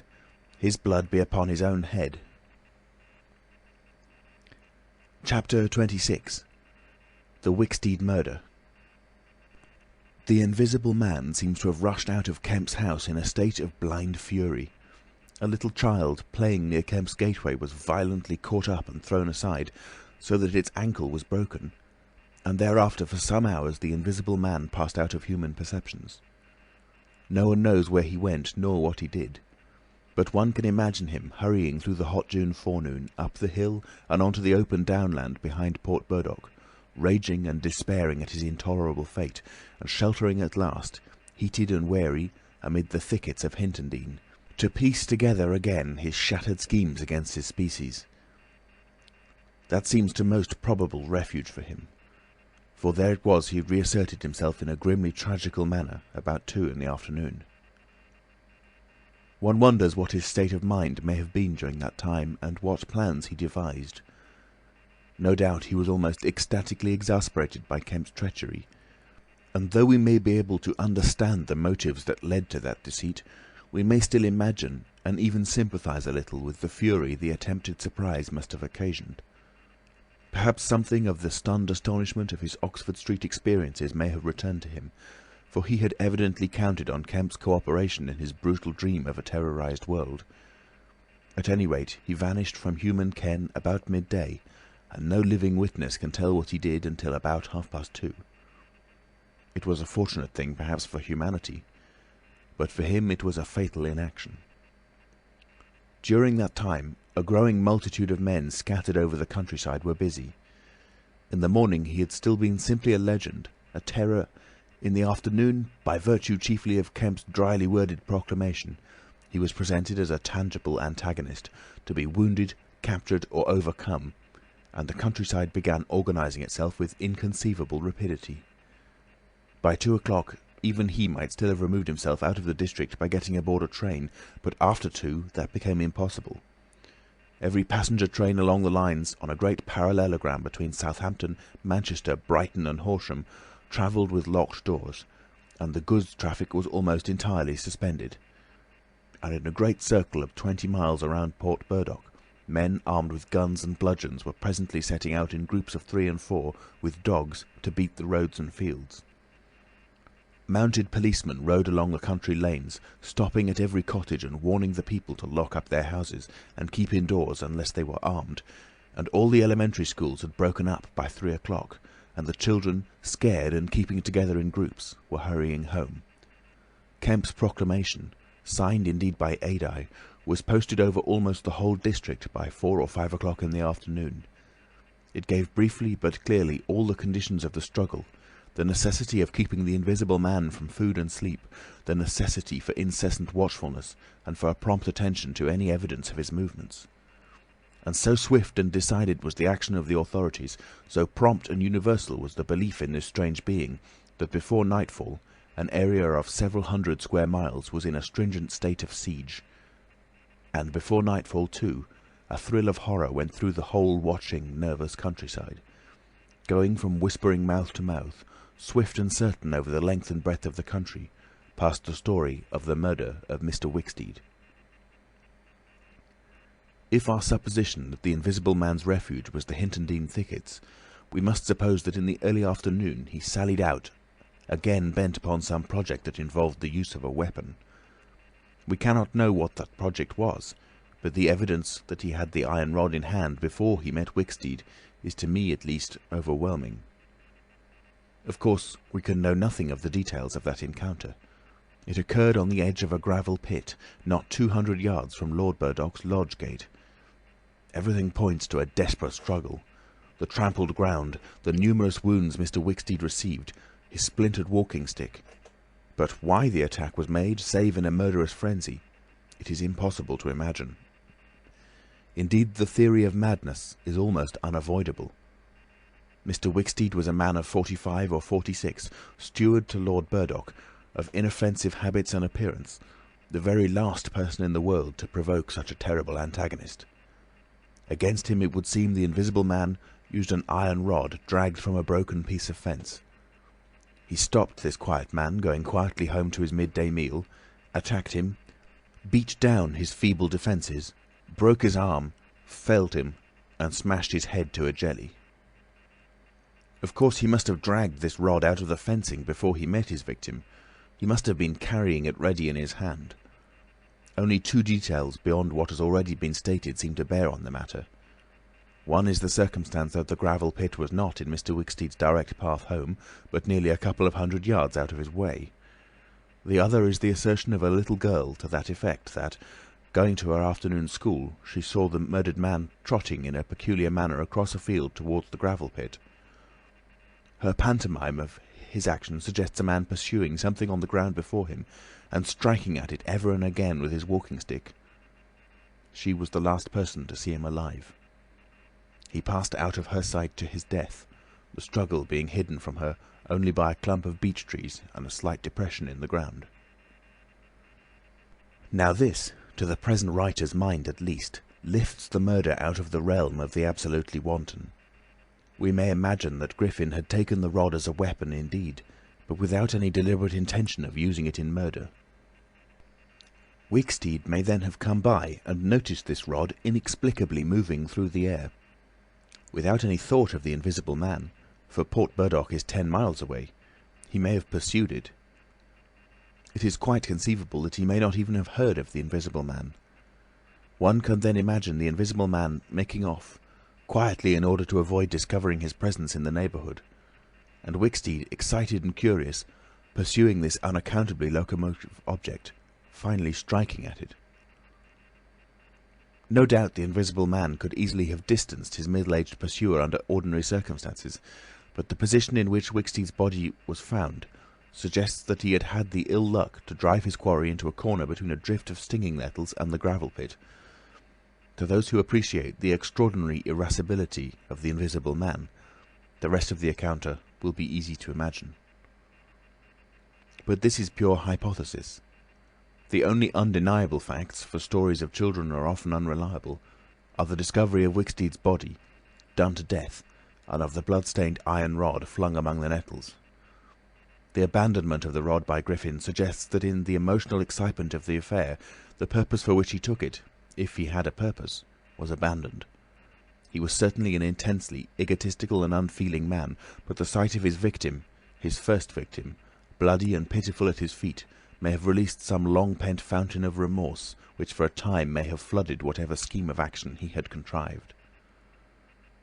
After the murder of Mr. Wicksteed, he would seem to have struck across the country towards the downland. There is a story of a voice heard about sunset by a couple of men in a field near Fern Bottom.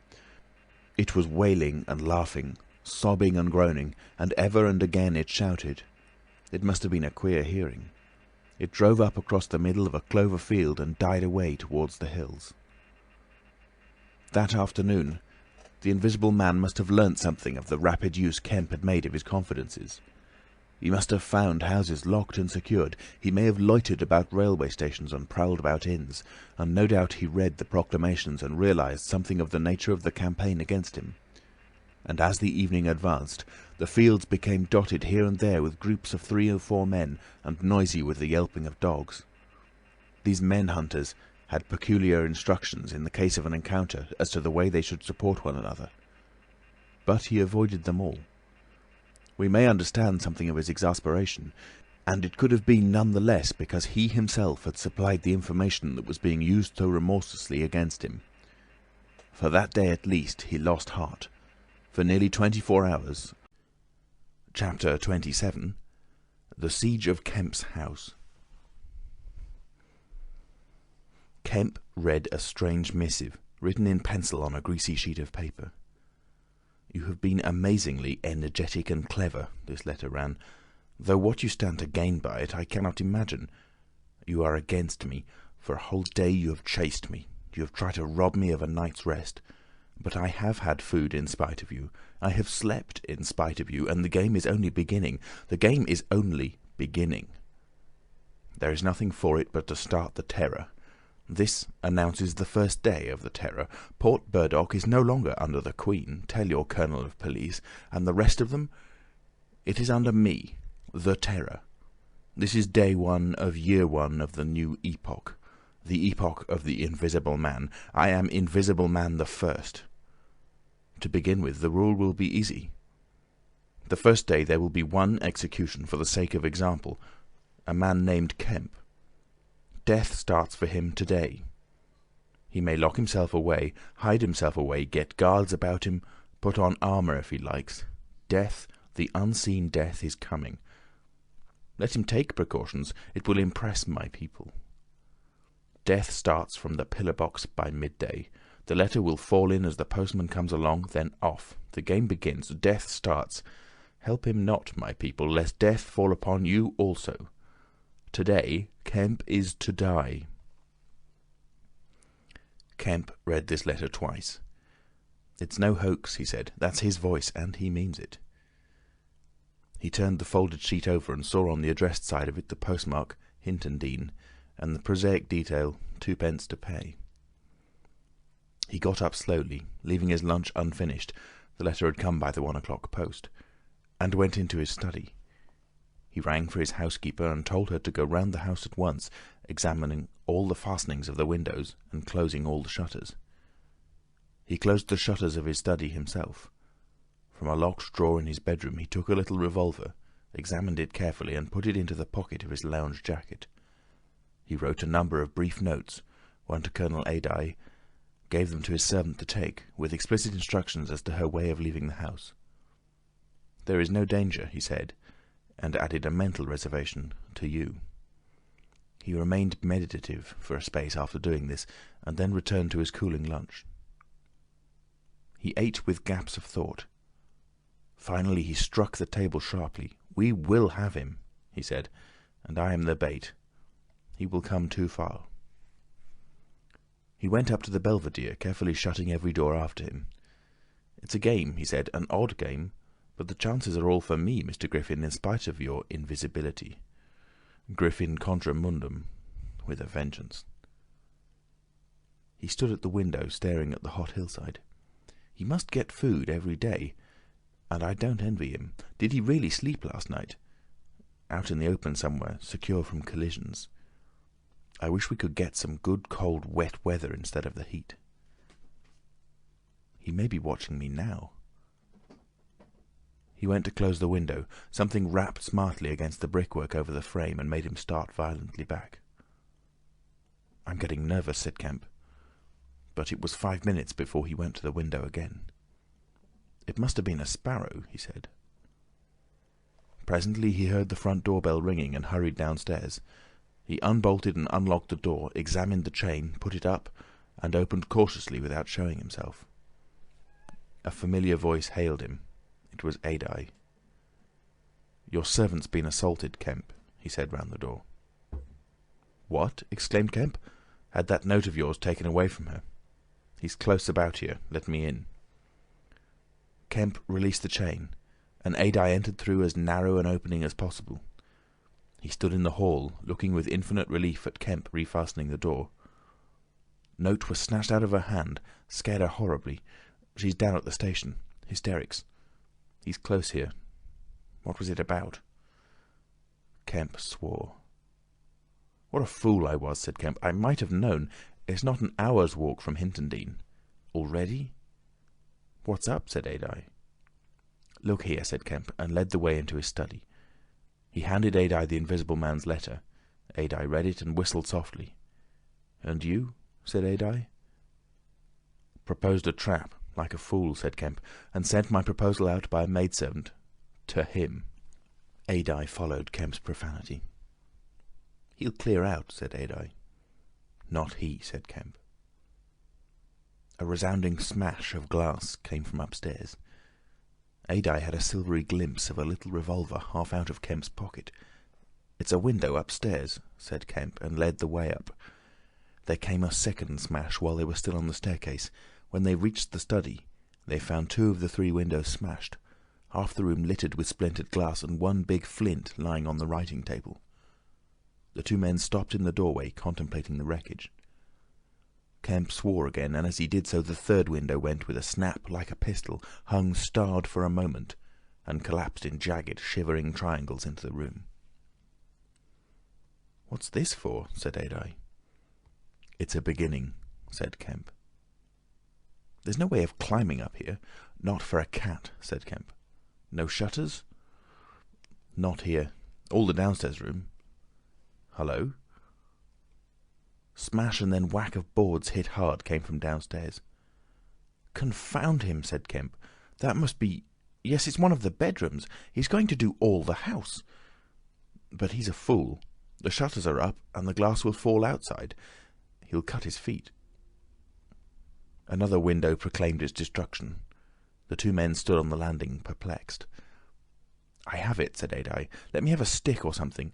I'll go down to the station and get the bloodhounds put on. That ought to settle him. They're hard by, not 10 minutes." Another window went the way of its fellows. "You haven't a revolver?" asked Adye. Kemp's hand went to his pocket.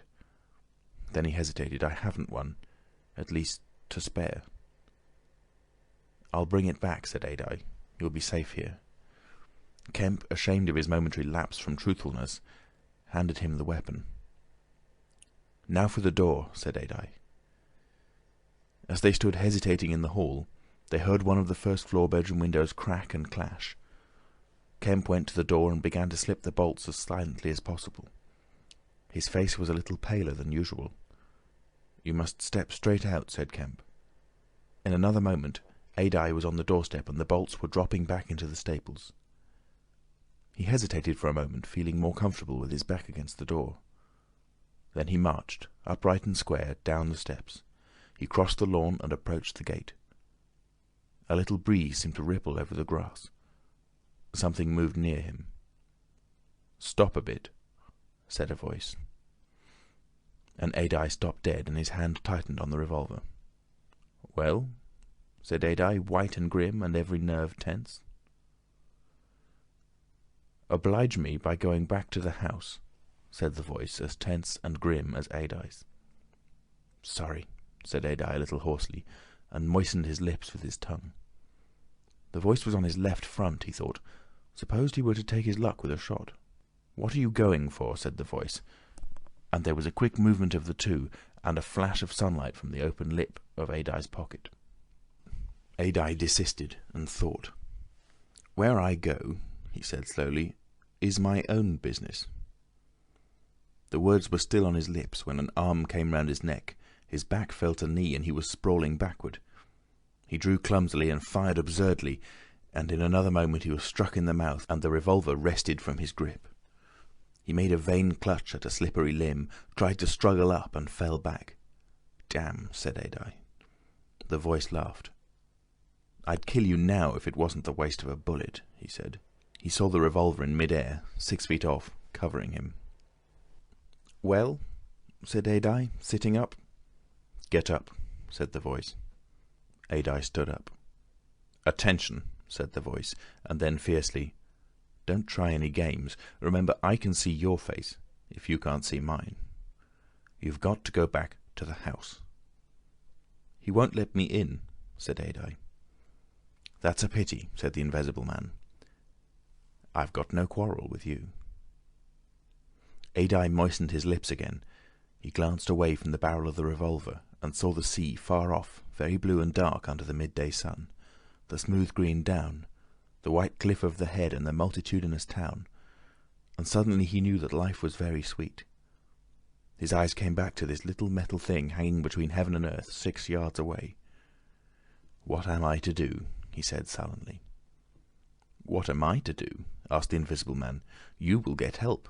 The only thing is for you to go back." "I will try. If he lets me in, will you promise not to rush the door?"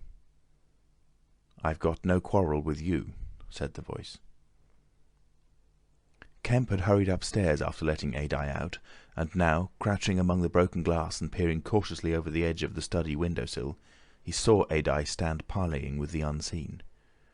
"Why doesn't he fire?" whispered Kemp to himself. Then the revolver moved a little, and the glint of the sunlight flashed in Kemp's eyes. He shaded his eyes and tried to see the source of the blinding beam. "Surely," he said, "Adye has given up the revolver." "Promise not to rush the door," Adye was saying. "Don't push a winning game too far. Give a man a chance." "You go back to the house. I tell you flatly, I will not promise anything." Adye's decision seemed suddenly made. He turned towards the house, walking slowly with his hands behind him. Kemp watched him, puzzled. The revolver vanished, flashed again into sight, vanished again, and became evident on a closer scrutiny as a little dark object following Adye. Then things happened very quickly. Adye leapt backwards, swung around, clutched at this little object, missed it, threw up his hands and fell forward on his face, leaving a little puff of blue in the air. Kemp did not hear the sound of the shot. Adye writhed, raised himself on one arm, fell forward, and lay still. For a space, Kemp remained staring at the quiet carelessness of Adye's attitude. The afternoon was very hot and still. Nothing seemed stirring in all the world save a couple of yellow butterflies chasing each other through the shrubbery between the house and the road gate. Adye lay on the lawn near the gate. The blinds of all the villas down the hill road were drawn, but in one little green summer-house was a white figure, apparently an old man asleep. Kemp scrutinized the surroundings of the house for a glimpse of the revolver, but it had vanished.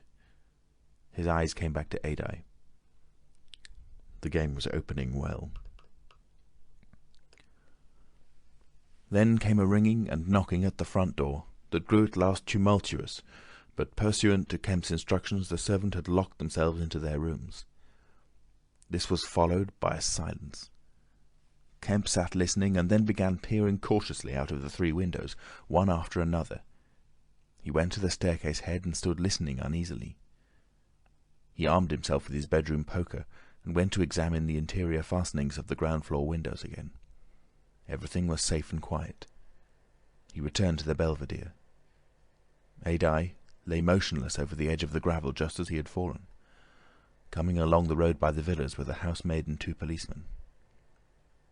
Everything was deadly still. The 3 people seemed very slow in approaching. He wondered what his antagonist was doing. He started. There was a smash from below. He hesitated and went downstairs again. Suddenly the house resounded with heavy blows and the splintering of wood. He heard a smash and the destructive clang of the iron fastenings of the shutters. He turned the key and opened the kitchen door. As he did so, the shutters, split and splintering, came flying inward. He stood aghast. The window frame, save for one crossbar, was still intact, but only little teeth of glass remained in the frame. The shutters had been driven in with an axe, and now the axe was descending in sweeping blows upon the window frame and the iron bars defending it. Then suddenly it leapt aside and vanished. He saw the revolver lying on the path outside, and then the little weapon sprang into the air. He dodged back. The revolver cracked just too late, and a splinter from the edge of the closing door flashed over his head. He slammed and locked the door, and as he stood outside he heard Griffin shouting and laughing. Then the blows of the axe, with its splitting and smashing consequences, were resumed. Kemp stood in the passage trying to think. In a moment the Invisible Man would be in the kitchen. This door would not keep him a moment, and then... A ringing came at the front door again. It would be the policeman. He ran into the hall, put up the chain and drew the bolts. He made the girl speak before he dropped the chain, and the 3 people blundered into the house in a heap, and Kemp slammed the door again. "The Invisible Man," said Kemp. "He has a revolver with 2 shots left. He's killed Adye. Shot him anyhow. Didn't you see him on the lawn? He's lying there." "Who?" said one of the policemen. "Adye," said Kemp. "We came in the back way," said the girl. "What's that smashing?" asked one of the policemen. "He's in the kitchen, or will be. He's found an axe." Suddenly the house was full of the Invisible Man's resounding blows on the kitchen door. The girl stared towards the kitchen, shuddered, and retreated into the dining room. Kemp tried to explain in broken sentences. They heard the kitchen door give. "This way," said Kemp, starting into activity, and bundled the policeman into the dining room doorway. "Poker," said Kemp, and rushed to the fender. He handed the poker he had carried to the policeman, and the dining room one to the other. He suddenly flung himself backward. "Whoop!" said one policeman, ducked, and caught the axe on his poker. The pistol snapped his penultimate shot and ripped a valuable Sidney Cooper. The second policeman brought his poker down on the little weapon, as one might knock down a wasp, and sent it rattling to the floor. At the first clash, the girl screamed, stood screaming for a moment by the fireplace, and then ran to open the shutters, possibly with an idea of escaping by the shattered window. The axe receded into the passage and fell to a position about 2 feet from the ground. They could hear the Invisible Man breathing. "Stand away, you 2. I want that man Kemp." "We want you," said the first policeman, making a quick step forward and wiping with his poker at the voice. The Invisible Man must have started back, and he blundered into the umbrella stand. Then, as the policeman staggered with the swing of the blow he had aimed, the Invisible Man countered with the axe. The helmet crumpled like paper, and the blow sent the man spinning to the floor at the head of the kitchen stairs. But the second policeman, aiming behind the axe with his poker, hit something soft that snapped. There was a sharp exclamation of pain, and then the axe fell to the ground. The policeman wiped again at vacancy and hit nothing. He put his foot on the axe and struck again. Then he stood, poker clubbed, listening intent for the slightest movement. He heard the dining room window open and a quick rush of feet within. His companion rolled over and sat up, with blood running down between his eye and ear. "Where is he?" asked the man on the floor. "Don't know. I've hit him. He's standing somewhere in the hall, unless he's slipped past you. Dr. Kemp, sir?" Pause. "Dr. Kemp!" cried the policeman again. The second policeman began struggling to his feet. He stood up. Suddenly the faint pad of bare feet on the kitchen stairs could be heard. "Yap!" cried the first policeman, and incontinently flung his poker. It smashed a little gas bracket. He made as if he would pursue the invisible man downstairs. Then he thought better of it and stepped into the dining room. "Dr. Kemp," he began, and stopped short. "Dr. Kemp's a hero," he said, as his companion looked over his shoulder. The dining room window was wide open, and neither housemaid nor Kemp was to be seen. The second policeman's opinion of Kemp was terse and vivid. Chapter 28. The Hunter Hunted. Mr. Heelas, Mr. Kemp's nearest neighbour among the villa holders, was asleep in his summer house when the siege of Kemp's house began. Mr. Heelas was one of the sturdy minority who refused to believe in all this nonsense about an invisible man. His wife, however, as he was subsequently to be reminded, did. He insisted on walking about his garden just as if nothing was the matter, and he went to sleep in the afternoon in accordance with the custom of years. He slept through the smashing of the windows, and then woke up suddenly with a curious persuasion of something wrong. He looked across at Kemp's house, rubbed his eyes and looked again. Then he put his feet to the ground and sat listening. He said he was damned, but still the strange thing was visible. The house looked as though it had been deserted for weeks after a violent riot. Every window was broken, and every window, save those of the Belvedere study, was blinded by the internal shutters. "I could have sworn it was all right." He looked at his watch. 20 minutes ago. He became aware of a measured concussion and the clash of glass far away in the distance. And then as he sat open-mouthed came a still more wonderful thing. The shutters of the drawing-room window were flung open violently, and the housemaid, in her outdoor hat and garments, appeared struggling in a frantic manner to throw up the sash. Suddenly a man appeared beside her, helping her. Dr. Kemp. In another moment the window was open, and the housemaid was struggling out. She pitched forward and vanished among the shrubs. Mr. Heelas stood up, exclaiming vaguely and vehemently at all these wonderful things. He saw Kemp stand on the sill, spring from the window, and reappear almost instantaneously, running along a path in the shrubbery and stooping as he ran, like a man who evades observation. He vanished behind a laburnum and appeared again clambering over a fence that abutted on the open down. In a second he had tumbled over and was running at tremendous pace down the slope towards Mr. Heelas. "Lord!" cried Mr. Heelas, struck with an idea. "It's that invisible man brute! It's right after all!" With Mr. Heelas, to think things like that was to act, and his cook watching him from the top window was amazed to see him come pelting towards the house at a good 9 miles an hour. There was a slamming of doors, a ringing of bells, and the voice of Mr. Heelas bellowing like a bull. "Shut the doors! Shut the windows! Shut everything! The invisible man is coming!" Instantly the house was full of screams and directions and scurrying feet. He ran himself to shut the French windows that opened on the veranda. As he did so, Kemp's head and shoulders and knee appeared over the edge of the garden fence.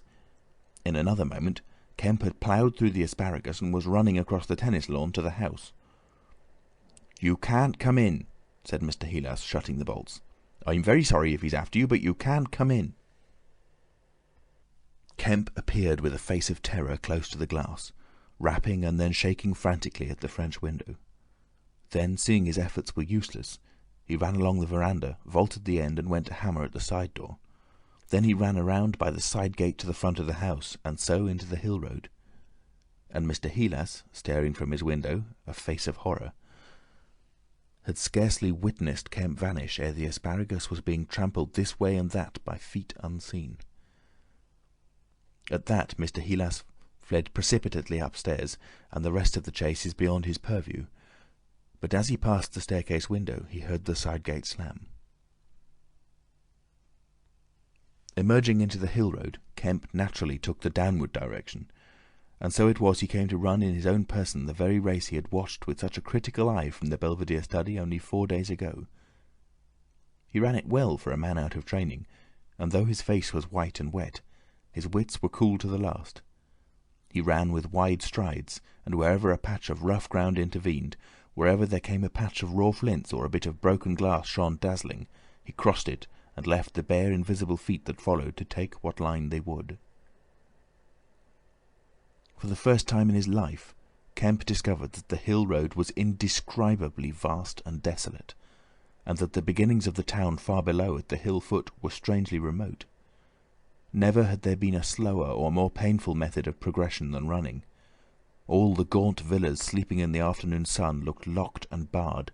No doubt they were locked and barred by his own orders. But at any rate they might have kept a lookout for an eventuality like this. The town was rising up now. The sea had dropped out of sight behind it, and people down below were stirring. A tram was just arriving at the hill foot. Beyond that was the police station. Was that footsteps he heard behind him? Spurt. The people below were staring at him. One or two were running, and his breath was beginning to soar in his throat. The tram was quite near now, and the Jolly Cricketers was noisily barring its doors. Beyond the tram were posts and heaps of gravel, the drainage works. He had a transitory idea of jumping into the tram and slamming the doors, and then he resolved to go for the police station. In another moment he had passed the door of the Jolly Cricketers, and was in the blistering fag-end of the street, with human beings about him. The tram driver and his helper, arrested by the sight of his furious haste, stood staring with the tram horses unhitched. Further on, the astonished features of navvies appeared above the mounds of gravel. His pace broke a little, and then he heard the swift pad of his pursuer and leapt forward again. "The invisible man!" he cried to the navvies with a vague indicative gesture, and by an inspiration leapt the excavation and placed a burly group between him and the chase. Then, abandoning the idea of the police station, he turned into a little side street, rushed by a greengrocer's cart, hesitated for the 10th of a second at the door of a sweetstuff shop, and then made for the mouth of an alley that ran back into the main hill street again. 2 or 3 little children were playing here, and shrieked and scattered at his apparition, and forthwith doors and windows opened, and excited mothers revealed their hearts. Out he shot into Hill Street again, 300 yards from the tram line end, and immediately he became aware of a tumultuous vociferation and running people. He glanced up the street towards the hill. Hardly a dozen yards off ran a huge navvy, cursing in fragments and slashing viciously with a spade, and hard behind him came the tram conductor with his fists clenched. Up the street others followed these too, striking and shouting. Down towards the town men and women were running, and he noticed clearly one man coming out of a shop door with a stick in his hand. "Spread out! Spread out!" cried someone. Kemp suddenly grasped the altered condition of the chase. He stopped and looked around, panting. "He's close here," he cried. "Form a line across—" He was hit hard under the ear and went reeling, trying to face round towards his unseen antagonist. He just managed to keep his feet, and he struck a vain counter in the air. Then he was hit again under the jaw and sprawled headlong on the ground. In another moment a knee compressed his diaphragm and a couple of eager hands gripped his throat, but the grip of one was weaker than the other. He grasped the wrists, heard a cry of pain from his assailant, and then the spade of the navvy came whirling through the air above him and struck something with a dull thud. He felt a drop of moisture on his face. The grip at his throat suddenly relaxed, and with a convulsive effort Kemp loosed himself, grasped a limp shoulder and rolled uppermost. He gripped the unseen elbows near the ground.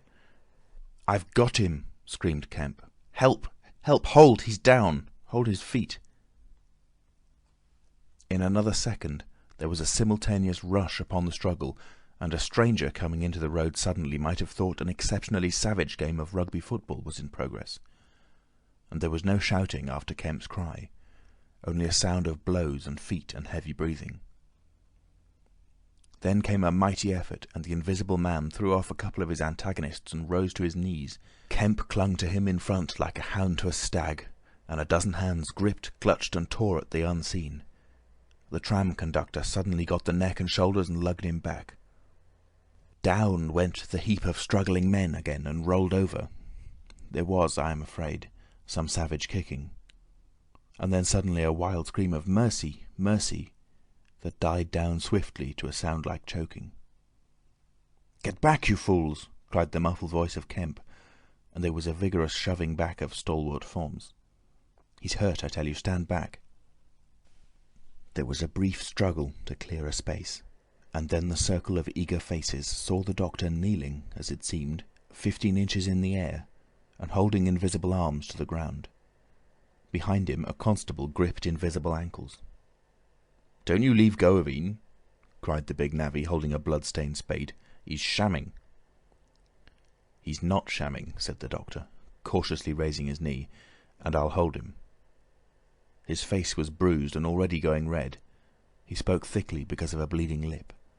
He released one hand and seemed to be feeling at the face. "The mouth's all wet," he said. And then, good God. He stood up abruptly, and then knelt down on the ground by the side of the thing unseen. There was a pushing and shuffling, a sound of heavy feet as fresh people turned up to increase the pressure of the crowd. People were coming out of the houses now. The doors of the Jolly Cricketers stood suddenly wide open. Very little was said. Kemp felt about, his hand seeming to pass through empty air. "He's not breathing," he said. And then, "I can't feel his heart. His side. Ugh!" Suddenly an old woman, peering under the arm of the big navvy, screamed sharply. "Looky there!" she said, and thrust out a wrinkled finger. And looking where she pointed, everyone saw, faint and transparent as though it were made of glass, so that veins and arteries and bones and nerves could be distinguished, the outline of a hand limp and prone. It grew clouded and opaque even as they stared. "Hullo!" cried the constable. "Here's his feet a-showing." And, so slowly, beginning at his hands and feet and creeping along his limbs to the vital centres of his body, that strange change continued. It was like the slow spreading of a poison. First came the little white nerves, a hazy grey sketch of a limb, then the glassy bones and intricate arteries. Then the flesh and skin, first a faint fogginess and then growing rapidly dense and opaque. Presently they could see his crushed chest and his shoulders, and the dim outline of his drawn and battered features. When at last the crowd made way for Kemp to stand erect, there lay, naked and pitiful on the ground, the bruised and broken body of a young man about 30. His hair and brow were white, not grey with age, but white with the whiteness of albinism, and his eyes were like garnets. His hands were clenched, his eyes wide open, and his expression was one of anger and dismay. "Cover his face," said a man. "For Gord's sake, cover that face." And 3 little children, pushing forward through the crowd, were suddenly twisted round and sent packing off again. Someone brought a sheet from the Jolly Cricketers, and having covered him, they carried him into the house. And there it was, on a shabby bed in a tawdry, ill-lighted bedroom, surrounded by a crowd of ignorant and excited people, broken and wounded, betrayed and unpitied, that Griffin, the first of all men to make himself invisible, Griffin, the most gifted physicist the world has ever seen, ended in infinite disaster his strange and terrible career.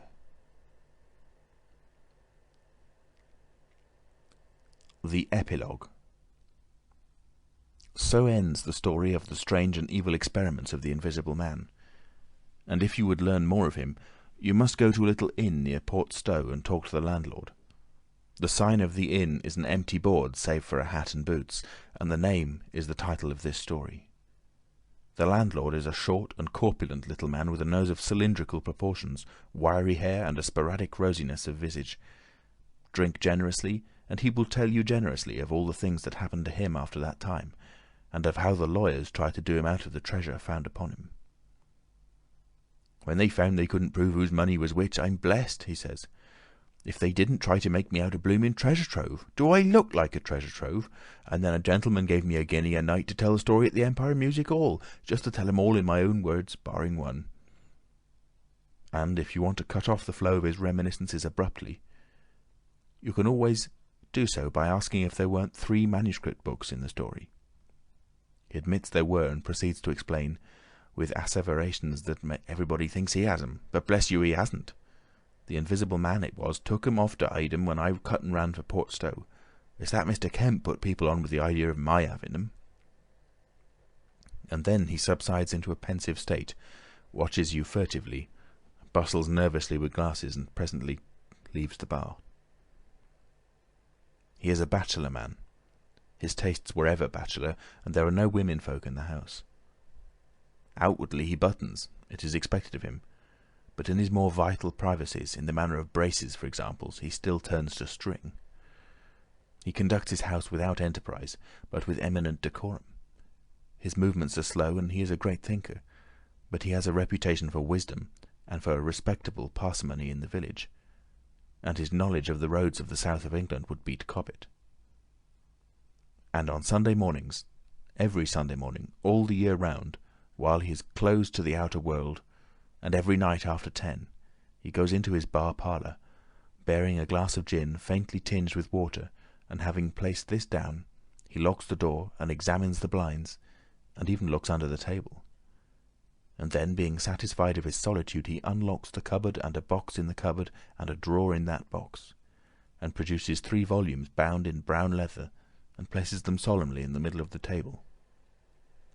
The covers are weather-worn and tinged with an algal green, for once they sojourned in a ditch, and some of the pages have been washed blank by dirty water. The landlord sits down in an armchair, fills a long clay pipe slowly, gloating over the books the while. Then he pulls one towards him and opens him, and begins to study it, turning over the leaves backwards and forwards. His brows are knit, and his lips move painfully. X, a little too up in the air, cross, and a fiddle-de-dee. Lord, what a one he was for intellect. Presently he relaxes and leans back, and blinks through his smoke across the room at things invisible to other eyes. Full of secrets, he says. Wonderful secrets. Once I get a hold of them, Lord, I wouldn't do what he did. I'd just, well... He pulls at his pipe. So he lapses into a dream, the undying, wonderful dream of life. And, though Kemp has fished unceasingly, no human being save the landlord knows those books are there, with the subtle secret of invisibility and a dozen other strange secrets written therein.